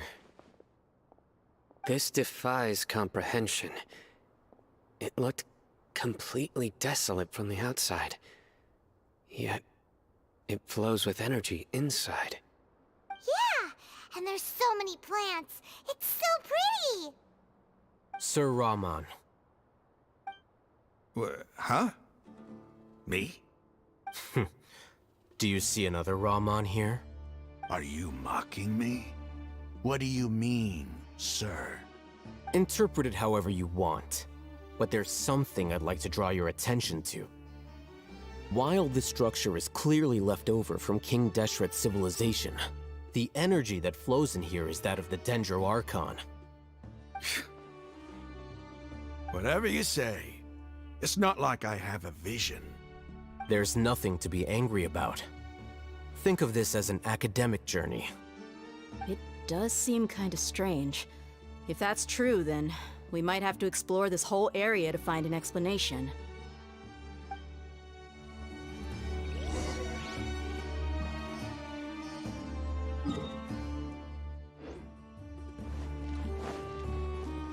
Off we go!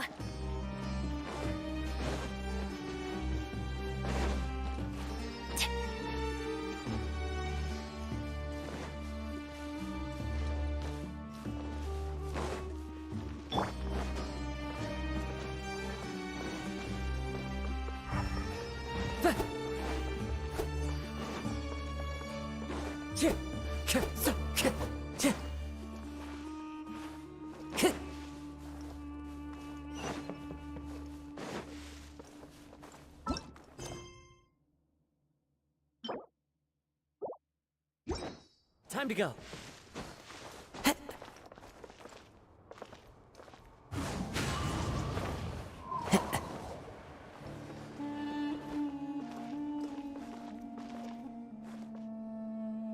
The wind knows me.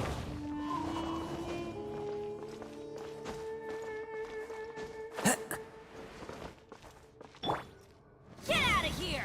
Take cover!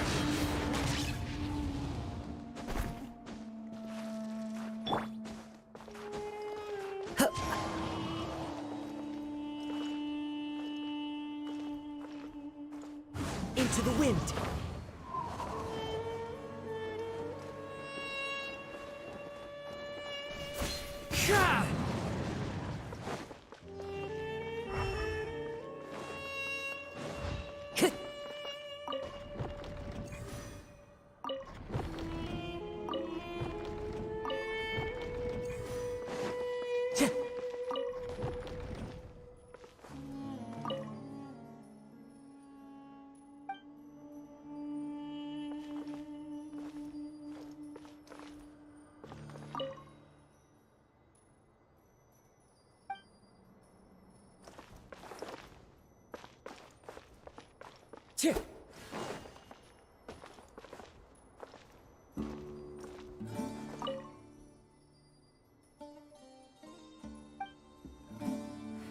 Time to go.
The wind knows me.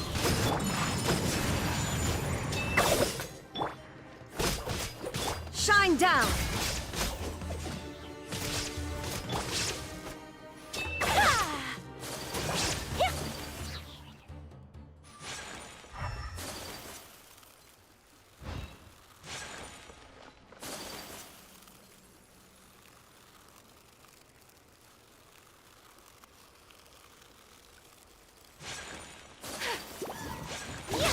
Embrace the ice! One with nature. There is no escape! Huh? Out of the way! Why do they never miss? The wind knows me.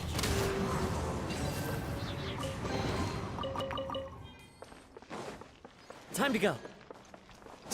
Follow the wind. Huh? Let's light it up! Into the wind.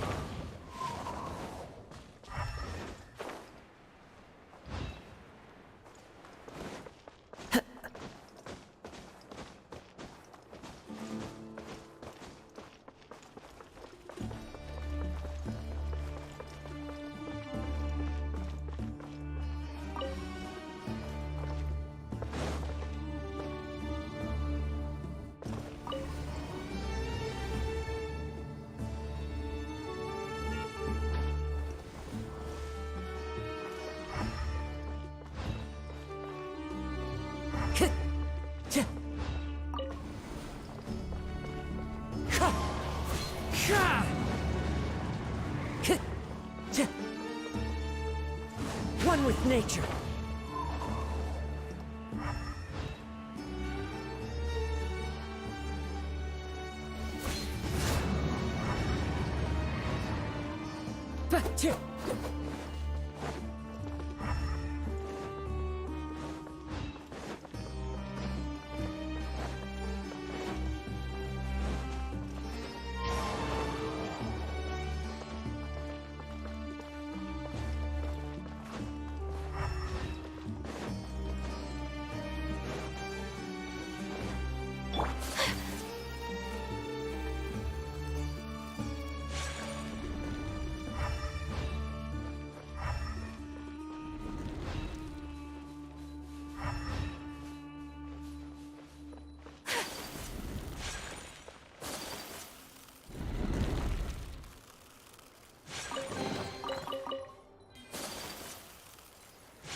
My apologies!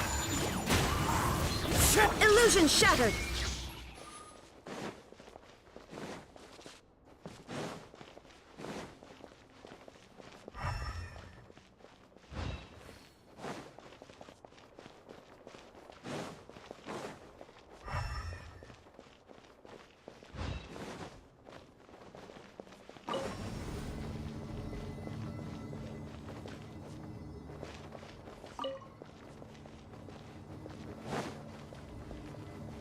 Shine down!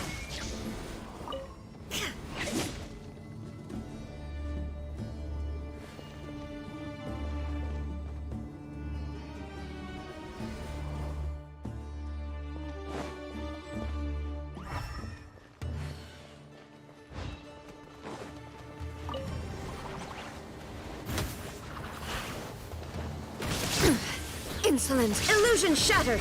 Inazuma shines eternal!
The wind knows me.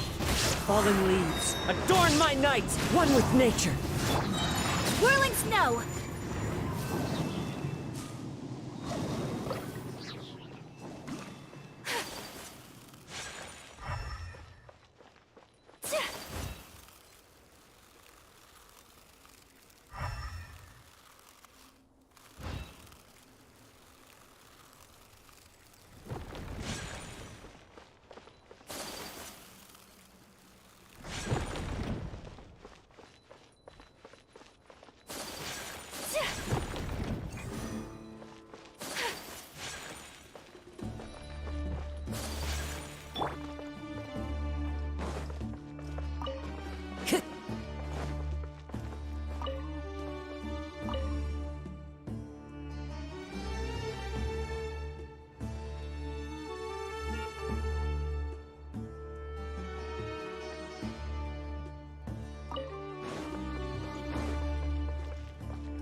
Now that's a sight to see. King Deshret's splendor surrounds us. There's so much vegetation here. It's different than what I expected. Sure are a lot of plants for a desert. That's what I call divine providence of King Deshret.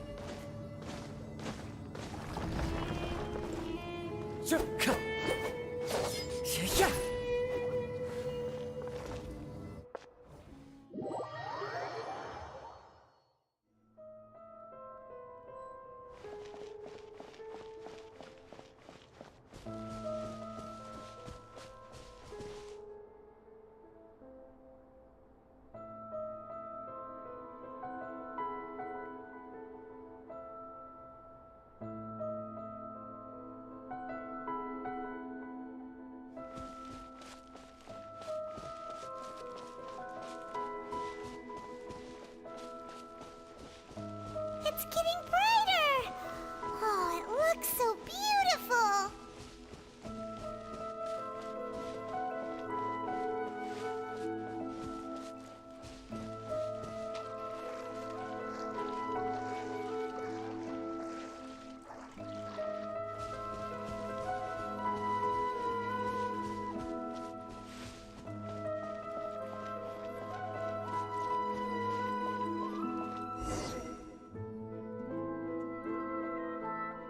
Wait. What's that?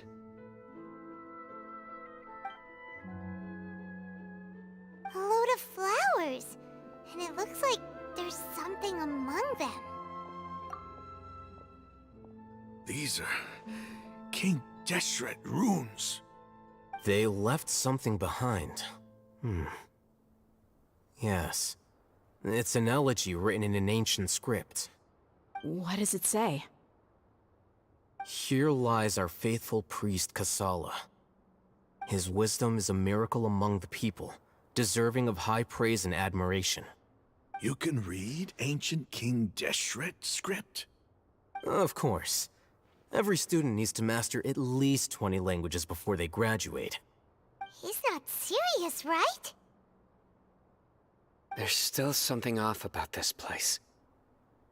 The elemental energy here is too concentrated. The scent of life.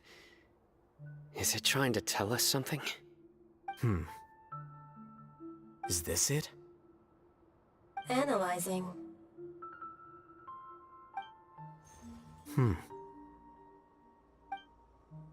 There seems to be a hidden message among these skeletal remains. Excellent. There's a device from King Deshret's civilization in this gravesite. I'll transmit the information over and project it for everyone to see. Isn't sharing knowledge against the Academia's rules? Yes. However, under the circumstances, I'd prefer you to see this for yourself.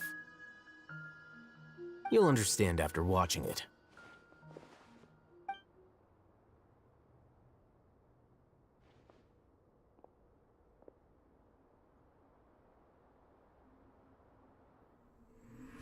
Civilization is born of knowledge, but so too can knowledge be its demise. A disaster caught us unaware. It was knowledge that did not belong to this world. King Deshret brought this forbidden knowledge into our world, and it quickly spread like a plague. People's minds were filled with crazed whispers. Dark gray scales spread across their bodies. Even the land was stripped of its vigor. Only a desperate, deathly silence remained. Were it not for Greater Lord Rukkhadevata from the forests, the damage would have been irreversible. She summoned the priests to build temples and infused into them the divine power of life. The disaster was miraculously tempered, and the embers of our civilization were preserved in Aru village. Alas, the miracle could not last. As long as forbidden knowledge continued to exist, it would forever blight this world. In the end, the proud king of the desert, my eternal lord, chose to sacrifice himself. I have spent my whole life since guarding one of these many temples. But now, my duty is coming to an end. As I close my eyes for the final time, the sight of that noble deity will appear in my vision once more. In helping King Deshret to eradicate forbidden knowledge, she exhausted her strength, and her form became that of a small child. How strange.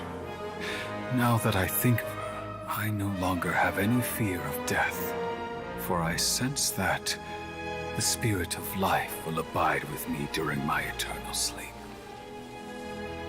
Children of the desert, cling no longer to past grievances, but hold tight to the memory of this act of benevolence. What was that? The priest's memories. No, impossible. Greater Lord Rukkhadevata. So the former Dendro Archon and King Deshret were never enemies at all. But this doesn't make any sense. The Dendro Archon's followers, they're clearly... Was that the former Dendro Archon? She became so tiny in the end.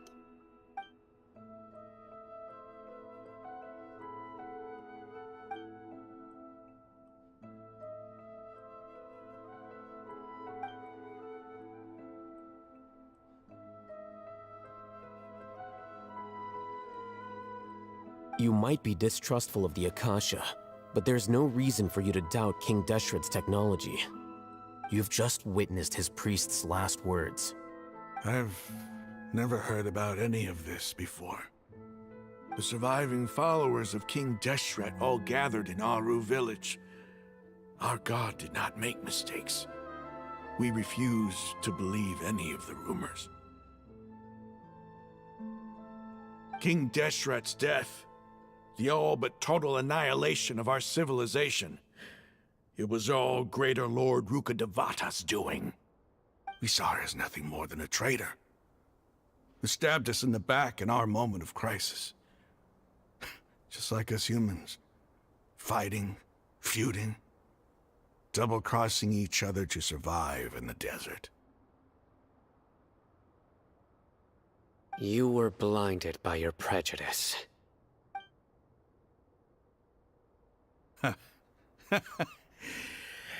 If I hadn't seen this for myself, if I hadn't witnessed his last words with my own eyes, ears, and heart,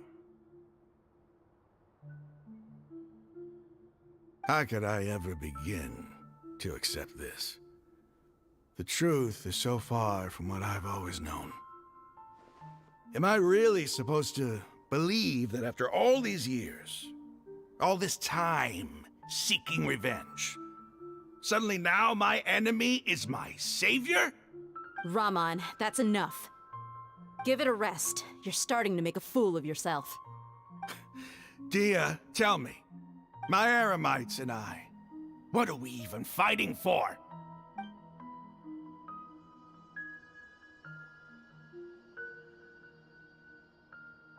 Hey, how you doing?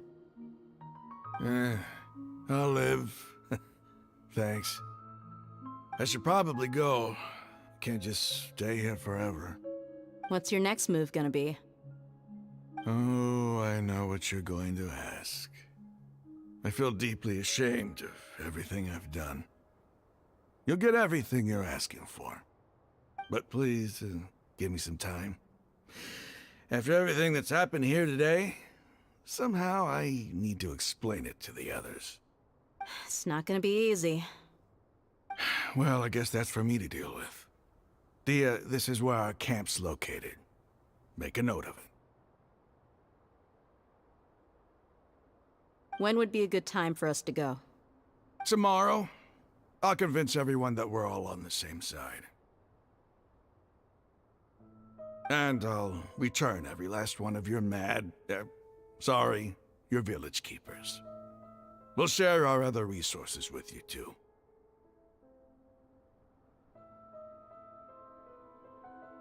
You seem to finally understand that our true enemy is the sages.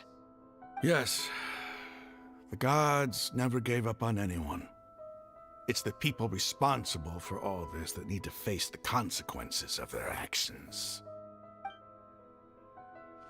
That must have been rough, but he seems to have figured things out now. Rahman's no fool. Being the leader of your own faction in the desert is no easy feat. It's too bad he was held back by his belief in King Deshret. But now that that's changed, I guess we have a few more people on our side. The outcome, at least, is favorable. We should get going too. Let's head back, have a proper meal, and a nice, long sleep. We'll need all our energy tomorrow.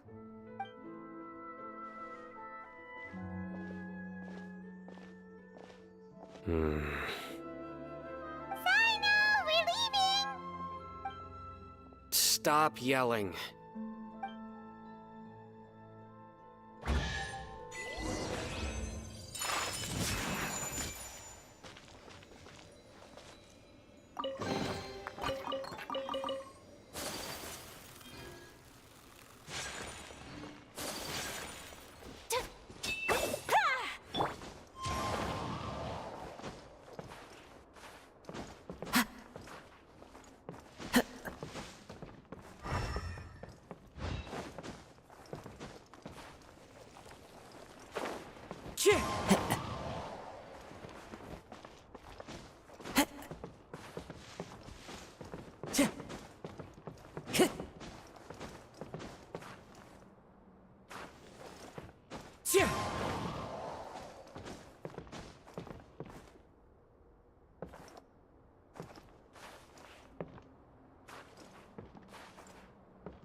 wind knows me.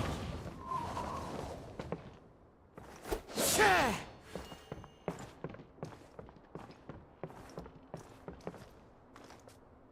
Shah!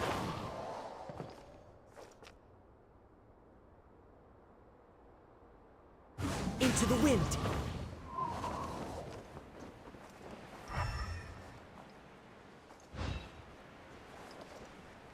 Chia! Chia! Ka! K!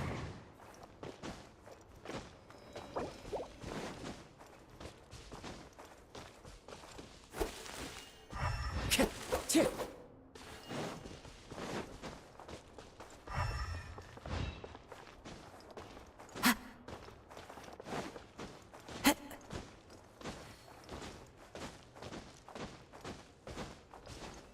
Wind Strider!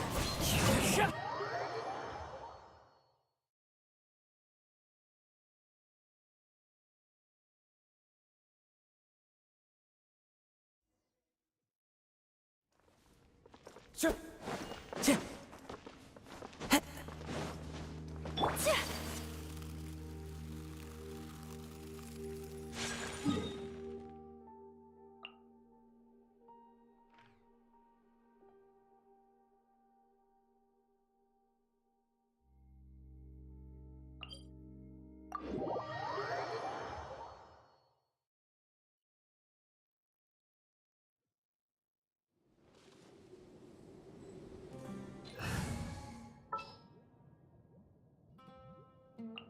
Can I go catch up?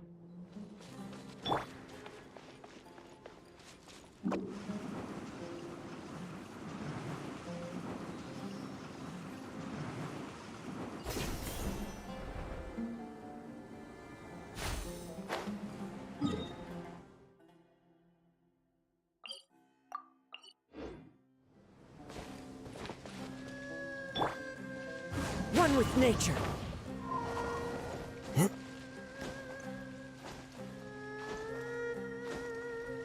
Chia!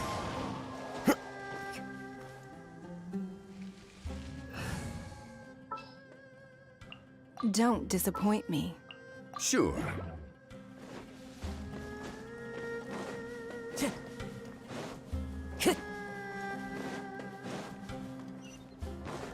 Time to go.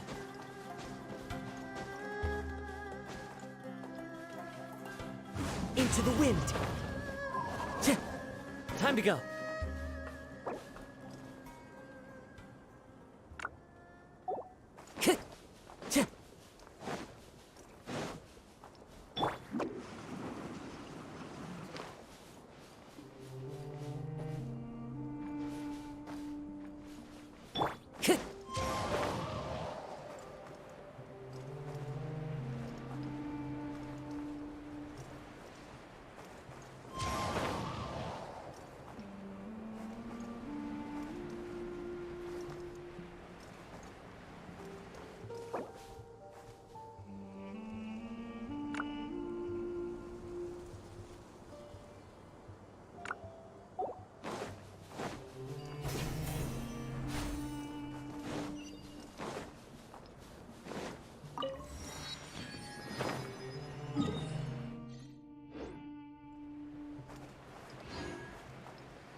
Yeah.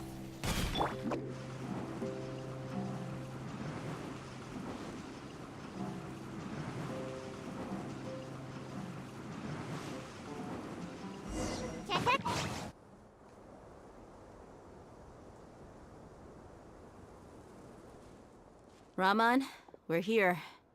Everything's been arranged. Someone will bring the village keepers back to Aru village shortly. I guess all I can say now is thanks for agreeing to help. Don't mention it. I think we can both agree you went to hell and back for it. but we share a common cause now. From here on out, we're allies. Where are the perpetrators? I'll bring you to them. Follow me.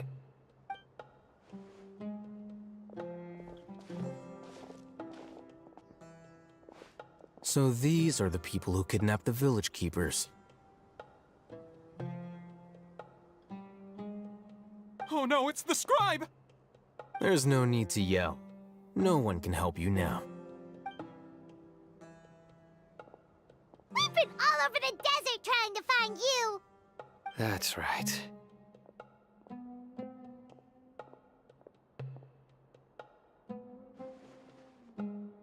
General Mahamatra? No, no! Make it quick, please! Swift and painless! Whoa. The moment they set eyes on Sino, they turned pale like they've seen a ghost! You should have known that I would be coming for you. Wait, we were just following orders. You know what I'm talking about, right? There's no way we could have done all this by ourselves. No, not Sino. He's gonna tear us limb from limb. I could do worse. Please have mercy. Start talking. Otherwise, I'll have to resort to other methods. So, your superiors have kept you quite busy recently. Why? What are they trying to accomplish? They wanted to extract canned knowledge. Don't play dumb. You know what I'm really asking. They extract divine canned knowledge. Then what? I really don't know how to explain it. Well, you better start talking or you'll be sorry! You don't want to make things any more difficult for yourself, do ya? Be my guest. Huh? Huh? Uh-huh. That sure didn't sound like a fancy metaphor or anything. You're serious, aren't you? How did you know? There's no use hiding it now. Yes, you're right. The Academia is working on an important and potentially world-changing project. They are creating a new god. A god that will belong to them and to the people of Sumeru. It may seem as if Sumeru's academics are thriving, but ever since the death of Greater Lord Rukkhadevata, scholarly breakthroughs have been few and far between. The withering of Irminsul has been getting worse recently. The sages have tried everything they could think of, but nothing's worked. I'm always hearing them say things like, if only Greater Lord Rukkhadevata was still with us. Continue. And then, someone from the Fatui showed up. They called him the Doctor. He brought a gnosis and said he wanted to borrow the Academia's research facilities. The Doctor was previously expelled from the Academia. At first, the sages looked down at him in disdain. But when he said those words, everyone's expression changed. He asked them, "Do you wish to create a god?" This is what the arrogant ignorance at the extreme end of academia looks like. First, the Academia spent a long time constructing a divine vessel, which was based on an exquisite humanoid puppet. After that, they harvested dreams via the Zeb-Zerus Festival Samsara, maximizing the Akasha's output. With the Doctor's help, and the Akasha now functioning at maximum efficiency, they were able to use it to extract the power from the Gnosis and convert it into a divine core. Next, they decided that their new god needed to possess divine wisdom. For that to happen, they needed a huge quantity of divine canned knowledge. It adds up. But how do you determine whether the knowledge extracted is of divine origin? Call it an educated guess? The Academia has been trying to figure out the exact source of the Scholar's madness for centuries, but to no avail. Nobody can explain the cause of this phenomenon. Surely you can see what that implies, Scribe Alhaitham. If it's knowledge no mortal can comprehend, then it must be something only gods are able to decipher. In other words, it's the source of the God of Wisdom's omniscience and omnipotence.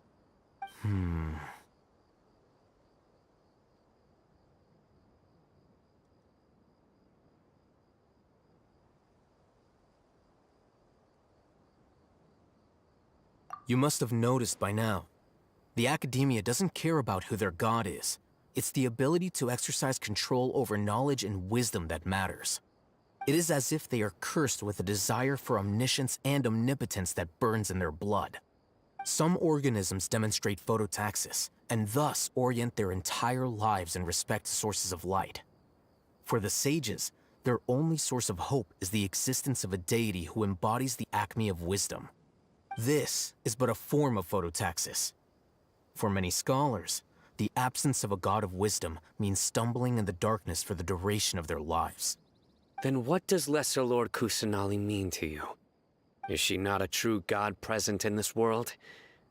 If you already have a new god, why try to create another one? From the beginning, the Academia has never treated her as a god. When the Academia first discovered Lesser Lord Kusanali, the newborn god of wisdom, the sages hoped that she would be as wise as Greater Lord Rukkhadevata. But upon evaluation, they found that at the time she possessed no more intelligence than any ordinary human child. The sages never had a ruder awakening. This forced them to accept that Greater Lord Rukkhadevata had indeed passed away. Not to mention that Lesser Lord Kusanali's gnosis had been used to power the Akasha this entire time. By herself, she has neither an Archon's raw power, nor the spectacular insight expected of a god of wisdom. Slowly but surely, people began to forget about her existence. So, this is the path the sages have chosen.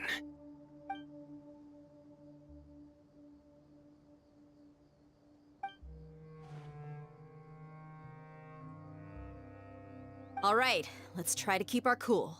If everyone's in a bad mood, then let's change up our scenery.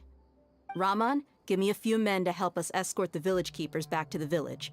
And these two scholars, they're coming too.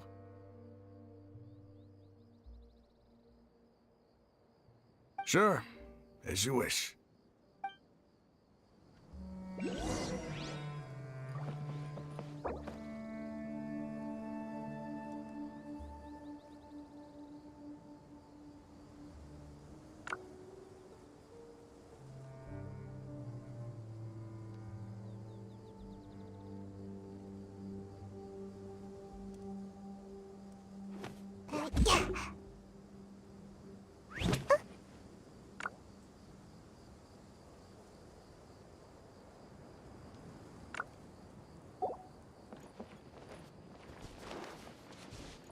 Make my escape.